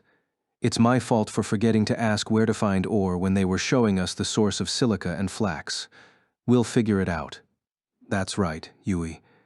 Kirito will figure it out, Asuna said, picking up Yui and giving her a nurturing smile. Yui smiled back, but she still looked worried. What exactly are you going to do, Papa? Beat the Thornspike Cave Bear the orthodox way, of course, though. Hold on. I turned to look at Silica, who was sitting to my right with Pina on her head. The best outcome would be to tame it, rather than kill it. That would probably stop it from repopulating each time. What? Tame a bear, she exclaimed, pulling back. I grinned. Asuna doesn't even have the beast-taming skill, and she turned that duck dino into a pet. You inherited the skill from back in ALO, so a bear should be easy-peasy for you. Unfortunately, Kirito, the skill I inherited was daggers. What? Really? Your proficiency was higher in the dagger's skill, I exclaimed, surprised. Silica pouted, pursing her lips. Kirito, raising the beast-taming skill to a proficiency of 1,000 is incredibly hard. From what I know, the only person in Alo to max it out is Alicia, the master of the Kate Siths. Oh, I'm sorry for my ignorance. So that means Asuna actually has a higher beast-taming skill at this point. I looked at her, but she just blinked and shook her head. No, don't look at me. I can't tame that horrible bear, she protested. Even so, I was busy thinking of how to convince her to achieve that feat, when Silica announced, if you're just going to force Asuna to attempt something dangerous, I'll do it. Either she was feeling bold thanks to the armor from the Bashin, or I'd wounded her beast-tamer's pride. Asuna tried to say something, but Silica held out her hands to push her back down. No, Asuna, it's fine. I didn't see this bear, but in terms of beast taming, it's got to be a lower difficulty than bug types or demon types. I'll work up my beast taming skill again and bend that beast to my will. It's probably not the kind of bear you're imagining, I thought. Asuna and Lifa and Alice were probably thinking the same thing. Before anyone could say anything contrary, I stepped forward and grasped Silica by the shoulders. Yes, that's the Silica I know, the idol of all beast tamers in SAO. It's a huge relief to hear you guarantee that. He, I'll do my best, she replied, laughing self-consciously. Over Silica's shoulder, I could see Asuna sighing, but I wasn't going to slow down now. Asuna, can you teach Silica how to get the beast-taming skill? There was that fox monster in the woods when we were on the way back from the river, so that's probably a good practice target. Me, Liz, Alice, and Lifa will dig up a well before we run out of TP again. That sounds good, but are you sure we can just dig wherever we want in this game? Lisbeth asked. That gave me pause. In most VR MMOs, including Halo, it was impossible to change the landscape of the wilderness. It would invalidate the map design, after all, and players would be digging giant holes all over the place just to mess with one another. Unital Ring wasn't a normal game in many respects, but I had a hard time imagining you could alter the terrain here, and I'd been thinking about this yesterday too. But on the other hand, in the beginner carpentry skills production menu was, "Look a well," I said, pointing at the opened menu for the others to see. Just as I remembered from the list, there was an entry that said small stacked rock well. Doesn't that mean it's like the smelting furnace, where if you place it, you can have a well wherever you want? Asked Lifa, but I wasn't buying it. You really think it's that simple? If you can create a well anytime you want, as long as you have the materials, that totally invalidates the point of the TP bar. Don't complain to me, I didn't invent it. Anyway, why don't you just test it out? That was a good point. I checked the type and number of materials needed for the well. 300 stones, 20 sawed logs, 10 clay, 50 iron nails, 1 iron chain. Ugh, we don't have anywhere near what we need. It's easy enough to get the stones and the logs, but the iron, it's not going to be easy, said Alice, shrugging. She glanced at the furnace. No matter what, we're going to need iron. It's going to take time for Silica's beast-taming project to come through. Will we have to fight another Thornspike cave bear? In a normal game, I'd just go for broke and try to fight it anyway. But now, I hemmed and hawed, and Alice and the others frowned. In Unital Ring, dying meant you could never log in again. But it wouldn't spit you back out in Halo either. The VR MMO worlds stuck in the incident were overwritten on the server side and effectively shut down to the public. Devs attempted to roll back a few of the games, but even if the seed program were reinstalled, they wouldn't function, according to Argo. Under these circumstances, even I, the Triple Crown winner of insane, reckless gambles, was not up to fighting the ultra-powerful Thornspike cave bear. Iron, I folded my arms and stared up at the night sky. In SAO and ALO, iron weapons and tools were in ready supply in even the earliest towns, so it never felt that valuable. Monsters would drop tons of iron items, so I regularly threw away whatever I couldn't carry. Now I wished I could go back in time to pick up all that excess supply. If I searched hard enough in the area nearby, I could probably find some iron ore in a location aside from the bear cave. But considering the general rules of game difficulty, it seemed that the rarity of iron ore was set to strong enough to defeat a Thornspike cave bear with relative ease. I shouldn't expect a steady supply of ore on the open sides of hills. The true Iron Age was not going to arrive unless we could deal with that bear somehow. Let's look for Sinan, I murmured. Alice, Lifa, and Liz glanced at me. In the distance, Asuna, Silica, and Yui stopped talking about beast taming to look my way too. In the tense silence that followed, Asuna's voice was crystal clear. I want to meet up with Shino Nan too, but we don't know where she is or even what direction to search. How will we search for her? The Bashan people they came across might know something about the bird people Sinan's with. We want info on ore anyway, so let's go to the Bashan village and ask them, I said, looking at the rest of the group in order. Asuna, Silica, Alice, you stay here and protect the cabin. I'll go with Lifa, Liz, and Yui to the village. How does that sound? I understand that Asuna and Silica have the beast-taming skill to discuss, but why are you leaving me here? Demanded Alice, sounding disgruntled. Because if you're here watching the house, I feel confident it's safe, I said honestly. In that case, I cannot argue. Very well, but I will insist on taking part in the next expedition, she announced, turning on her heel and lining up with Asuna and Silica. Asuna put her hand on Alice's back, and in a crisp, clear voice that reminded me of when she was the vice commander of the Knights of the Blood, she said, "We will keep our home safe, so make sure you return home safe too. That's a promise." It is, I agreed. Liz added, "We'll bring Sinan back with us," and Yui rushed over to hug Asuna. While that was happening, I opened my inventory to test something I'd been thinking about. I brought out the longsword Blarkveld, which I'd transferred over from our home storage. My special sword from Alo was still too costly to equip. Even at level 13, I couldn't use it yet. With my window open, I walked toward Lisbeth. Liz, I hate to ask this after you made it for me, but could you melt down this sword? What? The forger of Blarkveld exclaimed, stunned. Well, you're the owner, so you can do what you want with it.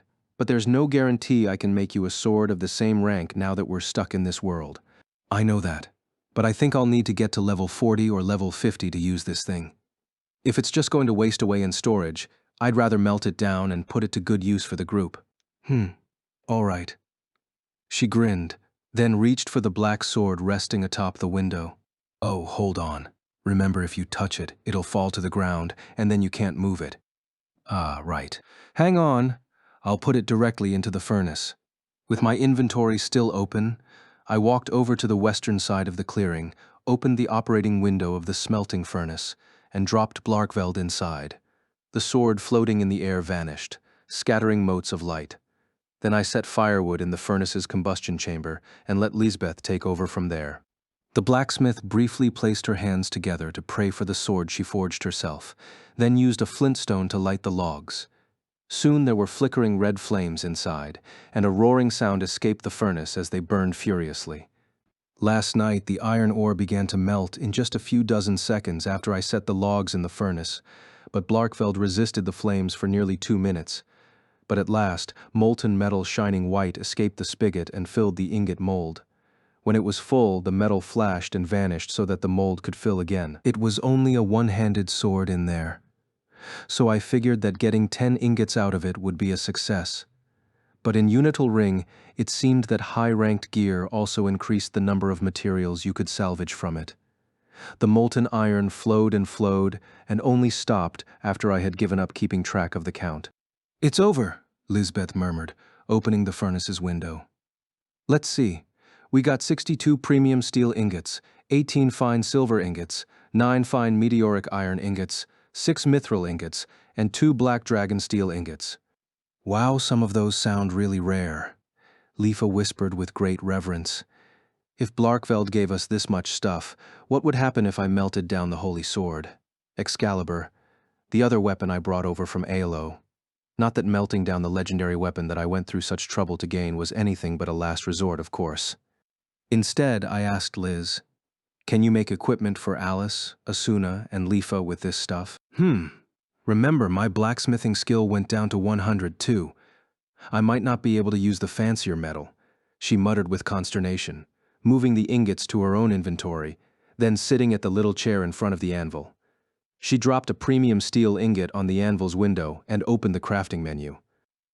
Oh, looks like I can just barely do steel weapons, so I'll make Alice's sword first. Will a bastard sword do? Yes, Liz, thank you. You got it. Lisbeth flashed the knight a thumbs up and grabbed her smithing hammer, then smacked the silvery brown ingot that appeared atop the anvil. As the hammer clanged against the metal, loud and crisp, I prayed that the new swords about to be born turned out as sturdy and faithful as my lost Blarkveld. I'm glad I dived in without eating anything first. Sinan stared at the chunk of meat before her, sizzling and snapping. The rare steak was 3 inches thick and almost a foot in size. By real-world standards, it was so big that even a sumo wrestler would have trouble finishing it. But the birdmen seated around the gigantic table were all busy with steaks of the same size, carving with their knives and chewing vigorously. Of course, this was a virtual world, and no matter what she ate, nothing went into her real stomach. But one of the strange features of full diving was that the satiating feeling of a full belly lasted for a while, even after logging out. Sinan had a small appetite to begin with and wasn't the biggest fan of meat, so a rare steak of this size was a major challenge for her, especially since it wasn't beef or even pork. Confirming that the birdmen on either side were completely absorbed in eating, Sinan quickly tapped the hunk of meat. The properties window said it was Sterocephalus tail meat steak. It had previously belonged to the dinosaur she killed with a shot from the Hecate II. Last night, Sinan had been on the brink of dying of dehydration just before reaching a pool of water. Surrounded by birdmen delighted at the defeat of their Sterocephalus foe, she allowed them to escort her to their village. As usual, the two sides couldn't understand a word the other said, but she received a savior's welcome in the village anyway. They showed her to a pretty little house in the center of the village, where she was able to log out safely. This evening, she drank some water as soon as she got home and promptly dived back in, where they more or less forced her into this celebration. What surprised her a little, no, a lot, was the high level of civilization the birdmen enjoyed. The houses of the village were neatly arranged and built with fired bricks, and the perfectly circular outer edge of the village was surrounded by a sturdy stone wall. The tiled streets led to a large meeting space in the center of the village that was surrounded by shops. She shouldn't have been this surprised, she realized, because the fact that they used muskets already spoke to a culture of a certain level. So if she left the majority of her dinosaur steak, maybe they would be civilized enough not to be angry with her, she hoped.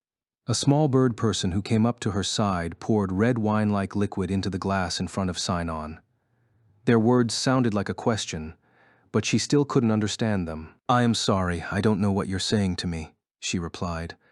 The child's yellow beak hung open partway in apparent confusion. Sinon was going to apologize again when a voice cut her off. "The child is asking why you do not eat," the voice said from her left. Sinon turned in that direction in utter shock. The voice came from an elderly-looking birdman, who had long gray feathers hanging from the edges of his beak. You understand my language?" she asked hoarsely. One edge of the elderly birdman's beak twitched upward. "When I was younger, I adventured all over the continent with humans. But does the dinosaur meat not suit your tastes, human girl?" No, it's fine. Thank you," she said, summoning her courage and picking up the knife and fork. She carved a bit off the end of the singed log of a steak and popped it into her mouth. Once her teeth bit through the crispy exterior, they met much more resilience than she expected, but a firmer bite cut through it easily enough, and a fatty sweetness filled her mouth. It tasted like beef ribs, but was more fibrous and gammy. There was no sauce on the meat, but the spices the birdmen cooked it with had a kick. It wasn't bad. How do I say delicious in your language?" she asked the elderly birdman. He made a sound like hoofol. She turned to the child and repeated the word the birdman had just taught her. The child looked befuddled. "No, it is hyufol." "Hyufol." "Close, hyufol. Hyufol." After a few repetitions like this, the child finally understood her, and she beamed and shouted, "Hyufol." Her head bobbed up and down excitedly, and then she walked away. Instantly, there was a window in front of Sinon's face that read Ornith's skill gained. Proficiency has risen to 1. She blinked, then listened to the conversations happening around her in the large room. Most of them still just sounded like strange chirping, but occasionally she heard snippets that she understood, like "now the farm to the south will be, and I'll have more wine." In their meeting after school, Yui said that the NPC language in Unital Ring was actually the Seed Protocol's Japanese language set, but with several layers of filtering to make it impossible to understand. Most likely, thanks to gaining the Ornith skill, the game was decoding fragments of those filters now and then, so she could hear the Japanese. If she raised her proficiency further, the filter would eventually disappear altogether, she supposed. But how to raise that proficiency? She took another bite of dinosaur steak, chewed it briskly, and replayed the conversation before the skill pop-up appeared. Then she swallowed her food and spoke to the elderly birdman again. How do you say knife in Ornith?" "Hmm? You mean fetu?" "Vetu." "No, fetu. Fetu. Listen to me, it is fetu." "I am saying fetu." Sinon snapped, and another message appeared. "Reading Ornith skill proficiency has risen to 2. The same child as before ran over and offered Sinon a new knife. That settled it. Raising her Ornith proficiency required repeating the undecoded words perfectly. Why did it have to be annoying? Once again, she turned to the elder. "How do you say thank you in Ornith?" 40 minutes later, Sinon returned from the feast to her room and flopped face first onto the bed. Thankfully, the bird people known as Orniths did not have any barbarous customs of searing and devouring ungrateful guests who didn't finish their food. Sinon stubbornly continued to pile dinosaur steak into her virtual stomach as she learned vocabulary words from the elder birdman, but her core was screaming at her to stop when she was only half done. Still, she must have devoured at least 2 pounds of it. She didn't even want to think about eating meat again for a while, real or virtual. But attending the feast was certainly worthwhile, because she got her Ornith skill up to 10 and learned much more valuable information as well. She rolled over onto her back, opened the ring menu, and flicked open the map icon. The image it summoned showed the ruined city where she'd started, the wasteland to the east of it, the rocky outcropping where she'd fought the giant Sterocephalus, and the Ornith village well to the north of that. She felt like she'd covered quite a lot of ground, but if she used 2 fingers to zoom out on the map, the lit portions shrank smaller and smaller until they were the size of grains of sand. If that represented the full size of the entire world map, then the vast distance she'd spent hours walking across represented less than 1% of the game world. The real problem wasn't the distance to the edge of the world, though, but how far away she was from Kirito and Asuna's location. At the end of the feast, Sinon asked virtually everyone who was present if they knew about the name Bashin. When even her elderly Ornith tutor, who had traveled the world, said never heard of him, she felt desperate. But by some miracle, just one bird person there said they'd heard the name before. So Sinon used all of her proficiency 10 Ornith skill to ask everything she possibly could. That one bird person had never met the Bashin, only heard a story from his grandfather. But the information in the story was worth its weight in gold. The Bashin village is past the vast Gyoru savanna to the southeast. It was worth the trouble. Asuna's log cabin had fallen near the Bashin village, supposedly, so if she went southeast, she should be able to catch up to them, possibly. Of course, if the Bashin had villages all over the world map, she could easily find herself on a wild goose chase. But for now, she could only trust that her new lead was the right one. Okay. Sinon closed the map and sat up forcefully. She'd already told the Orniths that she would leave before the end of the night. The reason they'd been waging that hopeless fight against the ferocious Sterocephalus was because the dinosaur was attacking their farm to the south and devouring the valuable psittacos there. It wasn't clear what kind of livestock psittacos were, but when the Orniths learned that their new hero, vanquisher of the previously unbeatable Sterocephalus, was leaving already, they were very disappointed. Sinon wanted to stick around and use the village as a base for leveling up. After all, she could eat and stay for free, but more than that, she wanted to regroup with her friends. That fallen log cabin was a special place to her, too, and there wasn't much of a point to solving the mysteries of Unital Ring if it wasn't with Asuna and Kirito. With the Bellatrix SL2 and Weasel suit equipped again, Sinon left the building and looked around. Across the way, the lights were already out at the feast hall, and there was no one to be seen around the circular building. The time was only just after 7 o'clock, but the Orniths did not seem to have a nightlife. No sooner had the thought occurred to her than Sinon muttered, "Damn it." She was going to use her 100L silver coin to buy some rations and drinking water, but all of the shops on the southern side of the village center had their shutters down. She'd been careless. NPC shops in ALO and GGO both ran essentially 24 hours a day, but normal VRMMO logic didn't apply here. And that probably means there's no guarantee this village even takes silver L coins, she murmured, feeling dejected. After eating and drinking as much as her willpower could possibly allow, her SP and TP were full, but she never wanted to be foolish enough to head into the wilderness without water again. Should she wait until the morning for the shops to open? Or look for a place where she could get free water? Miss Sinon. She spun to her right at the sound of her name. There were 2 Orniths trotting toward her, a young one and a child. At first they'd all looked the same to her, but now she could tell them apart to a small degree due to the colors and patterns of their feathers and the shape of their eyes and beaks. The young Ornith was the musketeer she'd saved from the Sterocephalus. The child was the bird girl who'd been serving the table at the feast. The young one lowered the plumage over his eyes and asked, "Sinon, are you all ready?" Her Ornith skill was only at a proficiency of 10, so part of the sentence was unclear. But she could guess that he was asking if she was leaving now, and she nodded in response. "Yes, I must go to the Bashin village." He understood her response and seemed to frown as far as she could tell. "I see. I don't anything about the Bashin, but if you are crossing the Gyoru savanna to the southeast, you will need to prepare. Please take this with you, Miss Sinon." He held out a shiny black musket. Sinon blinked, then shook her head vigorously. "No, I can't. This gun is very important to you, isn't it?" "No!" shouted the bird girl, who had light brown feathers.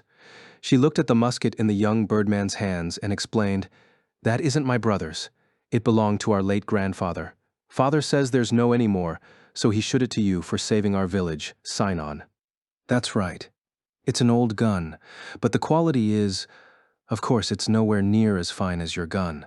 But you wouldn't want to use something so powerful on smaller beasts and insects, would you?" He had a good point.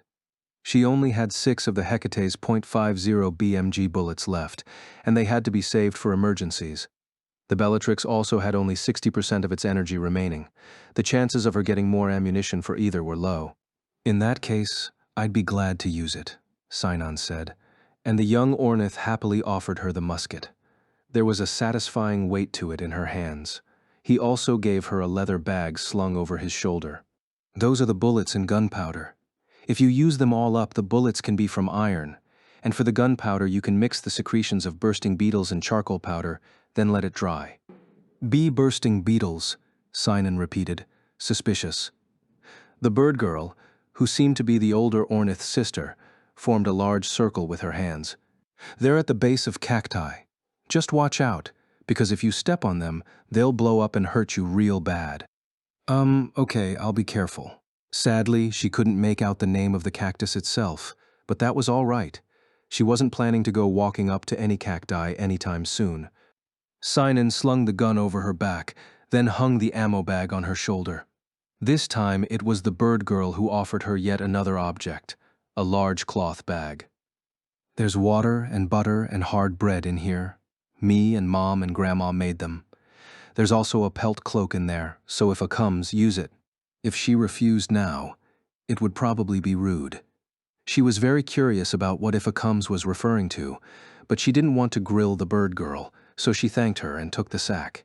The bird girl grinned and added, "The hard bread's not very good, but it lasts a really long time. When, sear it over a fire and spread the butter on it, and it'll taste much." "Okay, I'll try that. Thank you so much," she said, bowing one more time, then took the bird girl's hands in her own. "Can you tell me your name?" "Sure. I'm Ficky, and my brother is Ufelm. Flicky and Ufelm, I will return to this village someday, and I'll bring you many gifts from my travels." "Yay!" Ficky exclaimed excitedly. Sinon fixed the image of the little bird girl's excitement in her mind and swore to herself that she would uphold that promise. It was 7:30 p.m. Sinon left the Ornith village, opened her map window, and looked for a landmark that would help her head southeast. Fortunately, there was a large moon shining in the sky, and with the help of the night vision skill, she could make out the terrain on her own. Upon gazing to the southeast, she noticed a rock growth in the distance that looked just like a gate. There we go. With her motivation as fuel, Sinon strode across the dried earth. She had no idea how many miles across this Gioru savanna was, but she was determined to cross it and reach the Bashan village by the end of the night. After all, beating the Sterocephalus field boss had put her all the way up to level 16, and she had a musket on her back and a Bellatrix SL2 at her side.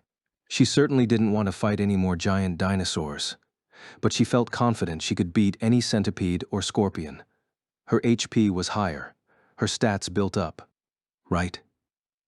Her stats, Unital Ring didn't have basic character stats like STR and AGI. Instead, it had a varied system of abilities which served a different function from skills. With the levels she'd gained, she now had 15 ability points to spend, and there was no point hoarding them if she was going to try crossing the dangers of the wilderness alone. "I'm really not good at this sort of thing," she murmured, switching from the map screen to the ability list. At the meeting after school, Kirito had said that it didn't seem like you could respec your abilities once chosen, which was the same way it worked in GGO. The problem was that there were way too many choices in Unital Ring. Perhaps she should return to the Ornith village, log out in a safe spot, then look up information on the abilities online. But no, barely 24 hours had passed since the incident began, so it wasn't smart to believe anything you saw written on the net at this point. She should think for herself about what she needed, and make that choice on her own. That was a lesson the GGO player Zexseed had taught her before he was killed by Deathgun. "I guess I should use 10 points now." Sinon murmured and lifted her finger to pick from the 4 starter abilities. I'm just not good at this sort of thing, I murmured, staring at the ability screen. Lisbeth finished drinking some water and groaned. Just go by feeling. Lifa and I did ours really quick. That's the problem.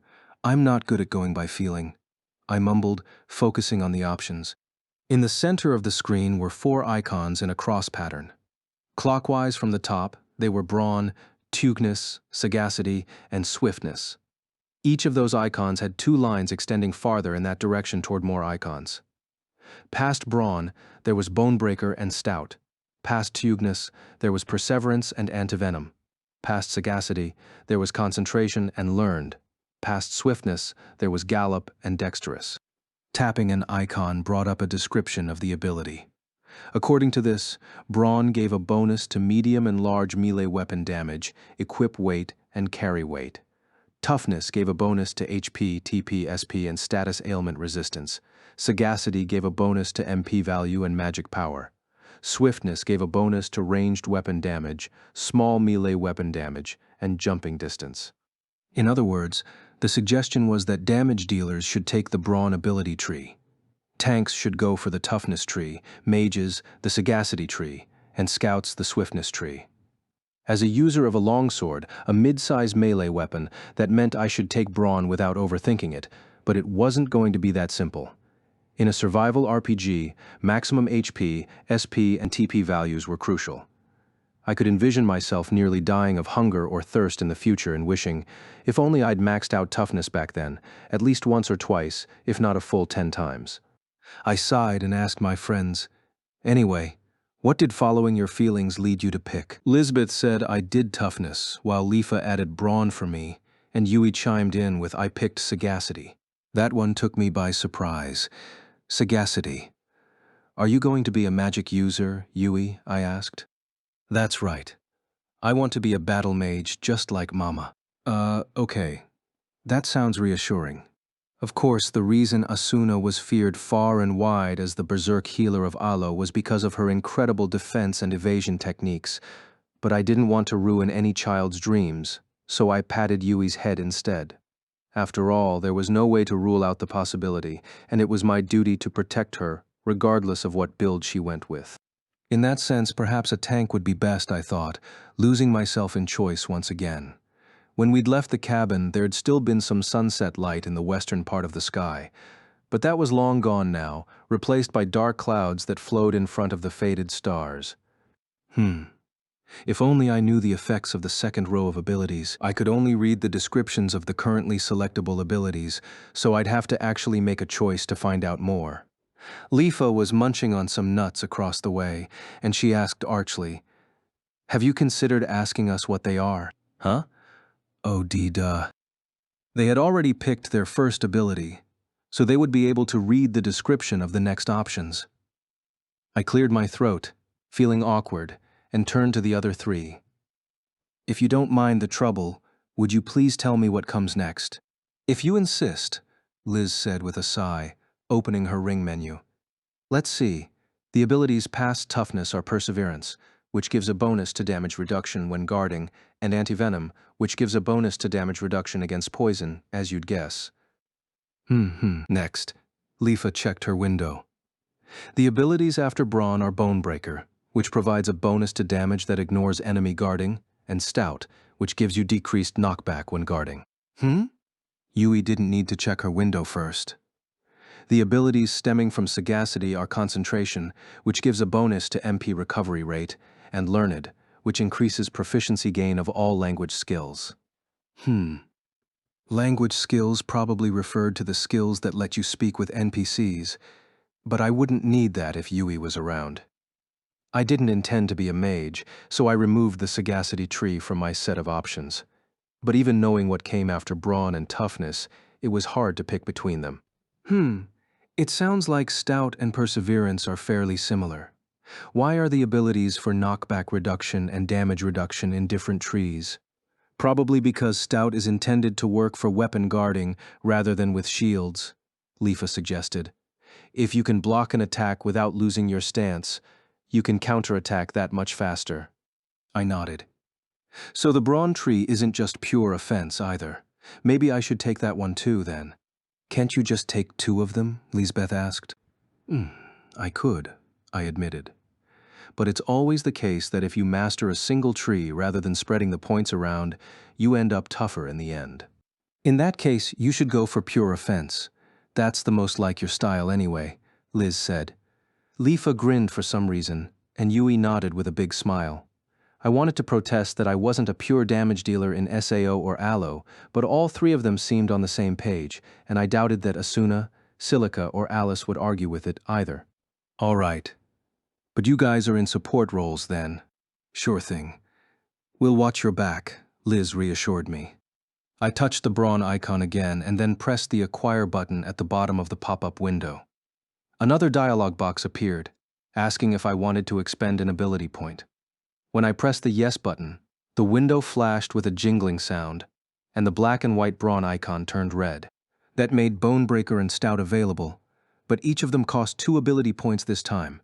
It seemed that each ability had 10 ranks, so I had the option of taking Brawn all the way to rank 10 before I took Bonebreaker. If I wanted, I had 11 points left, but I didn't think I wanted to spend all of them yet.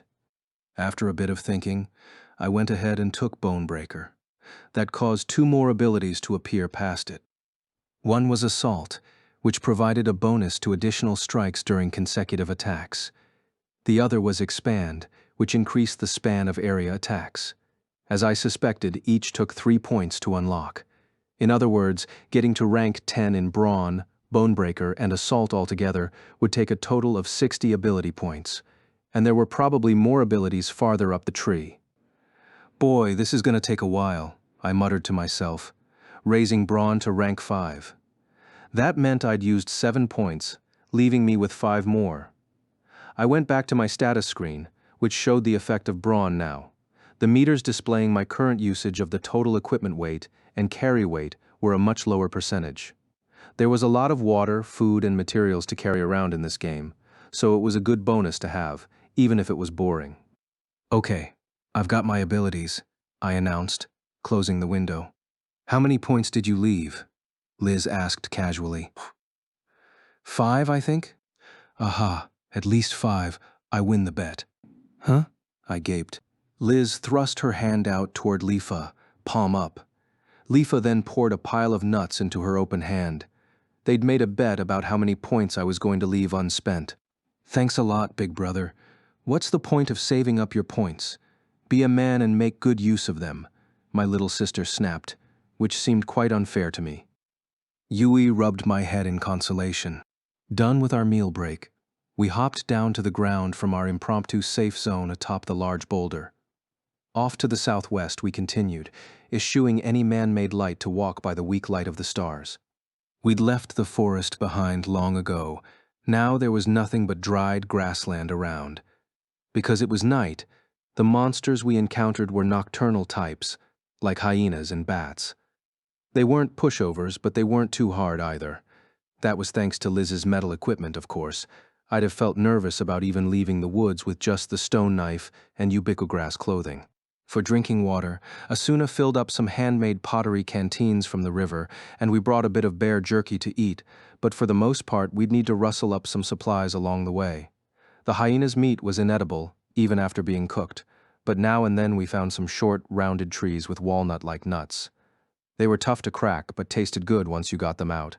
2 hours had passed since we left, but we were keeping TP and SP at around 80% so far. Liz, how far to the Bashin village? I asked Lisbeth, who was walking with her map window open. Over her shoulder, the blacksmith replied, "We're still only a third of the way there. There are 2 huge trees up ahead, and that's basically the halfway point, I'd say." Like how big? As big as the World Tree in Alfheim, Lifa asked. Lisbeth just grimaced and shook her head. No, not that big. I'm not totally sure because the last time we saw them was also at night, but I'd guess they're like 300 feet. That reminds me, when the Bashin passed a hill with a view of those big trees, they stopped to pray, added Yui, who was walking hand in hand with me. Oh, right, they did, Lisbeth agreed. Praying to the huge trees, I repeated, thinking hard. Somehow that imagery stimulated something deep in my memory, but I couldn't tell what it was summoning. I considered asking Yui to run that idea through her VR database, but thought better of it. Yui was another player now, not a navigation pixie, and what's more, she was excited about that. It wouldn't be fair of me to continue treating her like a convenient AI tool. Instead, I was going to ask them if they'd stopped and prayed with the Bashin, but I got distracted by a cold, damp breeze from the north. Brr. The night here is chilly for being a savanna.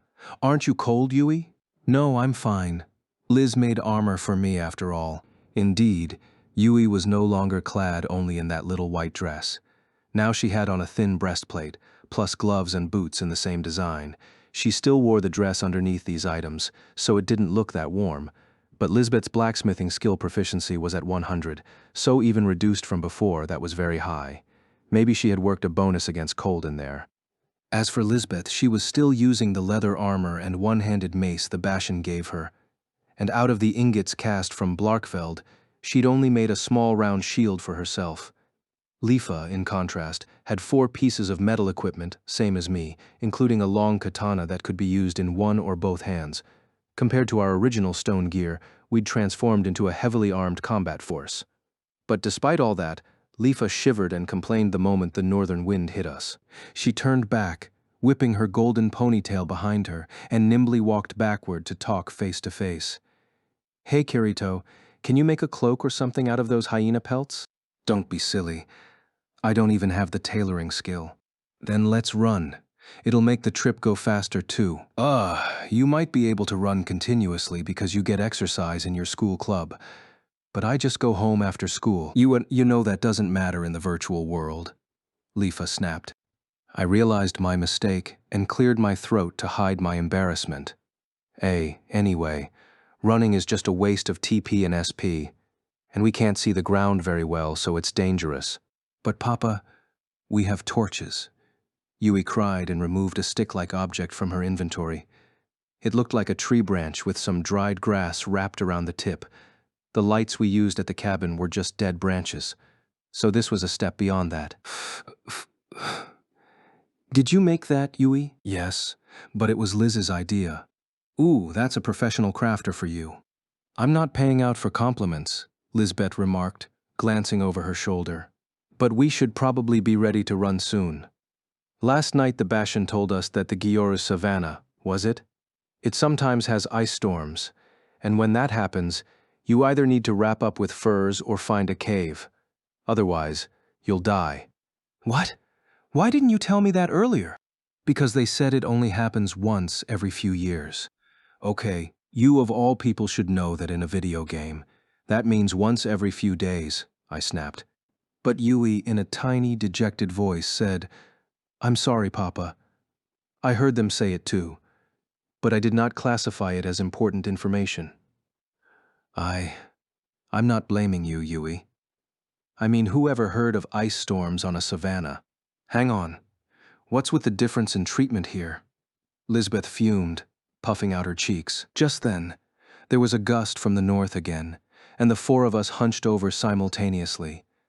It felt much colder than the previous one, and slightly wetter. I looked at the sky and saw black clouds rushing from north to south with great speed. I'm getting a bad feeling about this, Lifa murmured. I offered a vote of agreement and looked down at Yui. Let's get that torch lit. All right. Yui solemnly pointed the grass-wrapped end of the branch toward me. I took a pair of flintstones out of my bag and struck them together. In the real world, flint had to be struck against a piece of metal called a fire steel to create sparks, but here, you just needed 2 stones. I struck them together, telling myself that even if I didn't take the sagacity ability tree, I was going to learn the fire magic skill someday. On the 7th strike, the sparks landed true and began to burn the dried grass. I put the flintstones back in my bag and took the torch from Yui, holding it high. The strong wind buffeted the flame, but it wasn't going to go out that easily. A quick survey around us did not reveal any likely places to find a cave. If there was one nearby, the light wasn't strong enough to reach it. But it did show us a tall, narrow silhouette like a rock formation to the east and some gentle hill slopes to the west. Which way to go? It wasn't a sure thing yet that an ice storm was going to sweep over us. But if we waited until then to search for shelter, it would already be too late. If there was a cave nearby, it would have to be at the rock formation, but it was shaped like a spire, so any potential hollowed-out caves were unlikely to be deep enough for us. To my right, Yui cried out, "Something's coming from the north, Papa." Huh? I spun around, pointing the torch upwind, just as a huge, silent shadow slid into the range of the light. Pausing just 5 yards away, the shadow stayed low to the ground and growled. This was not one of the hyenas we'd fought several times already. The black-furred body was slender but far bigger than a hyena's, and its front legs were burly by comparison. It wasn't a canine type, but a feline based on the rounded ears. It was probably some kind of leopard. "Grar," the Black Panther roared, its light blue eyes watching the four of us closely. "Why now?" I lamented. We couldn't run fast enough to get away from it, and it was clearly feeling hostile toward the torch. I moved the torch to my left hand and grabbed the handle of my sword. "We're going to fight," I shouted. Lifa drew her weapon and stepped forward. Liz loosened her mace from its fasteners. I whispered, "Take care of Yui," to her, and she replied, "Don't worry, I've got her." Upon seeing my longsword and Lifa's katana, the panther bared its vicious fangs. They weren't as big as a saber-toothed tiger's, but they were at least 3 times as long as any real leopard's. Its pelt was dark as night, with a blue luster that ran from its neck down its spine. The Black Panther crouched lower, entering a leaping stance. It was targeting me. I held my sword at my right shoulder, preparing to fight back with a sword skill. Then there was an ear-splitting roar, not from the panther but from the wind. A gust that made all the previous bursts of wind seem cute by comparison blasted us. I had to tense my feet against the ground. Our valiant little torch couldn't withstand this and finally went out, plunging us into darkness. Hard pellets lashed my exposed face and hands. It was ice hail. Oh, hail no, I thought, although I didn't think anyone would have appreciated the wordplay because, just then, the panther leaped. I started to activate the sword skill vertical on instinct, but stopped myself before I could plant my feet, and I spun around. With incredible power, the panther jumped over all 4 of us, landing on the other side. It wasn't targeting us, it just ran farther south. Do you think it was just running away from the storm?" Liz wondered, just as the same thought occurred to me. If we were right, then these icy gusts were merely the warning blast of a storm so dangerous that even monsters fled from its path. It also meant the Black Panther had an evacuation destination in mind. "Let's go after it," I shouted, sheathing my sword and grabbing Yui's hand. We took off running, Lisbeth and Lifa close behind. The panther's silhouette blended into the darkness, and if it got more than a few yards away, we'd lose sight of it. The torch was extinguished, so we couldn't see the ground. If any of us tripped on a change in elevation or a stone, that was it for our chase. I could only pray for real, actual luck during the pursuit. I considered scooping up Yui to carry her, but as a player, her agility was bound to be close to my own, and she was keeping up well. For 2 minutes, we pursued the fleeing Black Panther. A small hill appeared up ahead. The panther leaped toward the foot of the hill, then seemingly vanished into it. When we arrived a moment later, there was a cave mouth about 3 feet tall, dark against the hillside. As soon as I stopped, hail struck my iron armor from behind, clanging off the metal. The pellets were only a fraction of an inch in size now, but they were bound to get worse. The temperature was dropping, too. My breath was turning white. I could also see that my HP bar was dropping.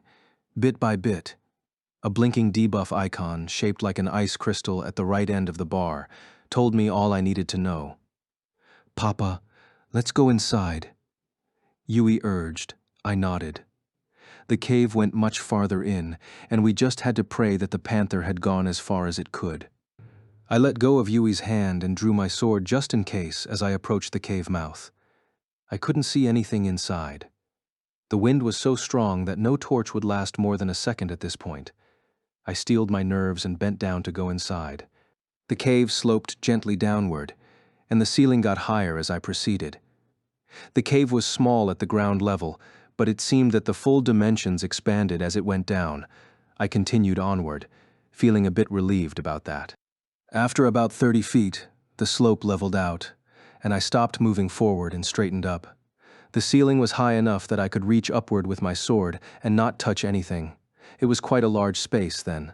There was no sign of the Black Panther. I checked on my HP bar, which had stopped decreasing and no longer had a freezing debuff icon. I exhaled and turned back around. The cave was pitch black, with almost no visibility. "Are you all here?" I whispered. "Yes, Papa. I'm here." "Sure am."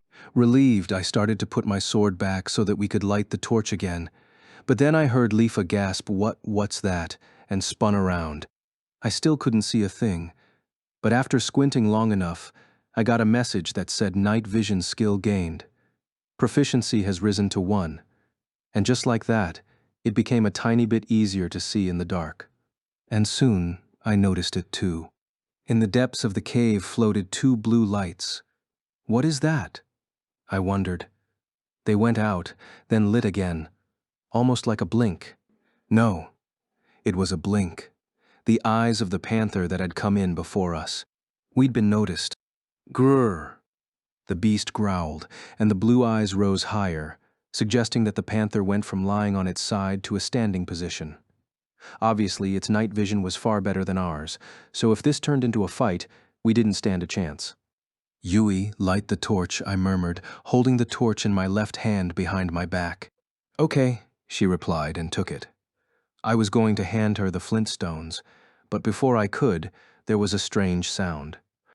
It was a high-pitched creaking, something that did not sound like it came from the panther.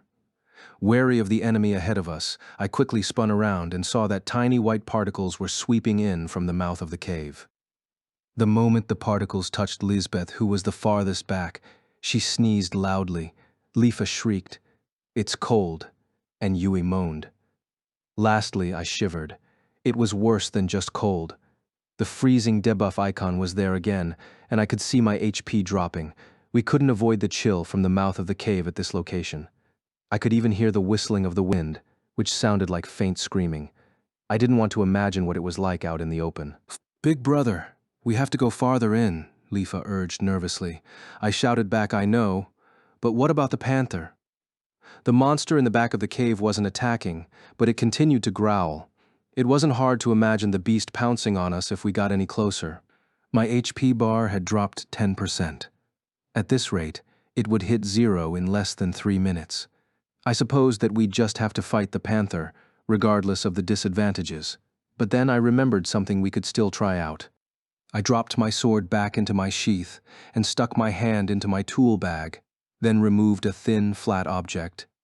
It was the bear jerky Asuna had made for us. The emergency ration was important, but I'd never need to eat it if I died from the cold or the panther. "Sman, it's yummy. It's dinner." I called out to the blue eyes in the darkness and tossed the dried meat.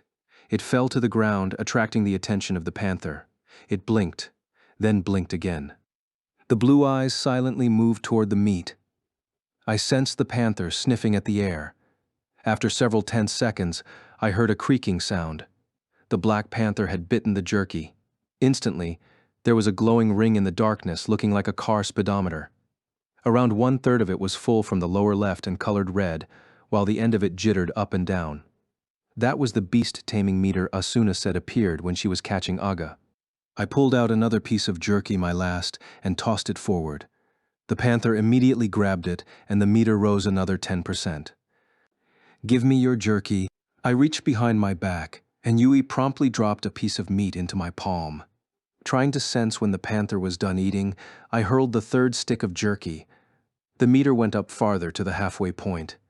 The first piece of jerky put it at 30%, and the next 2 added 10% each. Yui should have 1 piece of jerky, plus 2 each from Liz and Lifa, which should give us just enough.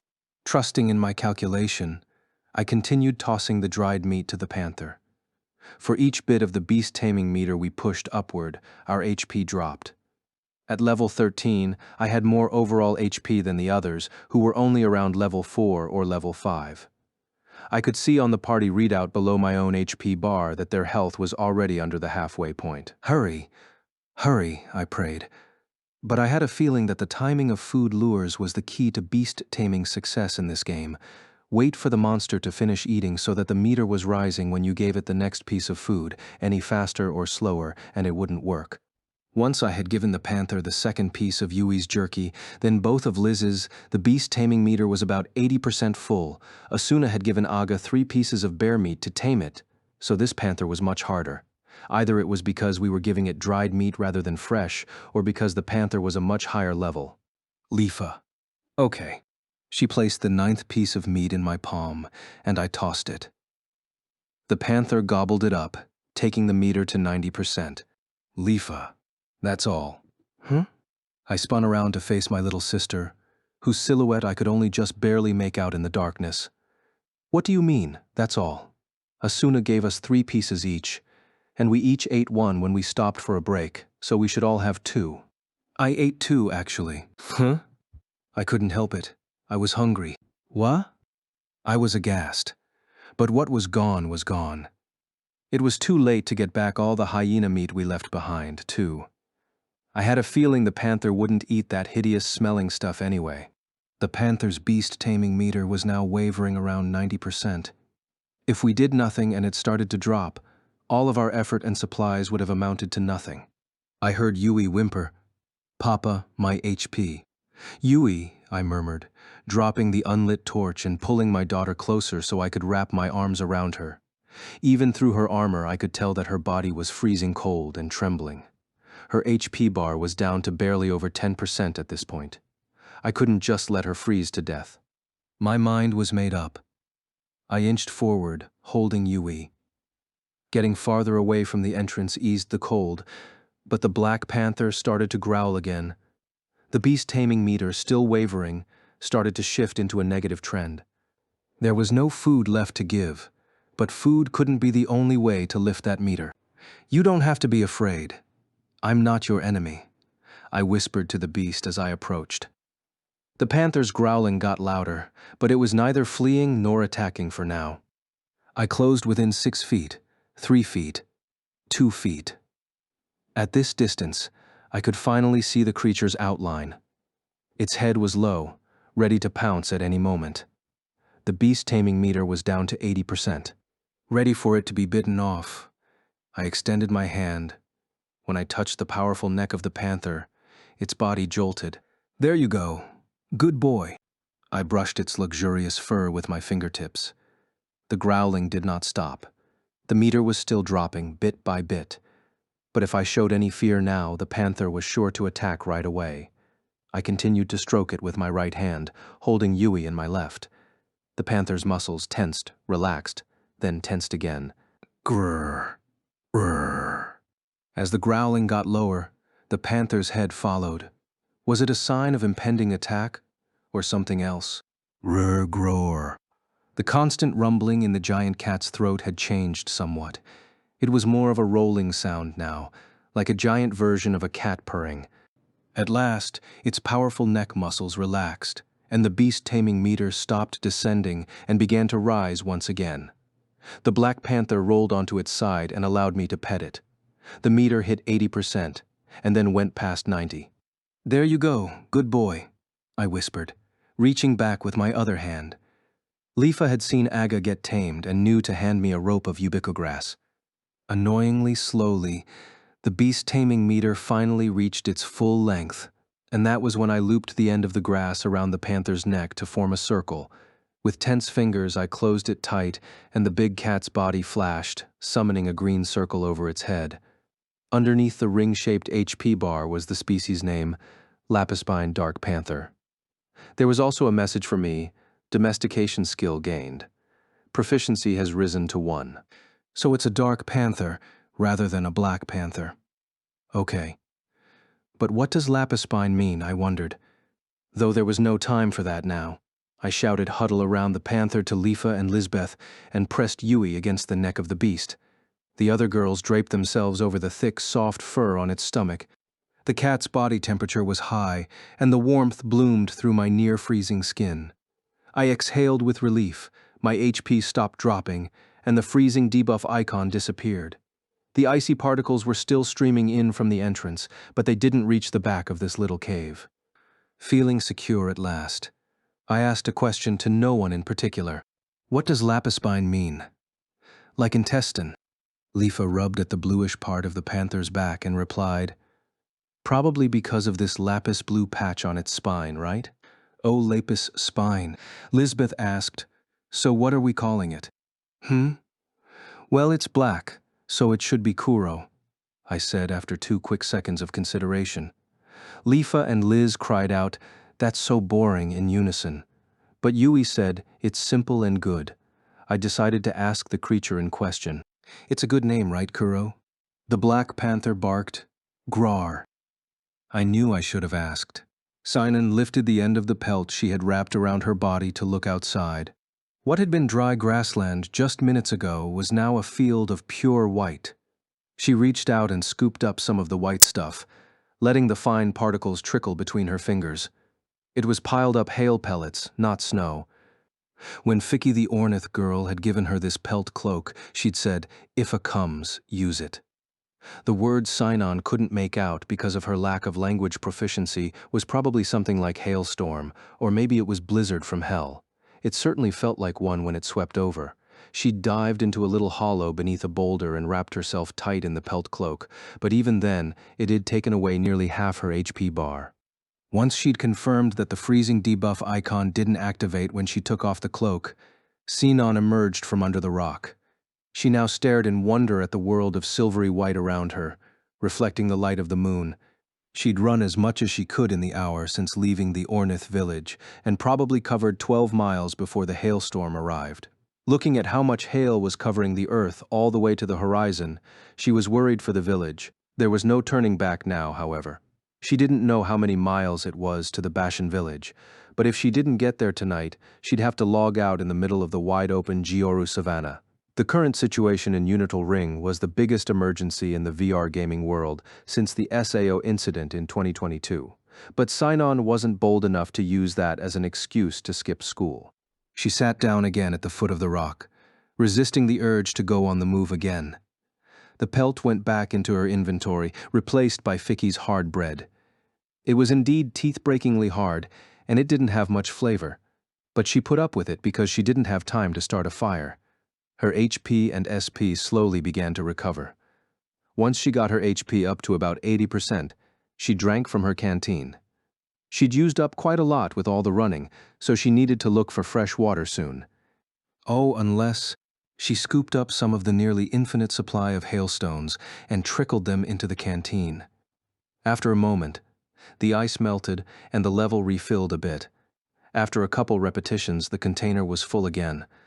The temperature was rising too, so the hail on the ground would melt soon. As long as she had a container, she could refill as much water as she wanted. But of course there were no canteens or water jugs just lying around on the ground, and Sinon had neither the materials nor the necessary skill to make one. Sinon examined the details of the Ornith canteen closely. It seemed to be made of waterproof leather. Though she hadn't thought about it before, it occurred to her now that the light and sturdy canteen was probably more valuable than the life-giving water inside it. Between the muskets and the contemporary-looking buildings, the Orniths seemed to have quite an advanced civilization. Too bad she wasn't likely to visit them again for quite a while. For now, she drank from the freshly chilled water to refill her TP bar, then sloshed more hail into the canteen to top it off. If she ran quickly, she could probably use it up and refill it one more time before all the ice melted. Sinon picked up the musket from the side of the boulder, slung it over her back, checked that her laser gun was still on her hip, then began sprinting across the silvery plains. Out of the 15 ability points she had acquired, Sinon spent 10 to take the Swiftness ability and its 2 offshoots, Gallop and Dexterous. From Swiftness, that gave her a bonus to ranged weapon damage, small melee weapon damage, and jumping distance. From Gallop, reduced rate of SP and TP decrease when running, and from Dexterous, a bonus to ranged weapon accuracy and lockpicking change. She was curious about the offshoots of Gallop, Sprint, and Acrobat, and the offshoots of Dexterous, Vital Aim, and Adroit, but she held off for now because the third-tier abilities cost 3 points each. Saving 5 points was probably more cautious than she needed to be, but she had a feeling she'd soon want abilities from outside the Swiftness tree, particularly from the Toughness tree. For now, the effect of the lower TP-SP cost from Gallop was huge. At just rank 2, she could already tell that they were draining slower. She couldn't have run 12 miles in an hour without it. Sinon ran persistently, eager to make up the time she'd lost because of the storm. Before now, she'd had to avoid monsters as well as their likely hiding places. But now that the storm had passed, it seemed as though all the creatures had burrowed underground, because she couldn't see a single moving thing anymore as she hurried southeast. 8 inches of hail on the ground made for a crunchy surface underfoot. But unlike snow, it was tightly packed and did not slow her down. After 15 minutes, the ice began to thaw. It was melting as the temperature rose again. She stopped, drank from her water supply to refill her TP, then scooped up more ice. More of it was melting even as she did this, so the next time she drank, she'd need to find a new source to fill up her water. Hopefully that'd be after she was out of the savannah. Up ahead near the horizon, lit by dim starlight now that the clouds had blown past, she could see the dark outline of mountains or a cliff. She'd crossed 18 miles of the flat expanse, and up ahead it was split with a giant wall of a cliff. Was that the end of the plains? Did that mean the Bashan village was close to the wall? With hope in her heart, Sinon gazed at the foot of the cliff from north to south. But at no point did she see any sign of man-made light. It was a bit before 9 p.m., which seemed early for lights in a village to be out, but she had to have faith. The ice was melting all around her now, returning the grassland to its regular state. The beasts and insects that had burrowed to get away from the chill would be active again soon. She reminded herself that she'd need to be wary of monsters once more, and she continued her run. As she got closer, the scale of the cliff was far bigger than she realized. It was easily over 150 feet tall and almost entirely vertical, so climbing it was out of the question. She couldn't tell whether to go north or south around it because there was no way to tell which side of it ended sooner. Sinon had never seen them for herself, but in the underworld, there were giant barriers called the Everlasting Walls, which split the 4 empires into separate territories, and not even the nobles or emperors themselves could cross them.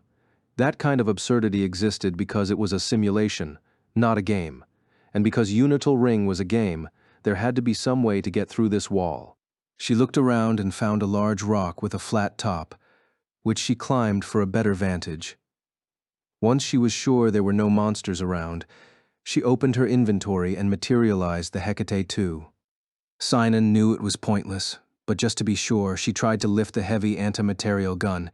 It would not budge. Even though Sinon was level 16, it was over her equip weight limit. She sighed, then got down and peered through the scope. She could pull it off the gun and use it as a mini telescope by hand if she wanted, but then she'd have to realign and adjust it again after reattaching it. The process was much easier in virtual reality than in the real world, from what she'd read, but you also needed to do a test fire to confirm it was right, and that was a waste. So she painfully realigned the Hecate's direction until she could look through the scope for a better view of the wall. The blackish surface was so smooth that it didn't even look natural. Free climbing that wall would be suicide. There were little trees growing here and there out of the surface, but there were not nearly enough of them to climb all the way up. Examining the northern side of the wall turned up nothing more of interest, so she slowly spun the Hecate on its bipod to point the other way, to the south, and looked through the scope again. She zoomed in on the scope. There was a slope carved into the wall at one point, like a set of stairs. Following the trail, feeling her heart beating in her throat, she saw it vanish at the top into a tunnel, its mouth black and yawning.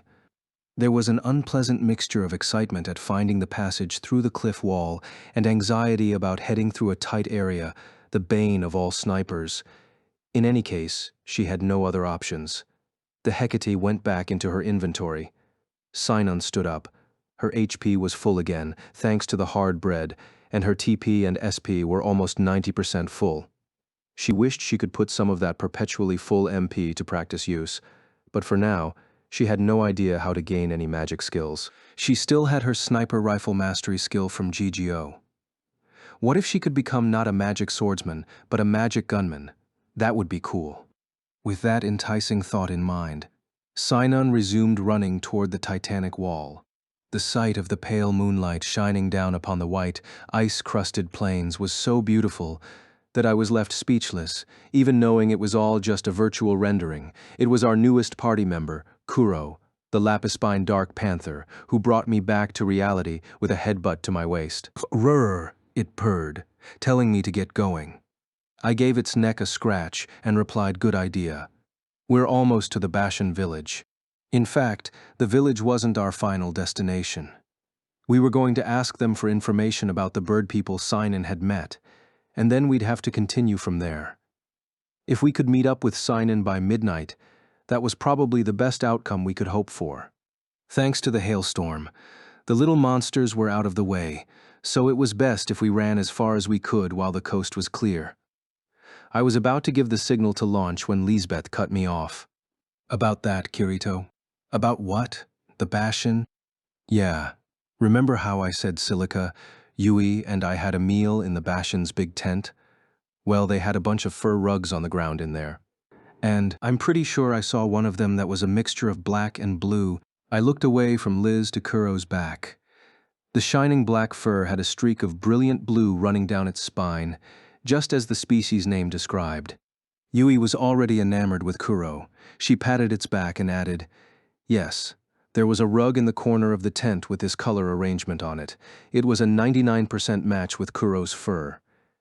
If Yui said it, then mistaken memory wasn't a factor. That left no doubt that the Bashan hunted lapis-spine dark panthers on the savannah. True or not, in a normal game, an NPC would never attack a player's tamed monster. Still, there was no guarantee it would work the same way in Unital Ring. In that case, what if we have you wait with Kuro outside the village so that we can go and collect information inside? Lifa suggested. That was a logical idea, and I was going to add that they should get some food for me too, if they got fed. But then Yui spoke again. "Actually, Papa, we might not need to go into the village at all." "Huh? What do you mean?" The earlier storm was of considerable scope. If Sinon encountered the same storm, it's possible she could be on the opposite side of the savannah. "I see. That's true. But how will we make contact with Sinon then? She's not a registered friend or party member, so we can't send messages," I said. Yui beamed. "Why do you need to contact her in Unital Ring? Why not in the real world?" Following my daughter's advice, I logged out and sat upright. Going from the icy white plains to my man-made room gave me a bout of momentary dizziness until I looked to my side. On the left side of the bed was Suguha, wearing her amusphere and looking defenseless in her sleep. But of course, she wasn't sleeping. Suguha was currently in a far-off virtual world, protecting my avatar. We knew there were no enemies in visible range, but there was always the possibility of a dangerous monster popping into existence, so I needed to hurry. I lifted the amusphere visor and grabbed my phone. With the introduction of the Ogma, it was quickly becoming an obsolete bit of gadgetry, but I used it to call Sinon anyway. She was probably in the midst of a UR dive too.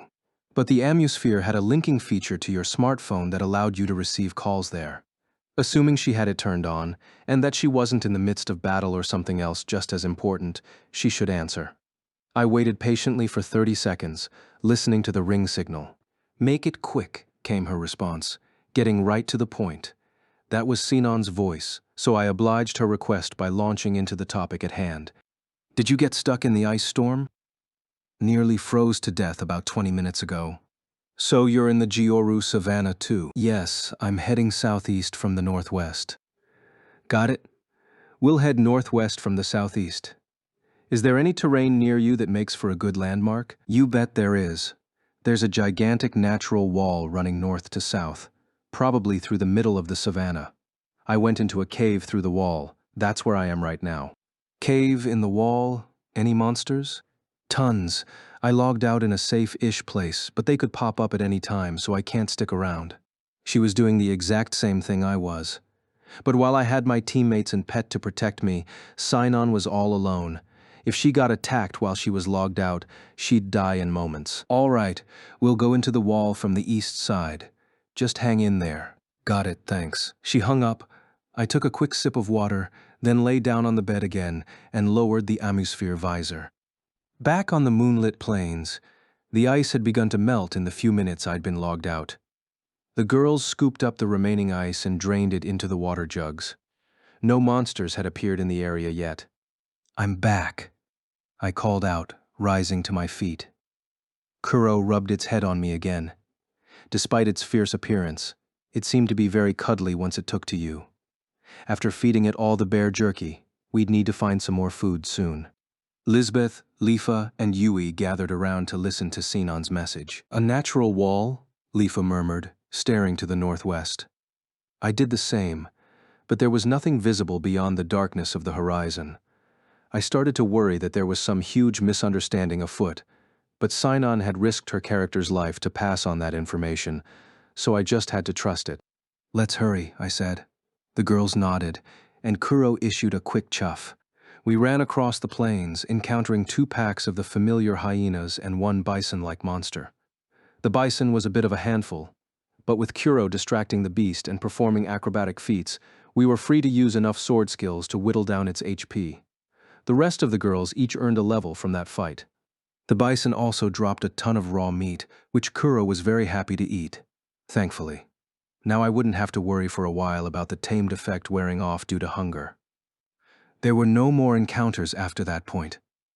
30 minutes of travel later, Yui pointed ahead and shouted, "I can see a wall." I stopped and squinted until a surface rising directly above the plains was visible to me. The massive cliff ran from north to south, and its scale reminded me of the everlasting walls from the underworld. "And somewhere in there is a cave where Sinan's waiting," asked Lisbeth.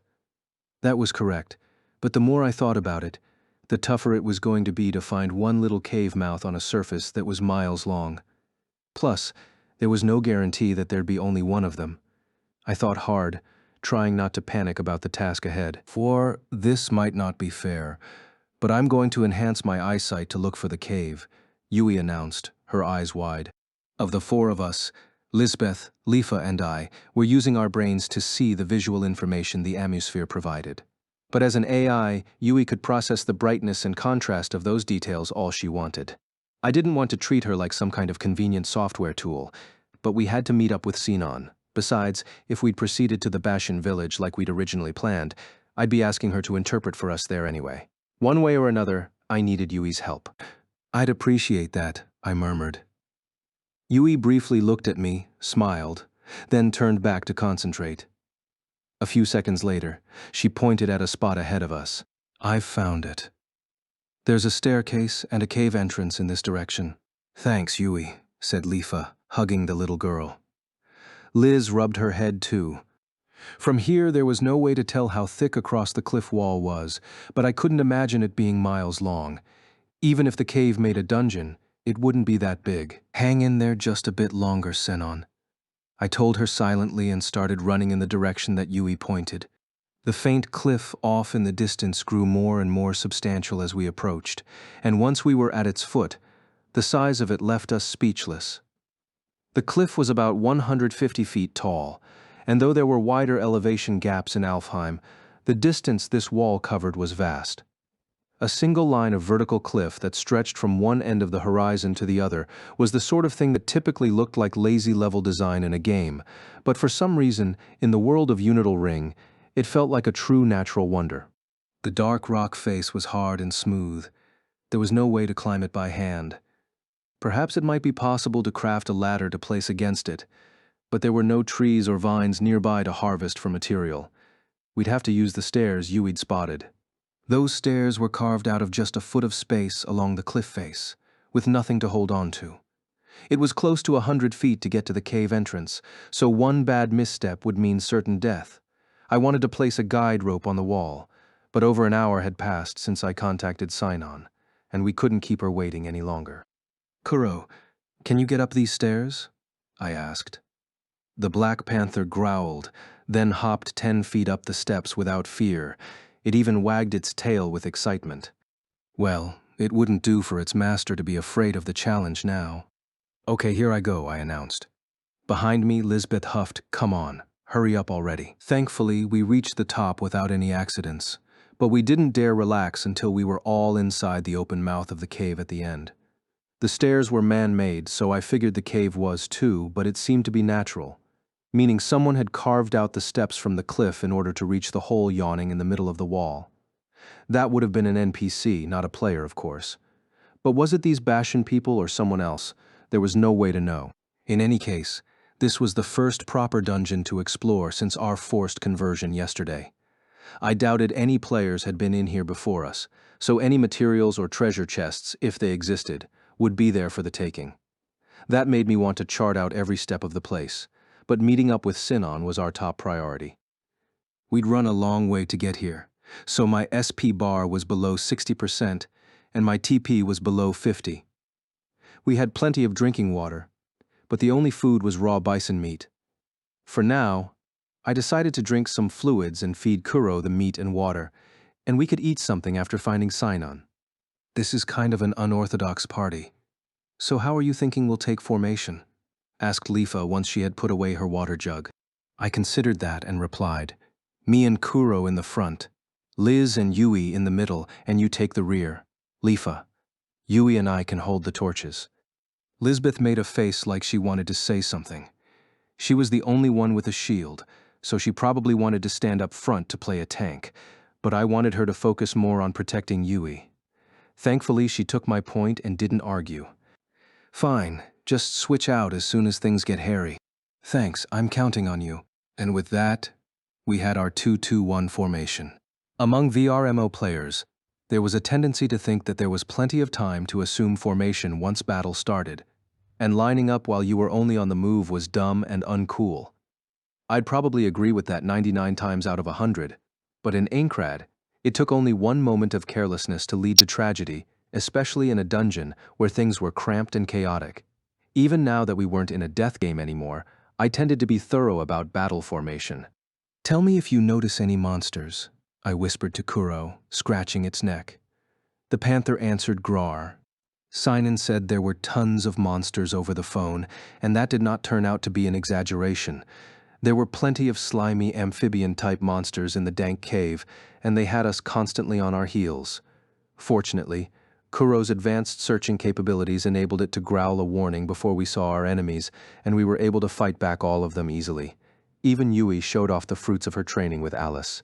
She fought bravely with her short sword, proving that I was a little too worried about her.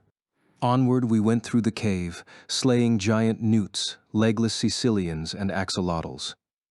Unfortunately, we didn't come across any treasure chests, but there were more than a few veins of iron and bronze ore. So we stocked up on everything we could find. After 20 minutes, I was getting worried about my SP, but I didn't want to chow down on raw newt either, from the rear. Lifa said, "It's kind of weird, don't you think?" What's weird? We're dealing with all of these amphibians, and there are so many newts and salamanders, yet there hasn't been a single blam. There was a dry, distant, echoing sound that came from farther in, causing Lifa to stop in the middle of her sentence. I hadn't heard that particular sound once in this dungeon, or in Unital Ring at all. Kuro paused, twitching, and began to growl. That had to be a gunpowder explosion, a gunshot. "It's Sinon," I shouted, trying not to make too much noise, and looked over my shoulder. "Yui, can you tell which direction that came from?" "I'm analyzing the echoes. It came from a hallway ahead, and to the right," she stated. I thanked her and picked up my pace. At the next fork, we went right and followed the tunnel as it curved and descended somewhat. Suddenly the cave widened ahead. We were near the top of a huge domed hollow. It had to be nearly 50 yards across. That was much farther than the torches were capable of illuminating, but I could see the overall size of the dome because of some kind of luminescent moss growing on the walls.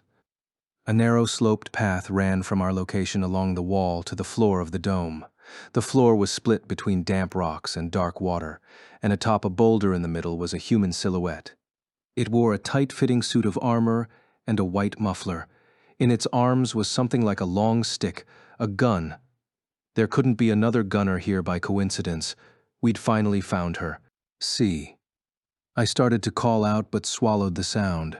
Behind the gunner were more humanoid shapes. But though they were upright, they were not human.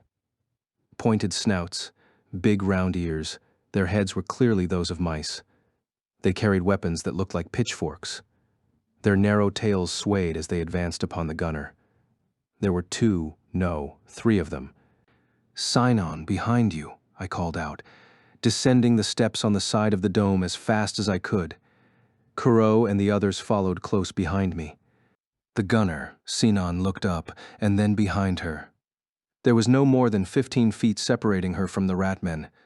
She could shoot one of them, but the other two would skewer her with their weapons. Ria! I leaped halfway down the path into a shallow pool. The jump created a huge splash and took a few of my HP, but I didn't care.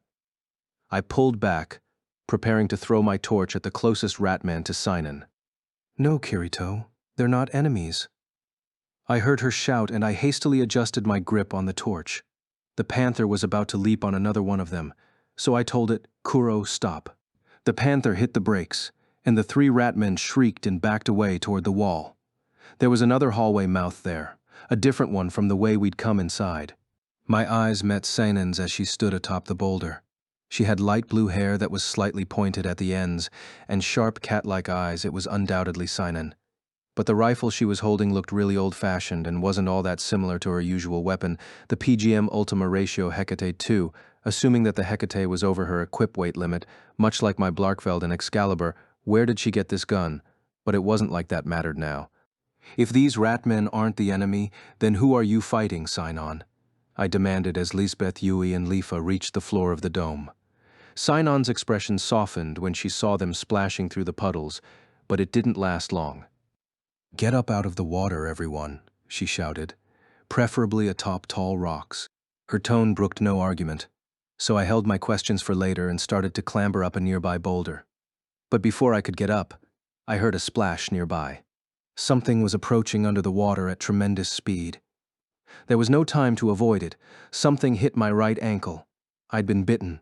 No, grabbed. Suddenly, my foot got wrenched aside, and I fell into the water. The torch flew out of my hand and fizzled out. With the sword in my right hand, I tried to sever the rope-like thing wrapped around my ankle, but I couldn't reach. It was going to drag me into the depths. Growler! Kuro snarled and plunged headfirst into the water, then emerged holding the thing that was pulling me in its fangs. It was not a rope, it was some kind of slimy pink tentacle thing. Big brother.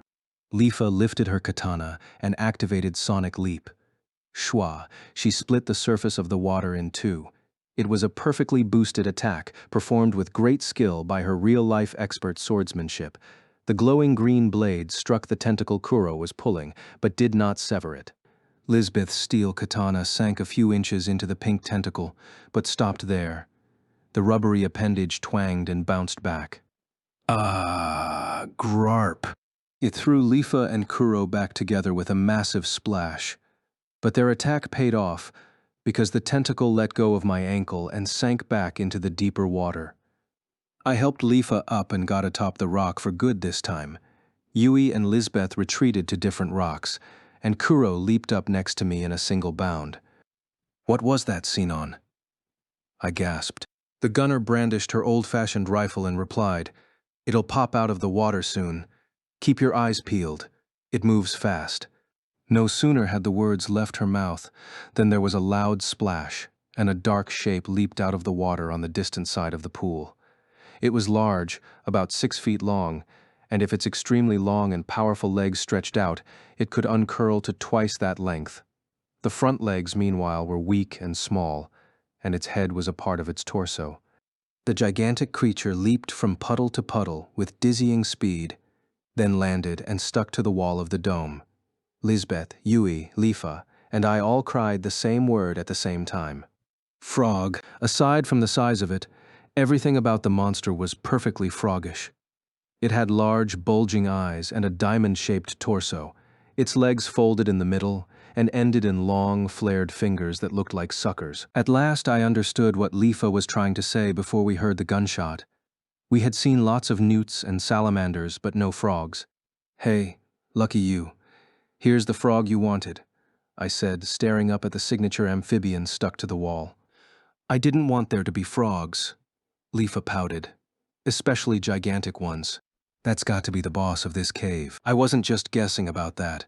I'd taken a tentacle attack to my right leg so I could see the ring cursor over the giant frog's head. Its individual name was Goliath Rana.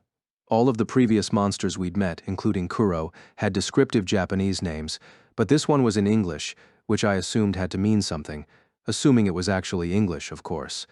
Goliath means giant, right? What's Rana? I murmured. Yui replied, I believe it's the name of the family of true frogs. In Japan, they're labeled as red frogs. Sure enough, the body of the giant frog was dark red, and its eyes flickered like flames. The Goliath Rana's bulging eyes blinked, and it began to climb the wall at a relaxed pace. The more it climbed and the steeper the negative angle became, the more eerily weightless it seemed, a cow-sized shape refusing to fall. Wouldn't this be the time to shoot it, Sinan? I asked, realizing my suggestion was probably unwanted. The gunner kept the rifle at her side without budging. She stared up at the frog and spat. I've shot it several times already, but its back is too tough for these musket bullets to pierce. Thanks to the Three Musketeers and such, I knew that muskets were an old-fashioned kind of gun, but you couldn't call them rifles because there wasn't any rifling on the inside of the barrels. This made me wonder where she'd gotten such a thing, but this wasn't the time to be asking irrelevant questions. Can you manage to shoot the Hecate with extra help? I wondered. She shot me down at once.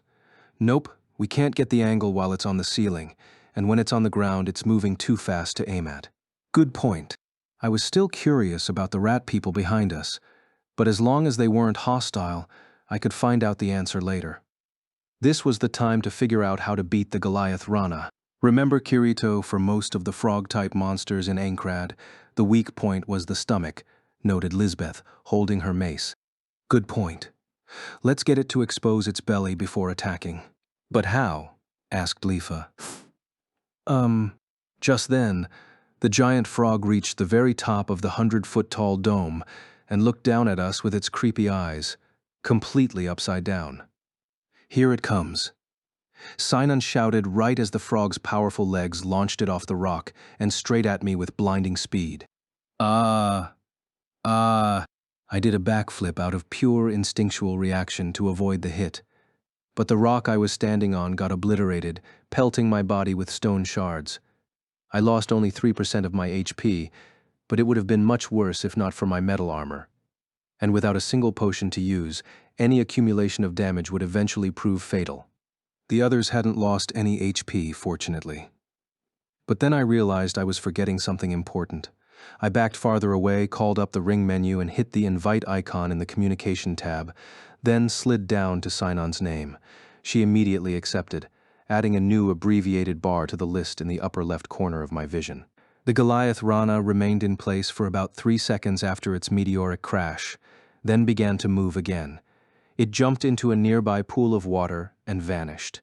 On top of the rocks, Sinan instructed, so we jumped onto nearby boulders again. Out of the corner of my eye, I caught sight of Yui and Kuro climbing up, then asked Sinan, so its attack patterns are a dive into the water, followed by a tentacle attack, then climbing to the ceiling and diving down. Just those two? For now, and that's its tongue, not a tentacle. Oh, that makes more sense. So when the Goliath Rana grabbed my ankle, it wasn't trying to drown me but eat me. If I had only one life to live in Unital Ring, I was going to do everything in my power to avoid going out like that. After enough time waiting atop the rocks, we lured the frog out of the water again, where it began to climb the wall. We didn't have an avenue to attack yet, but if we avoided the dive attack, at least we wouldn't take major damage, but that wasn't the right line of thought. Each one of its dives was destroying a safe rock to stand on, so we would eventually lose our defense against its tongue attack. Lifa, once we avoid the dive, we've got to use sword skills before it moves again. Try to aim for the underside of its body to flip it over. Okay, got it. Sign on, Yui, I continued. Follow up when the frog's stomach is exposed. Kuro, protect Yui. Roger that. Yes, Papa. Grar. I felt sure that the two girls understood my point, but wasn't as positive about the panther. Here was hoping, though. The giant frog's suckered limbs made their way up the rock wall with ease. Another 10 seconds until it reached the top again. Could we use the materials on hand to fashion a kind of trap where it was going to land? Like making a line of spiked logs, assuming such a thing existed in the woodworking skill. Kirito, Sinan shouted, startling me out of my thoughts. The Goliath Rana wasn't yet to the top of the dome, but its legs were bulging with tensed power. Qua. I jumped backward desperately, right as the frog kicked off the wall. It obliterated the boulder before my eyes like a cannonball. Fist-sized chunks of rock struck my shoulder and leg. They dented my iron armor and caused notable HP loss. Bastard. I entered the stance for Rage Spike, a low-thrusting skill, before I landed. You usually had to lean forward as far as possible right over the ground, so executing the proper motion while in the air was a very high-level technique. My sword took on a pale blue sheen as soon as my feet hit a shallow puddle. The instant the skill activated, I leaped forward, boosting the action. Water frothed to the sides as I charged at the throat of the briefly stunned frog.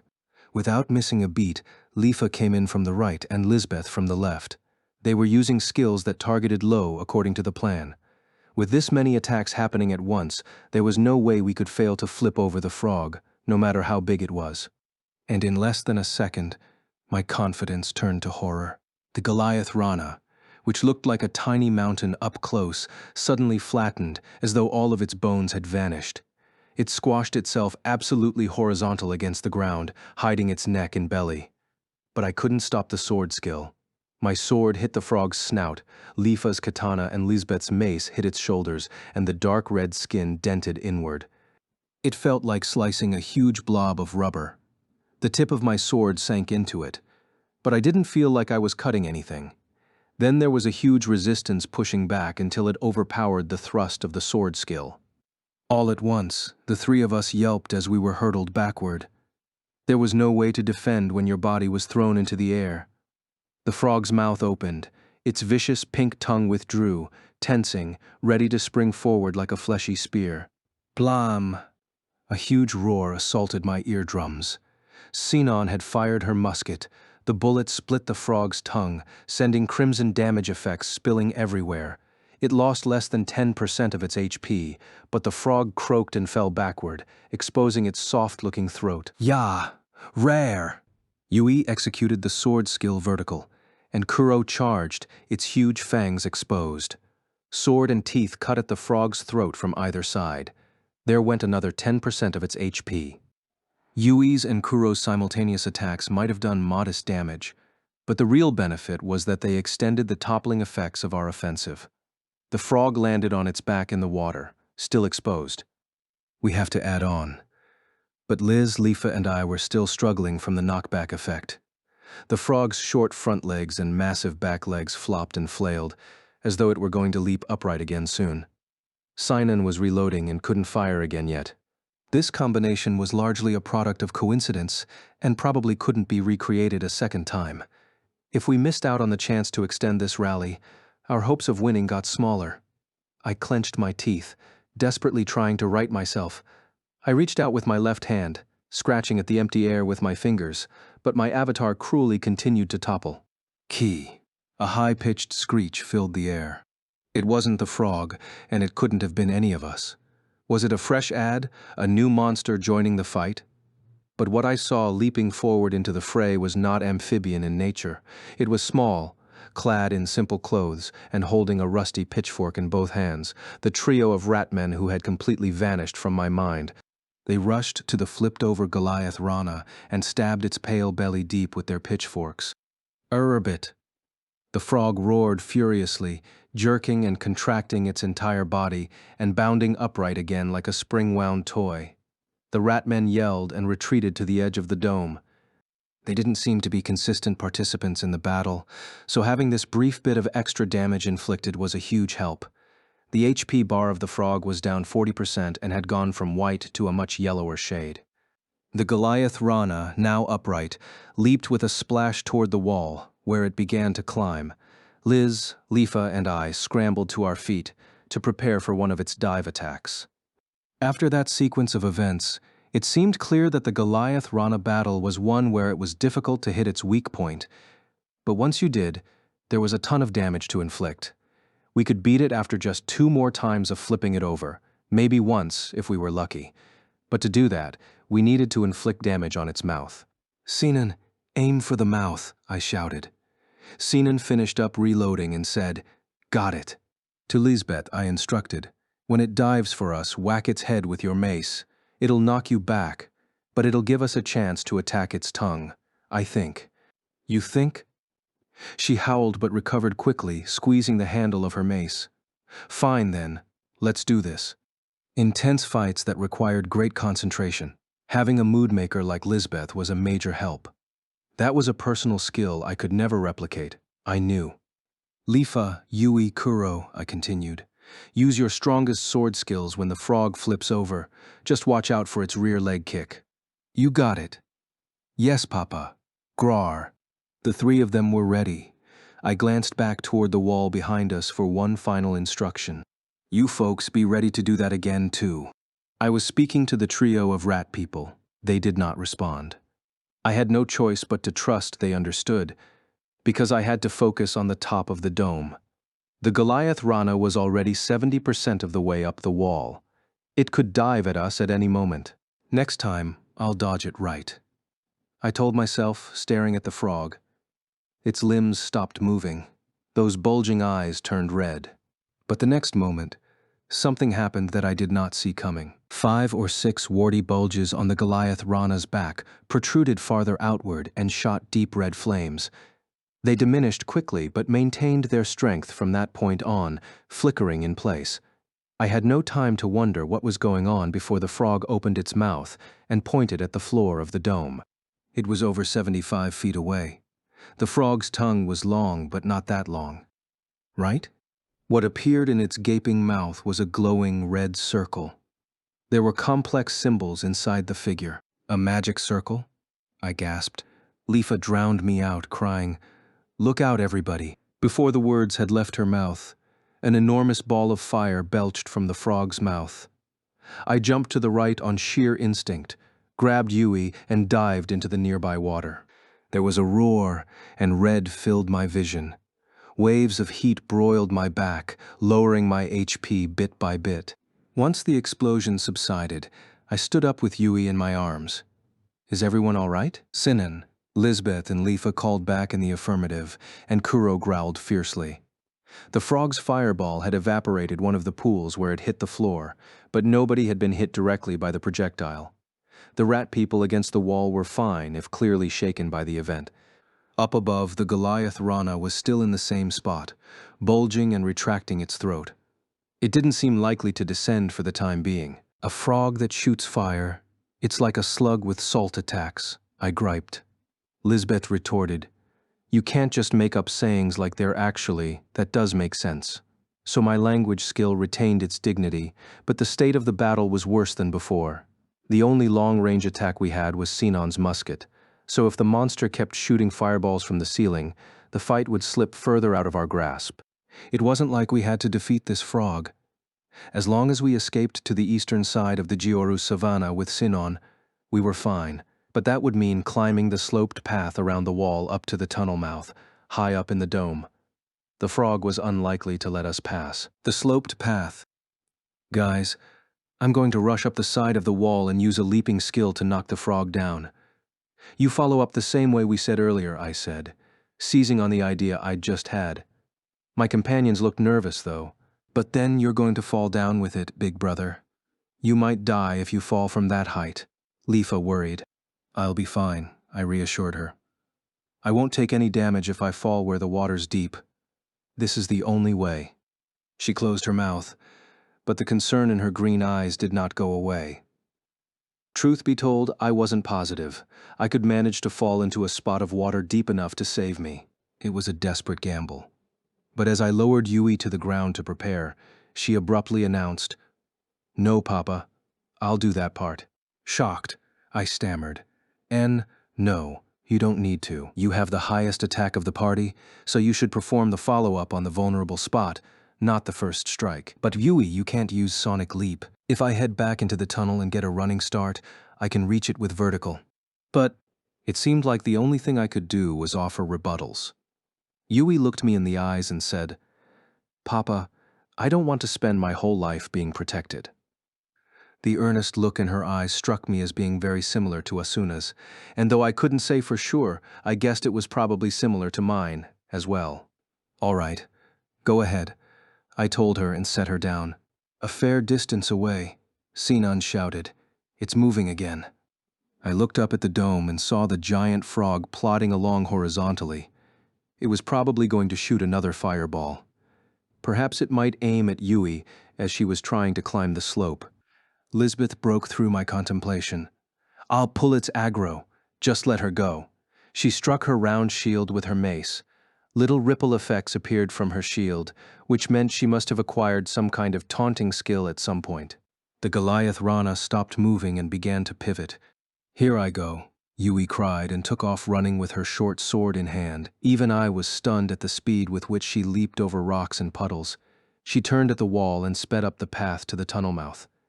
The frog twisted its upper half backward and opened its mouth wide. The direction made it clear it was targeting Lisbeth. "Get back, everybody," she instructed. I dutifully retreated, shouting, "Make sure you dodge it, Liz. Trust in the quality of my shield." Does that mean what I think it does? I wondered right at the moment that another red magic circle appeared in the Goliath Rana's mouth, shining brightly.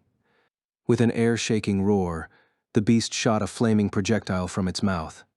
But Lisbeth stood her ground. She held the round shield up with her left arm and held her mace behind her. The shield was made with the premium steel ingots she'd made from melting down Blarkveld. In keeping with the high blacksmithing proficiency of its creator, the shield had to have a high defensive quality. But it couldn't possibly defend against a fire attack from a dungeon boss without damage. My right foot tensed, ready to push me forward into action, but I grabbed my knee with my hand, holding it in place. If I jumped forward and got caught in the blast, I might not be ready to attack the frog after it fell. I had to trust in Liz and Yui and let them do what they were determined to do. The 18-inch flaming ball struck the shield directly. It flashed, warping, billowing out red flames and black smoke that hid Liz from view. I shielded my face with my arms to protect against the explosion. In the upper left, I saw Lisbeth's HP bar dropping down. It went 70, 60, until it was below 50 in a blink, then stopped at around 40%. "Liz," I shouted, looking up. Curled up in the center of the blast radius, Lisbeth lifted her thumb to reassure me. She could have darted out of the way and probably defended against it more successfully, but she took the hit to ensure it couldn't possibly be redirected toward Yui. As for Yui, she was nearly to the top of the slope winding around the edge of the dome. Even I would have a hard time sprinting up the narrow ledge without a handhold of any kind. But Yui was pulling it off with aplomb, not because she was an AI, but because we had raised her to have a real heart and real courage. Once she reached the top of the path, she darted into the tunnel to give herself some running space to make the leap toward the frog. "Rurbit," the Goliath Rana croaked, turning around so it could face the tunnel. That was bad. If it attacked with its tongue, it might knock Yui out of the air when she jumped.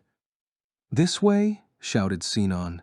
She pointed her loaded musket at the frog stuck to the ceiling of the dome and promptly pulled the trigger. The striker sent up sparks, and a moment later, the gun bellowed. The bullet struck the Goliath Rana directly in the eye. "Gribba-ah," the frog shrieked, turning once again. Then a figure in white burst out of the tunnel. She had a short sword readied at her right shoulder, her long black hair streaming behind her. The weapon was glowing blue, but the light was flickering. Executing a sword skill in midair when your stance wasn't solid was going to be very difficult for Yui, who hadn't practiced doing that, but she was managing to keep the effect glowing so far. "Yeah." Her fierce war cry reached us down at the bottom. Once her right foot was out into the air, Yui activated vertical. The game system boosted her small body, shooting her forward and leaving a brilliant slice in the air. The tip of the sword homed in on the frog's side. While it did not cut through the skin, the shock of the attack pulled the suckers from the frog's toes off the wall. The frog's rubbery, resilient skin bounced Yui backward. The frog then followed her, falling off the ceiling and waving its limbs wildly in the air. If she landed in the water, all was fine. But if she hit a rock, she would die. If I rushed to catch her, I wouldn't be there to attack the frog in time. It was the biggest dilemma since the battle started. But then I heard an unfamiliar, but strangely familiar, voice. "I got Yupi." "Thanks, whoever you are," I thought, and made the motion for sharp nail, a three-part attack that was the strongest I could execute right now. Beside me, Lifa readied the same move, and Lisbeth recovered from the force of the fireball with her mace in hand. Sinon was holding a small laser gun rather than the musket, and Kuro bared its sharp fangs. The Goliath Rana fell, belly up, onto one of the rock pillars and bounced high. When it landed a second time, I shouted, "Now!" Lifa, Lisbeth, Kuro, and I struck the defenseless frog's stomach from all sides with swords, mace, and teeth. Its HP bar instantly took a huge drop, going under 20%. The four of us pulled back, and the rat people shrieked as they charged in, stabbing it with their pitchforks. 10% left. I struggled against the sword skill's delay, trying to give it just a normal swing to beat the frog for good. But a moment before I could, the frog opened its mouth, still on its back. "Grrr, go!" it roared with fury, forming another big magic circle. If it spit a fireball this close, there was no way to dodge. I don't think so. Sinon leaped forward with great courage, jabbed her laser gun directly through the magic circle, and pulled the trigger. It made a volley of sci-fi pew-pew-pew-pew sounds, shooting light green energy bolts into the Goliath Rana's open mouth and whittling down its HP bar. The magic circle around Sinon's arm flashed. Flames flickered in the frog's mouth, swirling into a tornado rather than a fireball. And then its HP was gone. "Gree-gurk," the frog croaked, and the crimson magic circle turned into black smoke that floated away. It looked very similar to the effect of a magic spell being fumbled in Halo. The beast's massive body twitched a few times, getting steadily weaker until it stopped moving altogether. In SAO and Halo, a dead monster would promptly burst into blue particles, but here the body stayed put, meaning you couldn't be sure it was dead yet. I was worried about Yui, but more important was making sure the frog had croaked its last. I took a step forward, sword at the ready. Then something strange happened. From the middle of the still, flipped-over frog, around the position of its heart, a red light appeared, rising silently in the darkness. We'd defeated many monsters by now, including the thornspike cave bear that was just as strong, but I hadn't seen this happen with any of them. "Kirito, look," urged on by Sinon's voice. I took 2 steps, then jumped as high as I could, reaching for the red light. But the instant my fingertips grazed it, the light popped and vanished, just like a bubble. As I landed, I checked my hand, but there was nothing on my palm. Suddenly, all of the party members were surrounded by blue rings of light. For an instant I panicked, thinking it was some kind of trap, but soon realized it was just the level-up effect. The frog was good and dead. A message appeared telling me I was now level 16, but I hastily got it out of the way and looked up. Even in the darkness, Yui's white dress was easily noticeable. She hung in the air just below the tunnel exit, her skinny left arm clutched by the extended arm of someone else hanging upside down. That player had a rope tied around their ankle, which a different player was holding tight from the tunnel entrance. Yui and the mysterious player were swaying on the rope, drifting left and right, while a faint creaking sound made it clear that the rope was not strong enough to hold the weight of 2 people and was steadily fraying. The large man standing in the cave entrance steadily pulled the rope upward. I darted forward to the position beneath Yui and called up, "Hey, easy, easy." The man pulling the rope bellowed down, "I don't have enough rope to lower them down there, and the durability's going to wear out in less than 20 seconds. The other player, the man holding up Yui by the hand, replied, "Don't let that happen to me, boss. Not after coming as far as we did. You gotta pull me up." Strange, I thought, feeling a sense of déjà vu. I could swear I've heard both of those voices before. I dug in my heels to stop. Waiting below them wouldn't help if I couldn't actually catch both Yui and the man together. I needed a cushion instead. If I set out all the hyena pelts in my inventory, that probably wouldn't be enough to absorb the damage from a fall that high. There was only one thing that could work here. I turned around, raced back, and shouted to the others, "Help me carry this over, guys." Then I grabbed the leg of the dead Goliath Rana. Instantly, everyone else understood my meaning. Sinon jumped ahead of me, and Lisbeth and Lifa grabbed the left leg. The 4 of us began to drag the huge corpse. With a quick yowl, Kuro bit the frog's side to help us push, and even the 3 rat people set down their pitchforks and assisted with the head. Once we got going, the body slid faster than I thought it would over the rocky ground. I checked over my shoulder as we pulled and saw that Yui was halfway up the 30 feet or so to the tunnel mouth, but the rope was visibly wearing out. We were almost to the spot beneath the two of them when there was a heartless snap. "Sorry, Kirito, do something," shouted the large man who'd been pulling the rope. I didn't have time to wonder how he knew my name. "Aye," wailed the other man. But it was admirable the way that he managed to pull Yui close to him and make sure she'd land on top of him, rather than the other way around. We had to make that gesture pay off.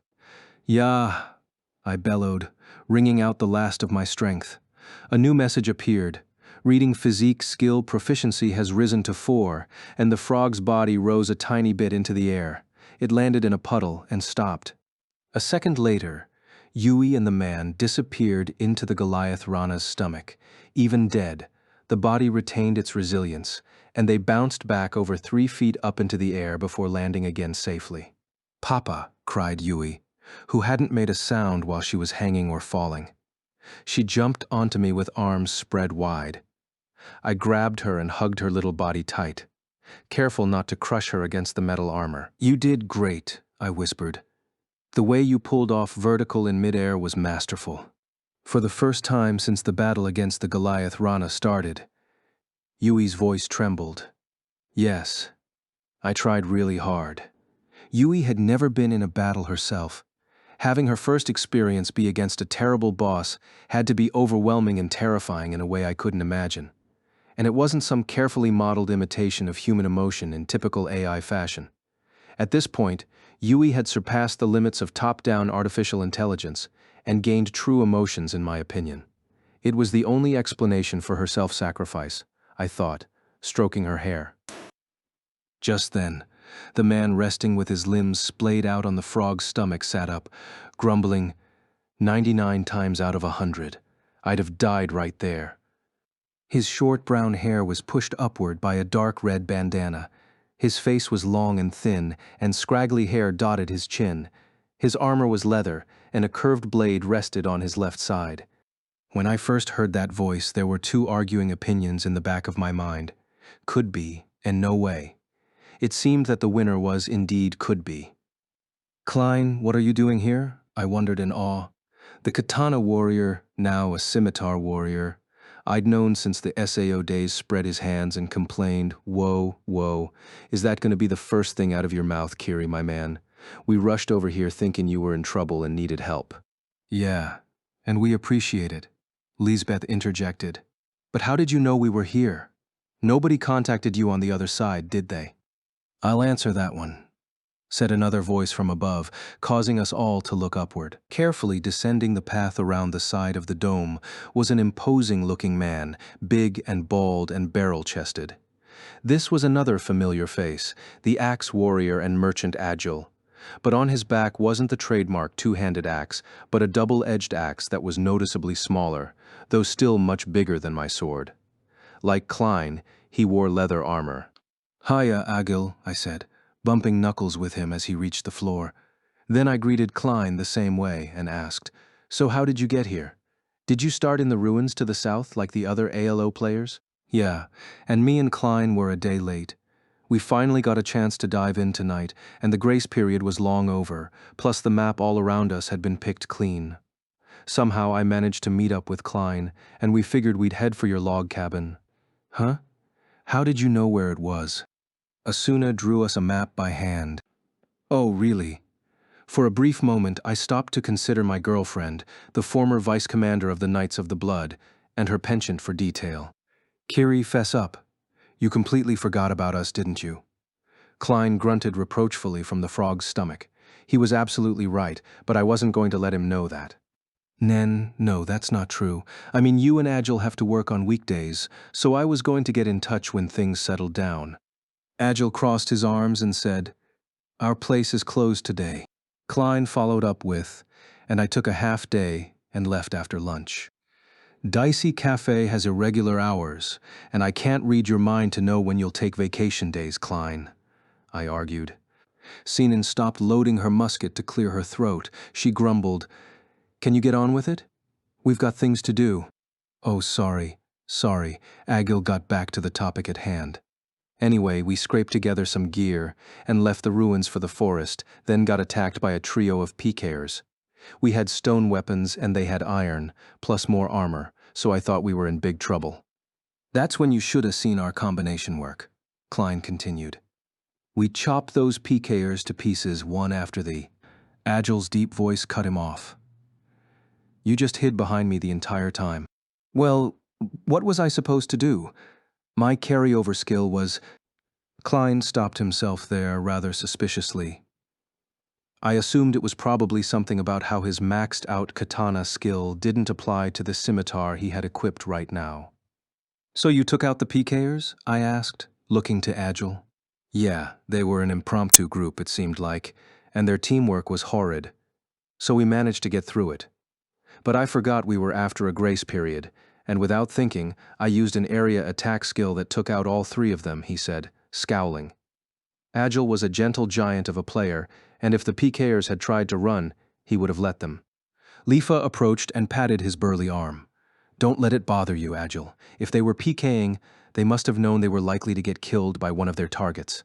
We were attacked by a gang of them yesterday, and Kirito absolutely destroyed them all. Hey, it's not like I did it all on my own, I clarified hastily, then gestured to Agil. And then what? He grinned and patted his gleaming leather armor. The PKers helpfully dropped some leather armor as well as an iron axe and a scimitar. With that upgrade and the help of the map, we made it to the log cabin, where Asuna said she was worried about you guys and asked us to go help you. Oh, I see, I said, thanking my partner for her keen thinking. But wait, how would she know which route we took? How did you two get to this cave? Agil grinned once again, then jutted his chin toward Klein. The scimitar warrior scratched the bandana around his forehead, then inhaled, preparing himself to speak. That was through the use of the skill I brought over. Huh? Your skill is katana, right? What would that have to do with this? Lisbeth said, speaking for my thought process too.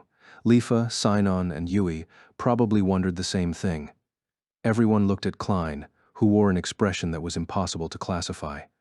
It ain't katana. Huh? I inherited pursuit. Huh?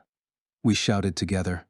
In Alo, the pursuit skill was a useful one, highlighting the footprints of players and monsters and making it easier to find the materials you wanted, but it took great patience to power up, and very few players specifically worked at it. But Klein had worked his main weapon skill of katana up to the maximum proficiency of 1000, if I remembered correctly. If he didn't carry over katana, then he must have also maxed out pursuit. Why would you be so advanced in a skill like that? Lisbeth asked, exasperated. Then she realized something and cried. Oh, unless you were using it to track and follow cute girls. You creep. No, it's not that. I just worked at it in order to complete the chase quest that Skuld gave to me. Huh? Everyone but Egil muttered. Skuld was the name of an NPC we met in the realm of Jotunheim underneath Alfheim. She was a graceful beauty reminiscent of depictions of Norse Valkyries. Thinking back on it, I recalled that she had given Klein something when we parted ways. So it was an item that started a new quest, and that was the impetus for Klein to work the pursuit skill up to the max. So did you beat the quest? I asked. Klein shook his head sadly. I was almost finished with it, and then this happened. I hope Skuld's all right.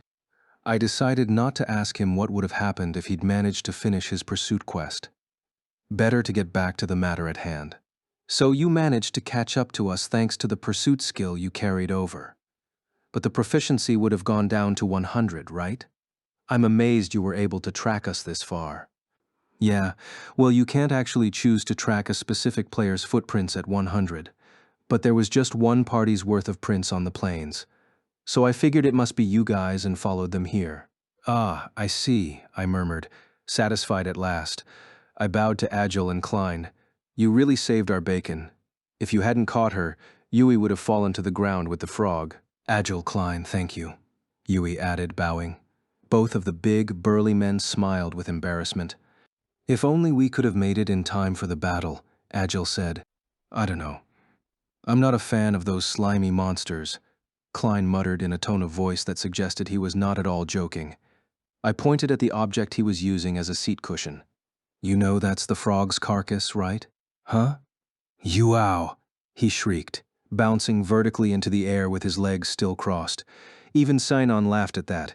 The three rat people fighting alongside Sinon were a minority people in the world of Unidal Ring called the Patter. There were only 100 or so of them living within the caves of this natural border wall. Sinon encountered them within the cave and learned about the history of the Patter from an elder who could speak human language, i.e., Japanese. According to him, the Patter once lived in a great city on the northern side of the Gyoru Savannah, but a terrible natural disaster laid it to waste overnight, and the survivors were chased by the enormous carnivorous dinosaurs that prowled the plains and had to live in the caves within the wall instead. The Patter had a legend that, far to the east beyond the wall, there was a rich, deep forest. Some of the younger members wished to travel there and live in the forest, but to get to the eastern side of the wall, they needed to pass through the dome where the ferocious giant frog lurked. A number of valiant warriors had tested the frog, and all had been killed, so the elder Patter had given up on the dream of crossing the wall. But Sinon needed to get through to the eastern side to meet up with us anyway, so 3 of the braver, by their standards at least, young Patter joined her in an attempt to beat the frog. The Goliath Rana, it turned out, was much tougher than she'd expected based on the story, and her musket was less useful than she'd hoped. So despite her courage, Sinon considered retreat. That was when our group jumped in to help beat the frog, with great effort. Regardless of the trouble, we had completed the biggest goal of the night, meeting up with Sinon, and had the added bonus of finding Klein and Agile too. The only thing left to do should have been going back the way we'd come, but there was one more, rather unexpected part of the story. We had extra members of our retinue, not just the 3 Patter who fought the Goliath Rana with us, but an entire 20 of them. Do you think this is some kind of quest, Kirito? Lisbeth whispered to me. We were walking at the head of what was less a party and more a full-blown procession. I thought it over and shook my head. No, I don't think so, for one thing. I checked the quest tab of my menu earlier, and there was nothing written there. When we reach the forest, do you think they're just going to peace out? Yerm, and do you think we're all going to reach the forest safely in the first place? Yerm. Is Yerm supposed to be a yes or a no? Both. She loudly and transparently exhaled, then looked over her other shoulder. Lifa, is there something wrong with your brother? Ha ha ha, big brother has a tendency to regress to his childhood now and then. That was a mean thing to say, but I didn't want to spend any time arguing. Ever since the 20 Patter expressed a desire to come with us, I'd been desperately thinking of a way to make everything work out. I hadn't given Liz a positive or negative answer to her question about the Patter, but in truth I couldn't imagine them surviving once we reached the log cabin's forest, which they called the Great Zelatalio Forest. There was plenty of water and food, yes, but also many monsters, and if they came across one of those thornspike cave bears, which were even stronger than the Goliath Rana, it would wipe out all 20 of them.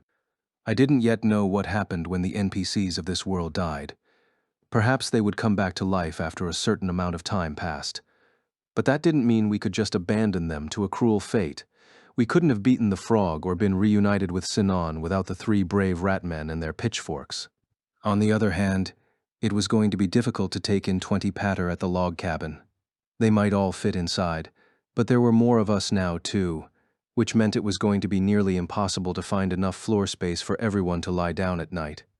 I glanced over my shoulder, wondering what to do, and caught sight of Yui walking with Sinon. She must have been overjoyed at the reunion, because she was holding Sinon's hand and talking excitedly. Although it couldn't have been true, it also seemed like she was just a bit taller than before. That had to be a trick of the mind after witnessing her growth as a warrior today. She claimed she wanted to be a mage, but I felt like she'd have been better off with brawn or swiftness rather than sagacity. For one thing, a day and a half had passed, and we still didn't even know how to learn the magic skills. Just then, I had a sudden thought and hurriedly brought up my ring menu. Over on the inventory tab, I sorted my items, newest first, and saw an unfamiliar name at the top of the list. Fire Magic Crystal. Now, that was an enticing name. I tapped it to bring up the item properties. Beneath the name and durability level was a short description, a crystal made of the condensed essence of fire magic. Grants the fire magic skill, if already acquired, adds a small proficiency bonus. Let's go. I wanted to scream, but I held it in, lest I startle the nervous patter. They were already afraid of Kuro, who was walking ahead of me. It was clear to me now when I'd picked up the fire magic crystal. It was the red light that rose from the Goliath Rana's body. The moment I'd grabbed it, the item had gone directly into my inventory. So why did the light appear from the Goliath Rana's body and not the Thornspike Cave Bears? Because the frog used fire magic. In other words, learning magic skills in this world required defeating a monster that used that kind of magic. It just wasn't clear if that could be any random monster or if it had to be a tougher boss-type enemy. I tapped the Open Properties window, and it created a smaller window labeled Tips. To use this item, you must materialize it, then crush it between your teeth. That was an intense method, I had to say, but seeing that it had come from a monster's body, I supposed it made sense. I closed that notice, then hit the button on the Properties window to make it appear in physical space. The magic crystal was not a bodiless light, the way it appeared when I caught it. Now it was a translucent crystal less than an inch in size. It was a brilliant crimson color, with a tiny flame trapped in its center. All I had to do was crunch it between my teeth like a hard candy to earn the fire magic skill. But of course I wasn't going to do that. Instead, I turned and offered it to Yui. "Here you go, Yui." "What is it?" she asked, tilting her head. She got a good look at the magic crystal and beamed. "Ooh, it's beautiful, Papa. I'll take very good care of it." "No, don't do that. Try eating it." For it wasn't just Yui. Sinan, Lisbeth, and Lifa all looked skeptical. I probably should have explained it from the start, but I was possessed by a desire to make the magic skill a fun surprise for her. "You'll understand if you eat it. Give it a crunch." She gave me the exact same look Asuna did when she was feeling suspicious of me, but she popped the magic crystal into her mouth anyway. She rolled it around in her cheeks, then mumbled, "Papa, it doesn't taste like anything." "Kirito, do you know what you're doing?" Sinon demanded. I reassured her that it was fine and that I had it under control. "Don't suck on it, Yui. You have to bite through it." "Oh, okay." Yui took on a determined look, trapped the magic crystal between the molars on her right side, then closed her eyes and chomped down hard. It didn't make the crunching sound I expected, but a high-pitched, ringing crack. Flames burst out of Yui's mouth. "Hwah!" Yui shrieked. I was about half as startled as she was, but there had been no HP loss. Lisbeth screamed, "Fire, fire, fire," and reached for her water to feed to the little girl, but the flames had already gone out. "Hey, big brother, that was a really mean prank." Lifa rounded on me, fists raised. I shook my head. "Nen? No, it wasn't a prank. Did you get the message, Yui?" "Hwah, oh, I did. It says, fire magic skill gain." "What?" Yui's eyes flashed, and she instantly popped open the ring menu to check her skills tab. She tapped the top of the list of acquired skills and read the window that appeared. "Wow, it says I can cast a magic spell called Flame Arrow." She exclaimed to the shock of the others. I beamed at my daughter and egged her on. "Well, give it a go." "Okay.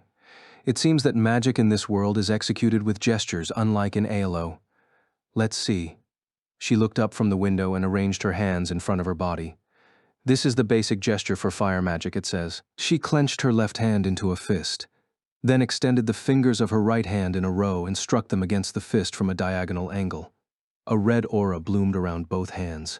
"The next gesture will indicate the magic spell to use." She opened her left hand and thrust it forward, then raised her right hand above her shoulder, like pulling back a bow. A glowing red line appeared in the air, connecting the two hands. She looked around quickly, then pointed her left hand at a rock about 60 feet ahead of us. "This will be the activation gesture. Apparently, the more accurate the physical gesture and rhythm, the more powerful and precise the magic will be." She clenched both hands tightly. A small magic circle appeared before her left hand, and the red line turned into a flaming arrow that shot forward with a whoosh. It arched very slightly and struck the rock true, causing a small explosion. We all murmured with appreciation and applauded. I expected the patter to be alarmed, but they were not that timid. Instead, they began to squeak among themselves. The spell couldn't compare to the high-level magic used by master mages in Alo, but it was the first magic I'd seen here, aside from the Goliath Rana's fireballs, and I felt greatly emboldened by it. And you could increase magic skills not just by using them, but also by consuming more magic crystals. So there were more avenues to improving them than there were with the weapon skills. Hopefully, I'd get a chance to learn magic eventually, but for now it was better to support Yui's growth. How much of your MP did that cost, Yui? My maximum MP is 157, and that cost 15, so it was a little less than 10%. And what's the speed of your natural regeneration? With my concentration ability at a rank of 1, it takes 6.2 seconds to recover a single magic point. That means it takes 93 seconds to recover the cost of a single flame arrow. It's not suited to rapid, consecutive use, I'd say, she admitted, looking downcast. I rubbed her head. Don't worry about it, kiddo. That's what the natural regeneration is in most games. I'm sure we'll get some MP potions soon, or learn how to make them from ingredients. I hope so. I'll make sure to handle all of that. You don't need to worry about it, Yui. For now, I'd say you should use that spell whenever your MP fully recovers. That way you'll gain proficiency gradually over time. Okay, I'll do my best, she said, smiling at last. Lifa exclaimed, In that case, I want to learn the wind magic skill soon. If you find a wind magic stone, Kirito, give it to me. Sure thing. I wonder what'll come out of your mouth if you eat the wind stone, I said purely out of curiosity, but for some reason Lifa pounded me under the left arm where I had no armor. I made a big show of grunting in pain. In the back of the party with Agile, Klein complained loudly enough that everyone could hear him. "Aw, man, is it gonna be like this in UR too?" The travel back east over the Gyoru Savannah was stunningly easy compared to what we went through to get to Sinon. Knowing where to go and having the anticipation of home sweet home waiting at the end made it possible to actually enjoy the scenery on the way. As usual, hyenas and bats interrupted our travel, but we were massively more powerful now, and there were no more terrifying hailstorms along the way. Even water and food, the most troublesome aspects of all, turned out fine, thanks to the huge stockpile of frog meat from the Goliath Rana's body, plus the natural spring water from the cave. The girls did not seem to enjoy seared frog meat, however. What was very lucky was that in addition to the water and food, the cave contained a bunch of iron and copper ore.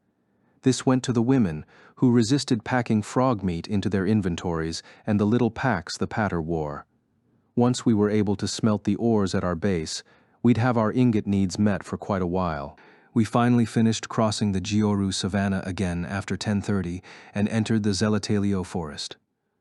We just had to walk through the woods for a bit, cross the river, and we'd be back at our log cabin. The moment the huge trees came into view ahead, the 20 patter leaped about and hugged one another with excitement. Some even burst into tears.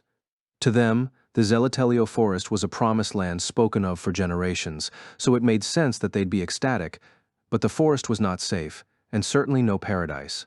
Since Sinon was the one person who could speak any patter, I asked her to tell them not to let their guards down before we went inside. We continued east, defeating the new types of monsters inside, until eventually the light began to flicker in the distance. Oh, that's the river. We're almost home. Lifa cheered and began to rush ahead. Don't run in there. There are monsters in the river, I shouted, starting to give chase along with Kuro, until Lifa came to an abrupt stop. Hey, what's the... Big brother, look, she exclaimed, pointing. When I followed her finger, my heart nearly stopped beating. Beyond the trees lining the far bank of the river, the night sky was burning red. I pulled up my map to check our location. In the direction we were facing was the log cabin. I listened closely, and behind the roar of flames, there was the faint sound of metal clashing. When it caught the burning odor on the night breeze, Kuro growled softly. Asuna, Silica Alice. I began to run toward the cabin, thinking of the 3 we'd left watching over it. The others hurried quickly behind me. I crossed the rocky riverside, looking for a spot where the water was shallow, and made it over the river there. Among the trees on the eastern side of the river was a huge divot where a piece of new aincrad fell. The cabin would be shortly past that. At this point, I could clearly see the flames through the trees. The clashing of metal on metal was no longer muffled. It seemed undeniable that the cabin was under attack, probably by a group of PKers like Mokri and his gang last night. I wanted to rush to aid those I'd left behind, but the first order of business was deciding what to do about the 20 patter. Their armor was of simple cloth make, and their weapons, pitchforks and scythes, were basically converted tools. Based on the fight with the Goliath Rana, I estimated they were only level 2 or level 3. If they rushed into a battle full of sword skills, some of them were going to die. "Sinan, tell the patter to hide and wait here." She passed my message on, but after just 2 seconds of discussion, they all shook their heads. It was difficult to register finer emotions in their big black eyes, but I could sense the outrage in their voices as they squeaked. "She says they want to fight too." I almost replied with "she," but decided the details could wait until later. It didn't solve my worry, but we didn't have time to talk this over. "Fine, just tell them to stick together. Don't split up." While Sinan translated that for the rat people, I turned to Lifa, Lisbeth, Klein, Agil, and Yui. "We don't know who's attacking or how many of them are there. But if we take too long observing, it'll leave the 3 of them in danger. We'll have to charge in, take the enemy by surprise, and then adjust on the fly. If you want to fight with improvisation, I'm your man," Klein boasted, thumping his leather armor. I was kind enough not to remind him that his best skill right now was merely pursuit. With our strategy set, we started running. The furrow in the earth, heading to the northeast from the river, was our path to the cabin. It didn't take long for red flames to come into view. Fortunately, it wasn't the cabin itself that was burning, but the ancient spiral pines growing around the clearing. The 10-foot stone wall and wooden gate were still standing strong. Atop the wall, there were irregular flashes of silver light. That was combat in progress. Our friends and the invaders were battling atop that foot-wide wall. By the light of the burning trees, I could see what looked like 10, no more than 20 figures launching themselves at the wall and attempting to climb it. Perhaps they'd lit the spiral pines for more light. A particularly loud clang sounded, and one of the attackers atop the wall tumbled to the ground. Asuna, her long brown hair flying, quickly turned the other way and thrust her rapier at another invader climbing the wall. Not far away, Alice and Silica were fighting just as hard. It seemed the 3 of them were focusing primarily on knocking the attackers back off the wall. Their intentions were clear. They were buying time, trusting that we'd return with Sinan to help, and doing whatever they possibly could to protect our home until then.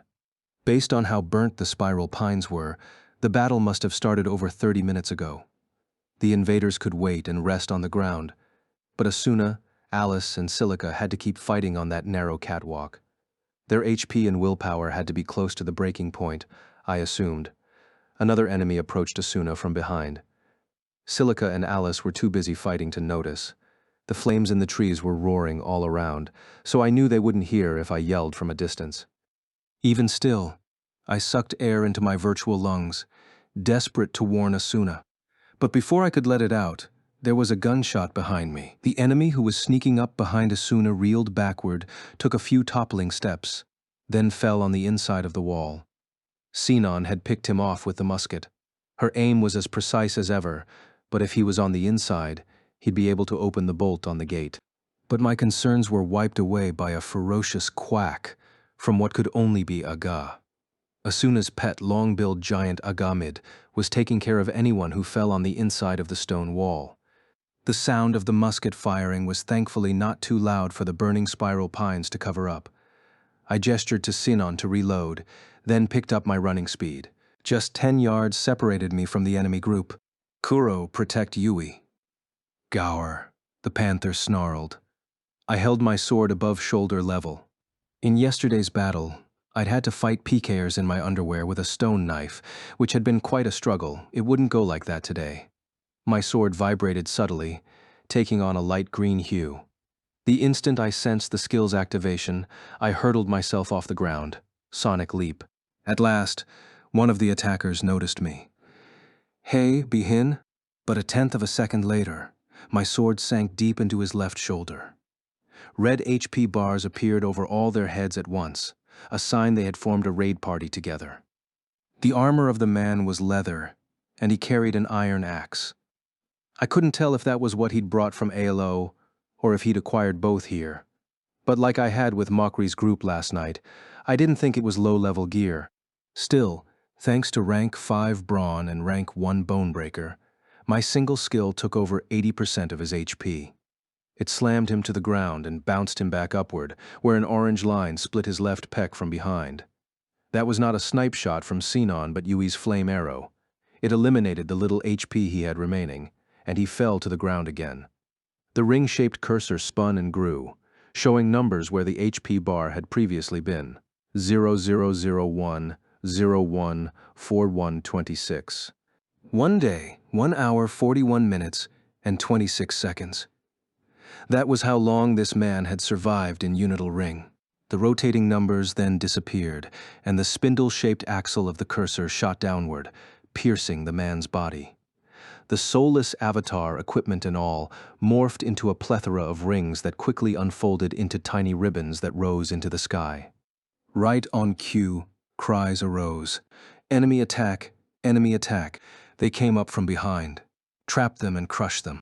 These came from a nearby player with a shield and a spearman who seemed to be the leader of the group.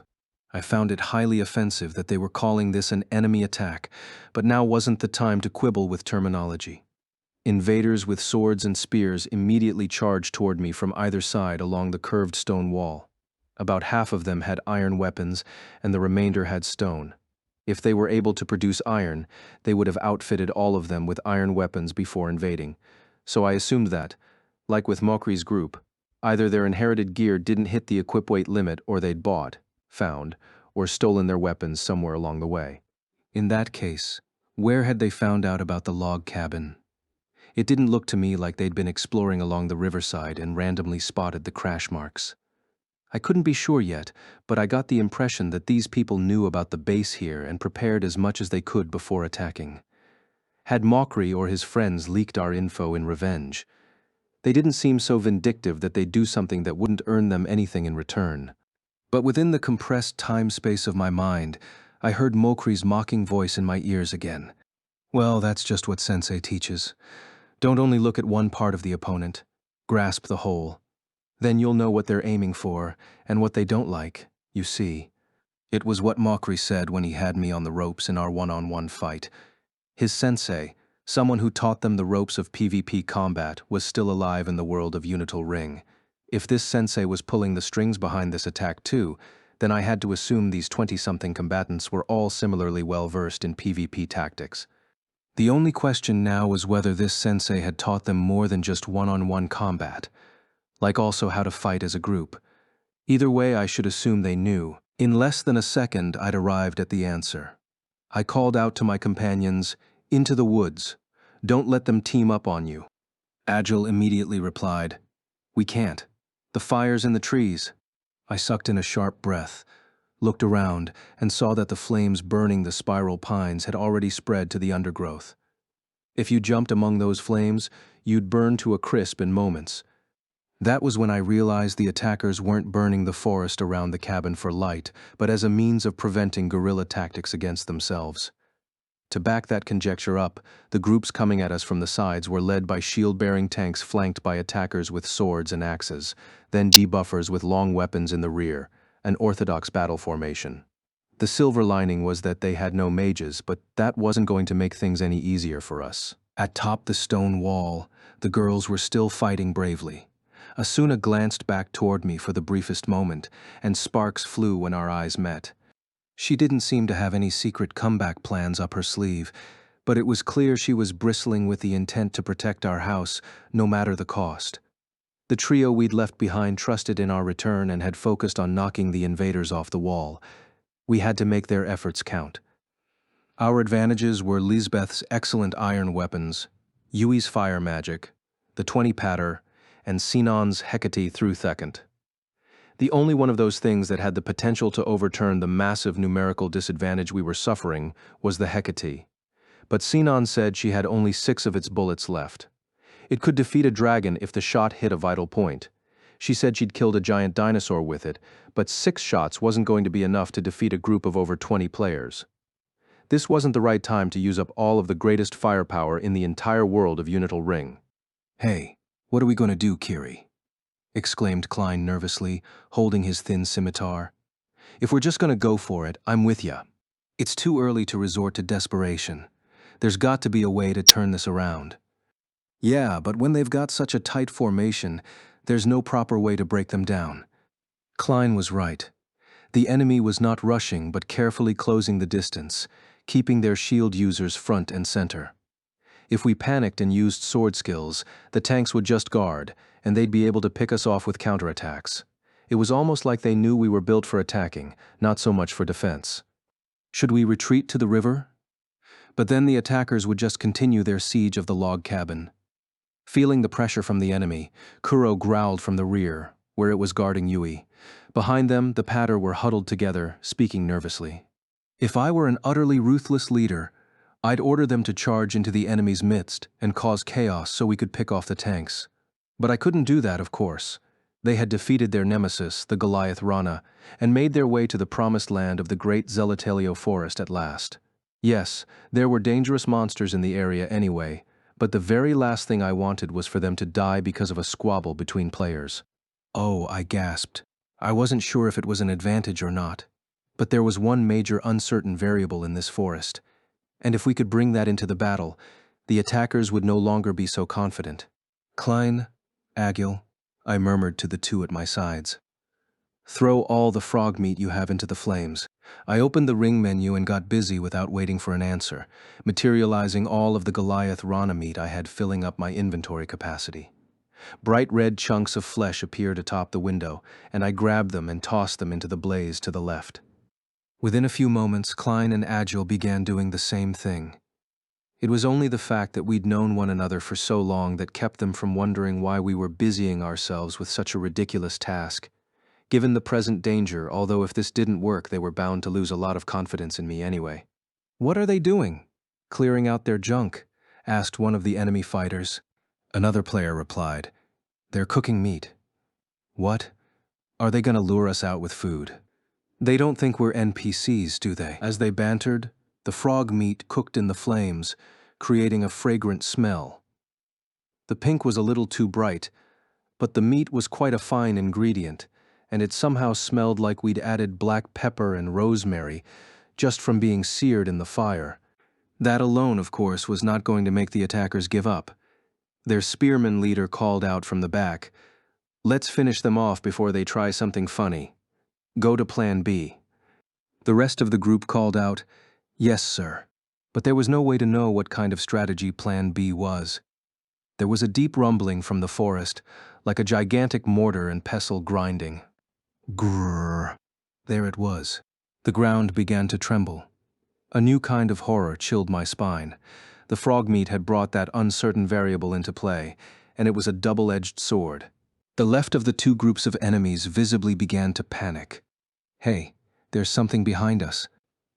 Garaba. The roar was like thunder, and one of the nearby burning spiral pines snapped at the base. A tremendous four-legged beast, over 6 feet tall even with all of its feet on the ground, emerged from the flames. That was the tyrant of the forest, the creature that had terrified us last night, the thornspike cave bear. The smell of the frying frog meat had stimulated its hunger. Drool hung from its thick teeth, and its red eyes looked greedily upon the scene. An enemy fighter charged, thrusting out his sword. The bear was unimpressed and jumped with surprising speed, easily swiping the attacker out of the way. Gah! He slammed against the stone wall around the cabin with a nasty crunch, as light as if he were a scrap of cloth, and bounced back about 10 feet before hitting the ground. The core of his cursor shot down and disintegrated his avatar, which turned into a tangle of ribbons that flew into the sky. It wasn't the heaviest armor, but that player had fairly decent equipment, and he lasted all of a single swipe. The Thornspike Cave Bear had even higher stats than I'd realized. It couldn't use magic, so its physical attack power was definitely higher than the Goliath Rana's. This told me that it was indeed a true miracle that we'd beaten the bear last night by rolling those logs off the roof. Klein, Agile, and I slowly backed away from the creature. I'd expected the players to panic and flee in various directions after they saw their companions slaughtered in a single second, but I was disappointed. The spearman recovered from the shock immediately, raised his weapon, a fancifully designed fauchard, a kind of hooked polearm that was clearly inherited from his previous game, and bellowed, "Don't panic, A and B teams regroup and take boss formation." His hair was a dark red color, and his skin was bronzed. In Aloe he would be a salamander. I didn't recognize him, but I could imagine he'd been one of the lancers serving under General Eugene in the territorial wars. In that case, I couldn't help but wonder, who was this sensei capable of enlisting such talented, hardcore players? The two groups of attackers quickly assembled, forming one massive raid party. The formation of tanks, attackers, and debuffers was the same as before. Even the three fighting with Asuna, Alice, and Silica jumped down to join the group. Grah! The thorn-spike cave bear roared and scratched at the ground, then launched into a tremendous charge. It was the same thing it did when it nearly destroyed the wall of the cabin. Clank! A resounding crash filled the air. The four tanks formed a line and just barely managed to absorb the bear's momentum. I couldn't help but exclaim "whoa" under my breath. But now wasn't the time to sit around and be impressed. We had to make full use of this time while things were at their most chaotic. "Kirito, what are we doing?" Lisbeth demanded, yanking on my arm. I thought hard. The enemy had their sides exposed to us, so I wanted to attack. But if we drew the bear's attention, that would be making a bad situation worse.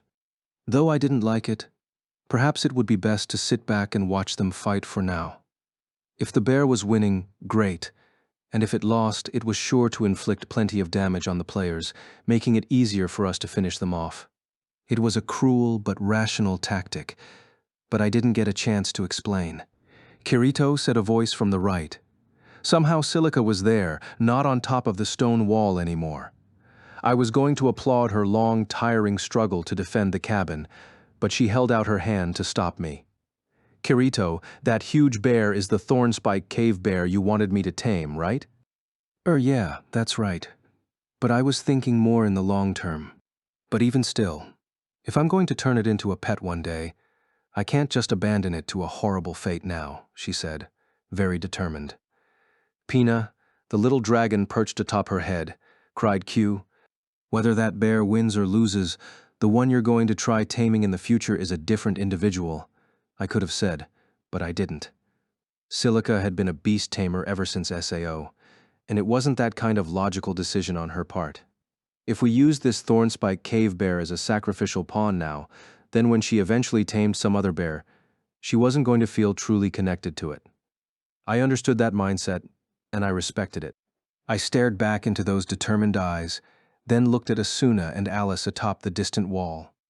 They stood there, rapier and longsword in hand, hair swaying in the wind, and nodded as though reassuring me that they'd accept my decision, whatever it was.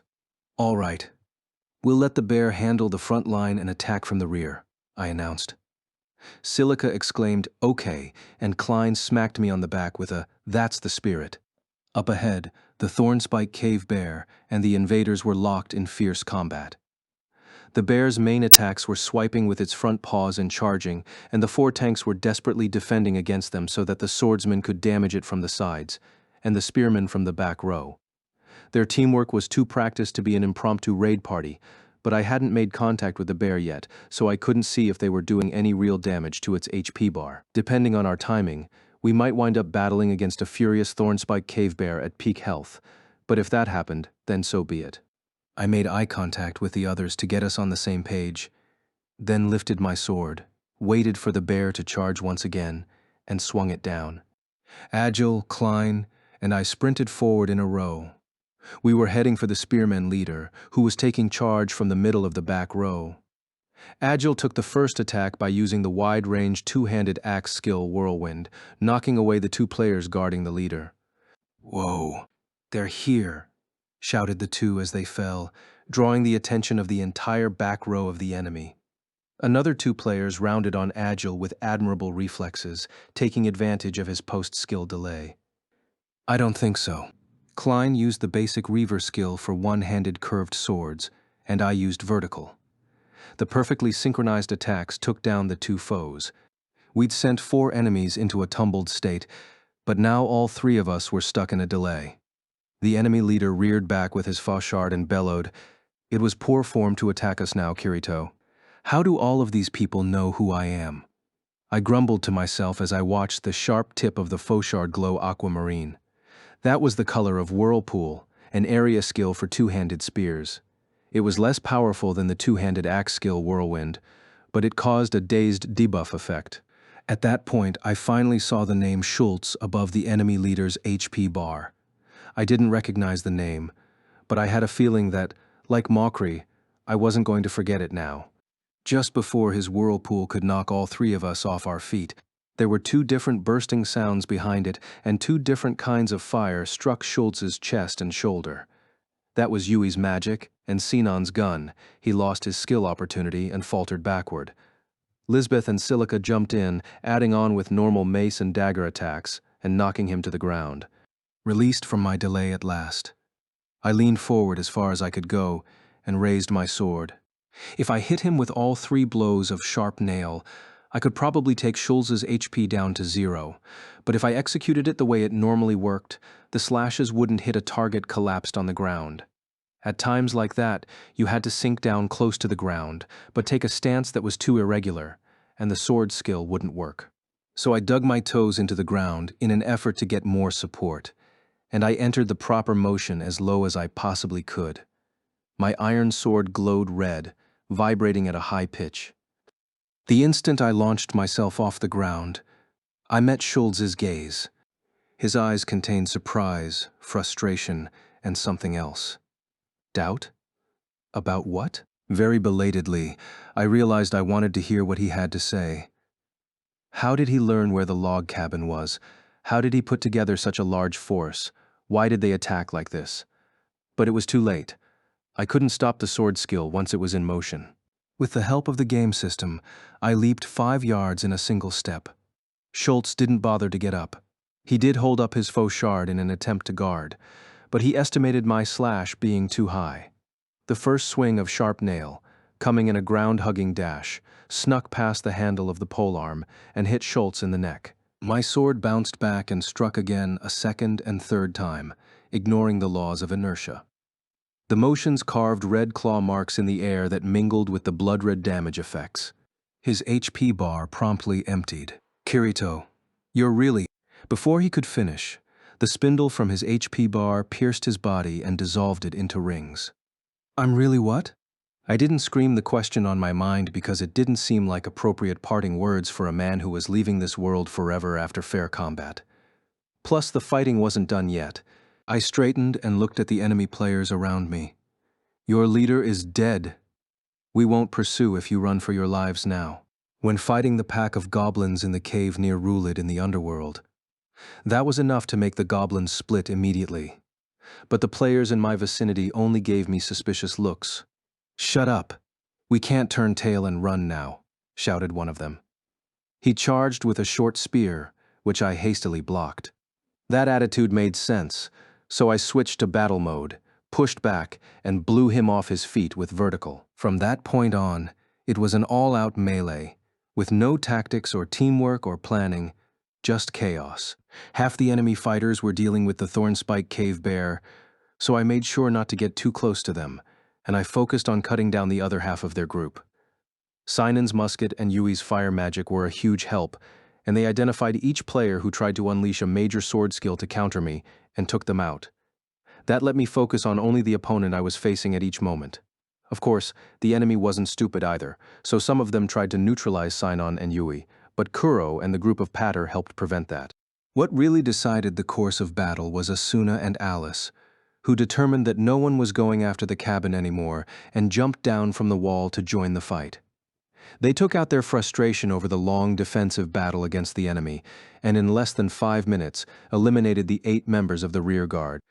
When we finally got a moment to breathe, I turned to the 2 of them and said, "Good job keeping things under control. Sorry we're so." Groag. A roar at a higher volume and ferocity than before cut me off. I looked to my left and saw the 8 remaining attackers and, beyond them, The thornspike cave bear with its front legs open wide. We'd seen that movement last night, and it meant the bear's next attack was, "Uh-oh, everyone hit the deck," I shouted, throwing myself to the ground. Half a second later, my friends did the same. The next moment, the lightning pattern in the bear's chest flashed. A blizzard of needles sprayed outward, blasting the 8 enemy combatants. Even wearing her plate mail from the old game last night, Alice was brought half to death by the attack, but I wasn't able to see its effects on the players. I had to keep my face pressed to the ground, because a stray quill grazed the top of my head. I could hear the metallic needles striking the dirt, trees, and rocks all around us. Thankfully, I could still see the party's HP bars with my face in the dirt, so I prayed that no one would die before the attack was over. Someone off to the side behind me shrieked, "Yow," and Klein's HP bar took a big hit. Agile suffered some damage next, and then one quill pierced my left shoulder. If you couldn't even avoid the quills while flat on the ground, then the only ways to avoid them were to burrow underground or fly in the air. It seemed like a game-breaking design, but then again, a lot of this was our fault for being in a place over 15 miles away from the starting point. I prayed to myself, okay, we shouldn't be here. Just give us the chance to gain levels like we should. With one last jab in the dirt just inches from my nose, the storm of needles finally ceased. I looked up carefully to see the thornspike cave bear lower its front legs to the ground, and the 8 players closer to us standing in a huddle. The 4 tanks were in a row, shields raised, with the 4 damage dealers hiding behind them. They had seemingly blocked the hail of spikes up close, an admirable bit of bold strategy and defensive power. But then the sharp spindles in the middle of the ring, cursors over their heads, shot downward together. 8 avatars unraveled as one, sending millions of ribbons flying up into the night sky. When the ribbons were gone, a group of black bags containing their belongings fell to the ground with a thud. But now was not the time to be distracted. From my stomach I groaned, "No way." The thornspike cave bear grunted. Its shining red eyes glared at us. The bear was clearly targeting us, but I couldn't decide on a moment's notice if we should run or fight yet. I'd taken one of the needles to my shoulder, so I could see the bear's cursor. It was at a bit above 60% health. The attackers had put up a good fight against the bear, but as I feared, it was still in quite good condition. With our group, I knew we had a better than 0 chance of winning, but I couldn't be sure we'd triumph without fatalities. No, wait a second. We weren't talking about fighting the bear. That was when, emerging from the back and leaping past me, Klein and Agile, a small figure made its appearance. It was Silica, Pina on her right shoulder and her hands empty. She approached the cave bear. "Hey, Silica," I called out, getting up off my stomach. She didn't turn back. "Let me handle this," she hissed. I understood, of course, that she wasn't talking about killing the bear but taming it, but that honestly seemed even harder than beating it.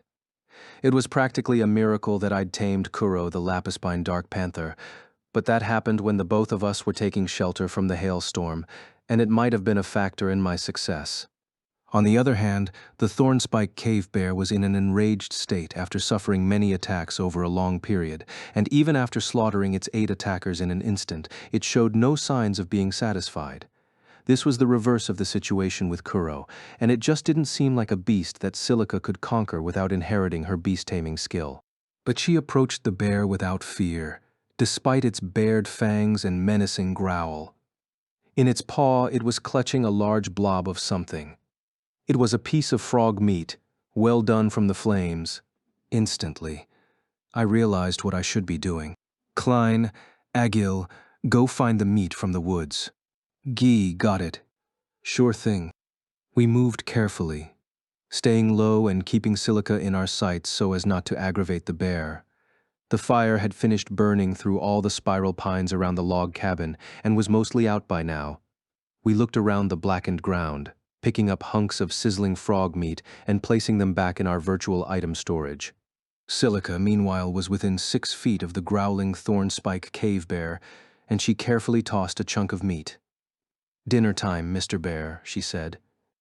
"Guragroa," it roared in response. The thornspike cave bear stood up on its rear legs and brandished a menacing paw with knife-like claws. Upright, it was easily 10 feet tall, and Silica was the smallest of our group after Yui. The difference in size couldn't have been starker, but physical size did not correspond to avatar strength in a VR MMO. Even still, I could practically see one vicious swipe of its paws disintegrating Silica the way it just did to those other players. But that didn't happen. Instead, the bear lowered its paws and returned to all fours.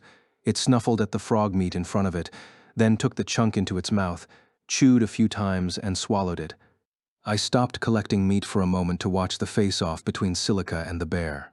She was probably already seeing a circular beast-taming meter for her target. She waited for the right timing, then offered it more meat from her other hand. The bear took it right away.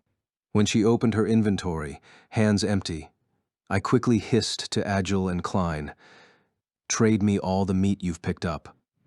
It wasn't just Agile and Klein. I received trade windows from Lifa, Asuna, and Alice as well. I smacked the yes buttons in quick succession, then snuck within 8 feet of Silica, the maximum distance for a trade request. She accepted my trade as soon as it went through, meaning Silica had all of the cooked frog meat in her inventory now. The only thing left for us to do was pray. Silica took cues from a meter that only she could see, tossing the pieces of frog meat one after the other. The bear bit and swallowed them in succession, with no sign of growing tired. There were over 30 pieces of meat I'd traded to Silica, but at the current rate, they were going to be gone within 3 minutes. If that wasn't enough to successfully tame the beast, we were back to the question of whether to fight or run.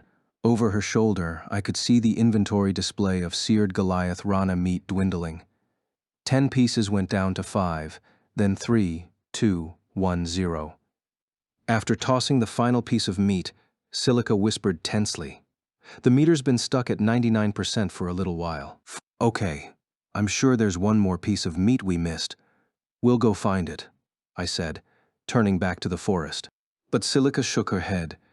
"No, another piece of the same meat isn't going to make up that 1%. I'm going to try taming it in this state." There was already a long rope in her left hand. If she looped it around the thornspike cave bear's neck and tied it tight, the beast taming attempt was successful. But I couldn't help but feel that the missing 1% was going to be the deciding factor. Wait, maybe there's some other food. I opened my inventory, scrolling through it in a hurry. I had a ton of random materials in there, considering that we'd only been in this virtual world for a day and a half, but almost no food ingredients. Hyena meat, salamander tail, bat wings, none of them seemed like foods a bear would like. What did a bear like to eat anyway? Salmon, apples, bamboo shoots. I hadn't seen any of them yet. I was about to give up on the idea of getting the meter past 99% when a voice said, "Silica, here." Sinan had snuck up behind me and offered a blue pot the size of a fist. I couldn't begin to guess what was inside, but Sinan had started in a different location and crossed the vast Gyoru savanna on her own. I could only put my faith in her. Silica accepted the jar, stuck her hand directly inside, and scooped out the contents. It was a whitish, semi-solid blob. She couldn't throw it because it was soft, so she carefully approached the bear instead. "Here, it's yummy," she whispered, extending her hand. The thornspike cave bear eyed it warily. "Grew," it grunted, sniffing. But it didn't seem to have any further reaction. Sinan muttered, "I guess it's not good enough in a raw state." That made sense to me. The thornspike cave bear might not have been a boss monster, but it was definitely a rare type, and it might require all of its food lures to be properly cooked or treated in some way. But how would you prepare that white blob? A small shadow darted between me and Sinan. Out of the corner of my eye, it looked to be Yui's size. But it wasn't her. The figure had brown fur and a long, narrow tail, one of the patter. The leader of the group, if I recalled. The patter rushed with true rodent speed toward Silica and tilted the yellow jar she held over Silica's hand. A viscous golden liquid dolloped over the white object. Once that was done, the patter raced back to the rear just as fast. Sinan and I stared, mouths agape, and then the thornspike cave bear sniffed the object again and licked up the bizarre glob resting on Silica's hand in one slobbery go. Her other hand moved immediately, draping the long rope around the bear's thick neck and forming a loop that she tugged shut. The thorn-spike cave bear's body flashed, and the crimson ring cursor turned green. In the silence that followed, Silica slumped to the ground. Hrar! The bear barked and licked her cheek with a massive tongue. Behind me, I heard a voice ask, "Was it a success?" It was Alice. Even at night, the sapphire blue of her eyes lost none of its brilliance, though her eyes looked skeptical now. I couldn't necessarily believe it myself, but the cursor had undeniably gone from red to green. I think it was. I did not believe this would work. Perhaps Silica has the skill to tame a wild dragon from the Western Empire. We'll have to take her to the underworld one day to test that idea out, I replied before looking to Sinon. So, what was that white thing? Butter. Bee butter? Where did you get that? An Ornith child gave it to me. Oh, I shook away the confusion and glanced over my shoulder at the patter. And what did that mouse kid put on the butter? Dunno. Sinon shrugged. It was Yui who answered, approaching with her hand in Asuna's. I think that's honey, Papa. H honey. Where did they? Long, long ago, the patter collected honey from the Gyoru savannah. Apparently, that honey is a treasure that was handed down in their clan for hundreds of years. Really? That was honey with a vintage of centuries? Why did they give us something so valuable? I asked, glancing back at the patter again. Yui said, I didn't ask them. Should I? It's probably best not to do that, Asuna said with a smile before I could answer. You wouldn't want people asking you why you saved someone, would you? Well, I suppose that's a good point. Though usually I'm the one getting saved, I thought. Kuro rubbed its head against my hip and yowled in a way that sounded suspiciously like a knowing chuckle. Well, if that was the case, I can see how it helped us tame that bear, Lifa said. Lisbeth gave her a funny look. Why do you say that? I mean, it's honey and butter. It's an irresistible combination. Maybe for you, I murmured, except my stomach chose that very moment to gurgle loudly. Agile and Klein burst out laughing and the girls all joined in. In the end, we never got the chance to find out why Schultz's group was attacking the log cabin, but if it happened twice, it was bound to happen 3 times. And we all agreed that the 3rd time was likely to be much bigger than the first 2. So we only briefly celebrated reuniting with Sinon, Agile, and Klein, and sat around a campfire in the front yard of the cabin to discuss the topic of defense. At the southwestern end of the walled yard, the thornspike cave bear Misha, named by Silica, was slumbering on its side with Kuro and Aga fast asleep on its luxurious-looking stomach fur. It was such a peaceful sight that it was hard to believe there'd just been a devastating battle on the other side of the wall. If we somehow lost our tamed status on Misha due to lack of food, that hellish scene would repeat itself. So once our meeting was over, we needed to leave at once to look for some food a bear would like. The 20 patter were resting in the living room of the log cabin. But we needed to be in a safe location to log out safely too, so we'd have to build a new structure for them at some point. As usual, there were tons of things to do. But for now. Gotta beef up this wall, right? Klein said, spreading his arms. And make it twice as tall. Alice nodded. That last group scaled the wall without fear. We'll need one tall enough to cause serious damage if they fall off, and we'll also want to flatten out all the divots and lumps on the outside surface. I had to fight to resist grinning, realizing that she was thinking of the ideal defensive structure, the chalk-white walls of Central Cathedral. Even then I couldn't hide from the knight's sharp senses, and she fixed me with a piercing stare. You haven't said anything yet, Kirito. Don't you have an opinion? Sorry, just thinking, I murmured, bobbing my head and clearing my throat. Well, I have no objection to strengthening our defenses, but I think there's going to be an eventual limit to what we can do in that regard. We can make the wall taller, but then they'll use ladders. And as players get to a higher level, they'll gain more kinds of ranged offense. So how do you expect to defend this place then? Lisbeth snapped impatiently. I decided to offer the idea I'd been mulling over since the patter asked to join our traveling party. Does it seem to you like the reason we keep getting attacked is because we're just one little player house isolated in the wilderness? Huh? You want to build more houses? Yeah, but not 1 or 2. We'll build a town here. 9 pairs of eyes stared at me in stunned silence. Asuna was the first to speak. Just constructing a lot of buildings doesn't make a town, Kirito. You need people to live in them. Well, the Patter are going to need homes, aren't they? If we build 5 or 6 for them, that should make it more town-like, right? So you want to use them as a shield? Sinon asked sharply. I shook my head. No, we'll keep them safe too. It just means we might be using them to help puff ourselves up and make this location harder for other players to attack. I could see that my argument wasn't convincing my friends, whose expressions grew harder as I went on. After crossing half the Gyoru Savannah, I realized that we're blessed by lots of natural resources in this location. There's a nearly unlimited amount of stone and lumber for building houses here. Iron ore was our biggest problem, but now that Silica's tamed the thornspike cave bear, that solves the major difficulty there. Leafa jumped in to ask, "Wait, the bear's not going to respawn?" "It will if we defeat it, but not if we tame it, I bet. Because then it would mean we could harvest an unlimited army of unstoppable monsters. We could have 10 giant bears fighting for us." "I don't want to try that one again," protested Silica, shivering. Atop her head, Pina opened one eye and squeaked as though to say agreed. We chuckled at that one. We can visit the cave again later to see if it's true about the respawning, but for now, I don't think it'll be too difficult for us to make more buildings. But the Patter alone won't be enough to fill out a whole town, so we'll need to scout out some more NPCs. "The Bastion would be very reassuring to have on our side," chirped Yui. Lisbeth nodded firmly. Convincing NPCs to move homes was unthinkable in any other VR MMO, but here it felt like it was just a successful negotiation away.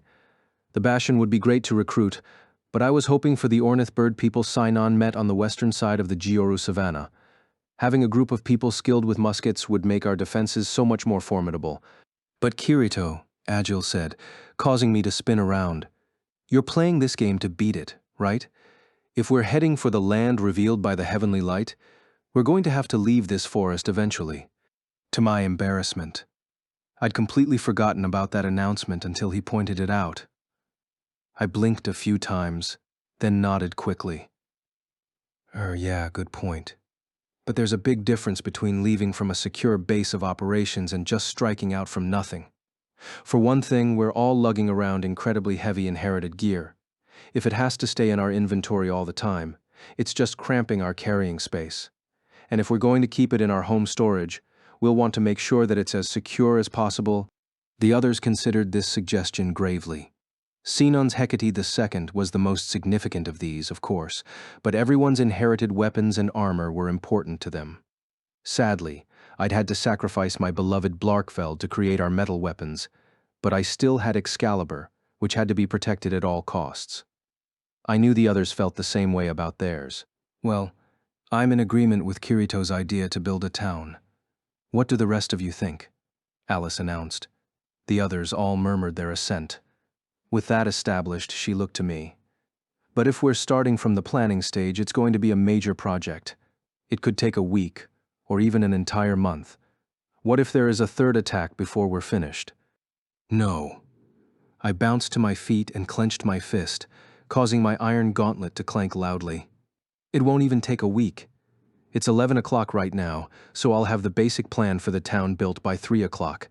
That's 4 hours. Alice squawked. "Huh? 4 hours?" Asuna smirked. "We're going to be short on sleep again." Yui cheered. "Let's give it our all." It was 1:35 p.m. the next day, Tuesday, September 29th. I stood on the Saibu Shinjuku Express train, fighting off the Sandman. If possible, I would have loved to make good use of this time to zonk out and catch up on some sleep, but that wasn't possible, because sitting next to me was the mysterious new transfer student Tomo Hosaka, aka Argo the Rat. If I fell asleep and leaned on her shoulder, or even worse, drooled on her, I'd never live it down for years to come. So instead, I was desperately fighting back against the power that compelled my eyelids to shut. A mirthful voice said, "You seem sleepy, Kiri boy. Want some eye drops?" And no, I'm good. And what is it with you and wanting to give people eye drops? Not just anyone. Oh, okay. Well, why are you following me then? Hey, that's kinda cruel to say to the person who taught you the secret life hack to getting out of school without ditching, huh? Well, she had me there. to make the arrangement to be in Ginza by 3 o'clock, a task that was nigh impossible for a high schooler I was planning, despite my reservations to ditch 5th and 6th periods. But when I mentioned that to Argo before the start of school, she informed me that I could get out of afternoon classes by applying for a workplace visit with the school. Of course, I'd need an electronic signature from the business to be visited, but I had the man who was summoning me whip up something for that. The school accepted the application, so I wasn't branded with being delinquent from class, although it didn't change the fact that I was missing lessons. If this ended up being a waste of time, I was going to make full use of it by stuffing myself to the gills with expensive cake. I hear you had a hell of a time last night, huh? Your base got attacked by a huge raid party? Argo asked me out of nowhere. How did you know that? I asked after a healthy pause. A player who was taking part in it was tweeting all kinds of details out. The account was private, but that means nothing to the great Argo. No way. I was muttering about the player tweeting out details, of course. Not about Argo's information collecting ability. It wouldn't be long before every former ALO player still alive in Unital Ring knew about our base. I stifled the urge to sigh and replied, yeah, it was a hell of a thing. They were intending to wipe out our base from the very start. We managed to make it through because they didn't have magic. But if they had 2 or 3 mages, we would have lost. I paused, then considered what I had just said. In fact, how did they have so many players and none of them with magic? There should have been a bunch of players who inherited magic skills at the start of the game. Ya can't use magic skills just by inheriting them into the game. Huh? Really?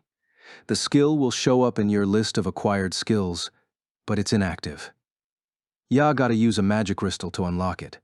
Once people figured that out, they went crazy looking for monsters that drop magic crystals around the Stis Ruin starter area. I replied awkwardly. Then I hastily added, but isn't that putting a huge handicap on magic classes? You might as well be beginning without any skill head start at all. I agree with ya. But if they didn't put any limitations, the magic skills would have been way overpowered, I bet.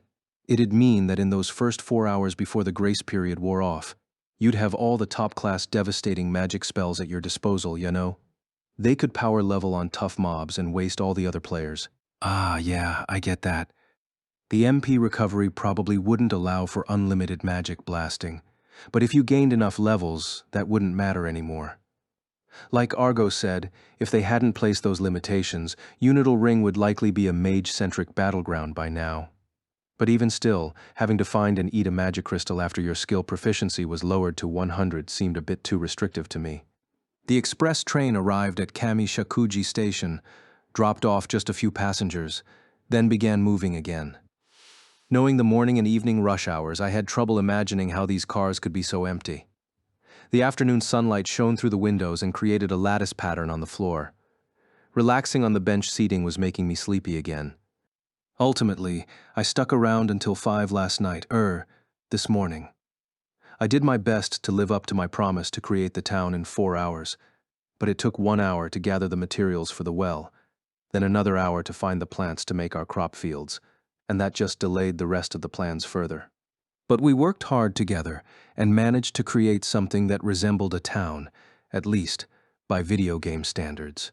We'd cut down parts of the forest outside the 50-foot walled perimeter, which was easy because most of those trees had burned in the attack, and created another circular wall, dividing the interior into 4 separate areas. The eastern area was the living quarters for the Patter, the western area would be for future NPC settlers, the southern area was for commerce, and the northern area would be fields and pet stables. The western area was just a stone foundation for now, and there wasn't a single shop in the southern area yet, but it was looking much more like a town already. It wasn't until Alice pointed it out that I realized the circular 4-quarter construction was exactly the same structure as Centauria in the underworld, though our town was only 200 feet across, smaller than a single district in the city of North Centauria. Even still, in a single night, we managed to whip up an erstwhile town that was much better than I'd envisioned, much of which was thanks to Silica's new partner, Misha. Asuna used her tailoring and woodworking skills to fashion a large beast pack for Misha, giving it a seemingly infinite carrying ability for all the stone and logs we needed. Of course, the harder you worked a pet, the more its SP bar drained, so acquiring enough food to keep it going was an issue. But thanks to a fishing net that Asuna made and some additional proficiency in the net casting skill, the river to the south actually started turning up some good-sized fish. Aga and Kuro loved the grilled fish too, so that was a good solution to the problem of feeding our pets for now. After that, the only question was whether this would create a sense of aversion and intimidation among the players who were likely to try attacking us in the future again. I certainly wouldn't ever want to do something like that, but some people might only find it a more enticing target this way, so we would just have to wait and find out. Perhaps there were new attackers sneaking toward our town at this very moment, while I was being rocked to sleep by the train. The problem is this sensei character. I rested my head against the pole at the end of the seat, thinking about the player who might be behind the string of invasions. The evocation of a teacher of PvPK tactics made me think first of POH, leader of Laughing Coffin, the murderous guild in Ainkrad. But his Flucklight had been irrevocably damaged in the underworld, so it was hard to imagine him showing up in Unital Ring and getting involved with PKing for fun. Plus, the whole mental instruction about grasp the whole, not just one part, was not PoE's style. What he taught was how to lie and mislead people and give them poisoned water to drink. So who was this sensei? Hey, Argo, I said. Her head was resting on my left shoulder, and it rose with a grunted, "Whoa, what?" That locked account you saw. Did they say anything about why they attacked our base? No reason. I think the most he wrote was that a salamander friend of his invited him. Uh-huh. The salamander in question had to be Schultz, which meant that he might have been the only person in contact with this sensei. Kirito, you're really... Those were Schultz's last words before he left the game for good. It had been an entire night since he said them, but I still had no idea what was supposed to come after really. Of course, Schultz wasn't really dead, so it was possible I could use real-world means to make contact and hear what he meant to say. Hey, Argo. I'm gonna start charging you for my services. I'll buy you an expensive piece of cake in Ginza.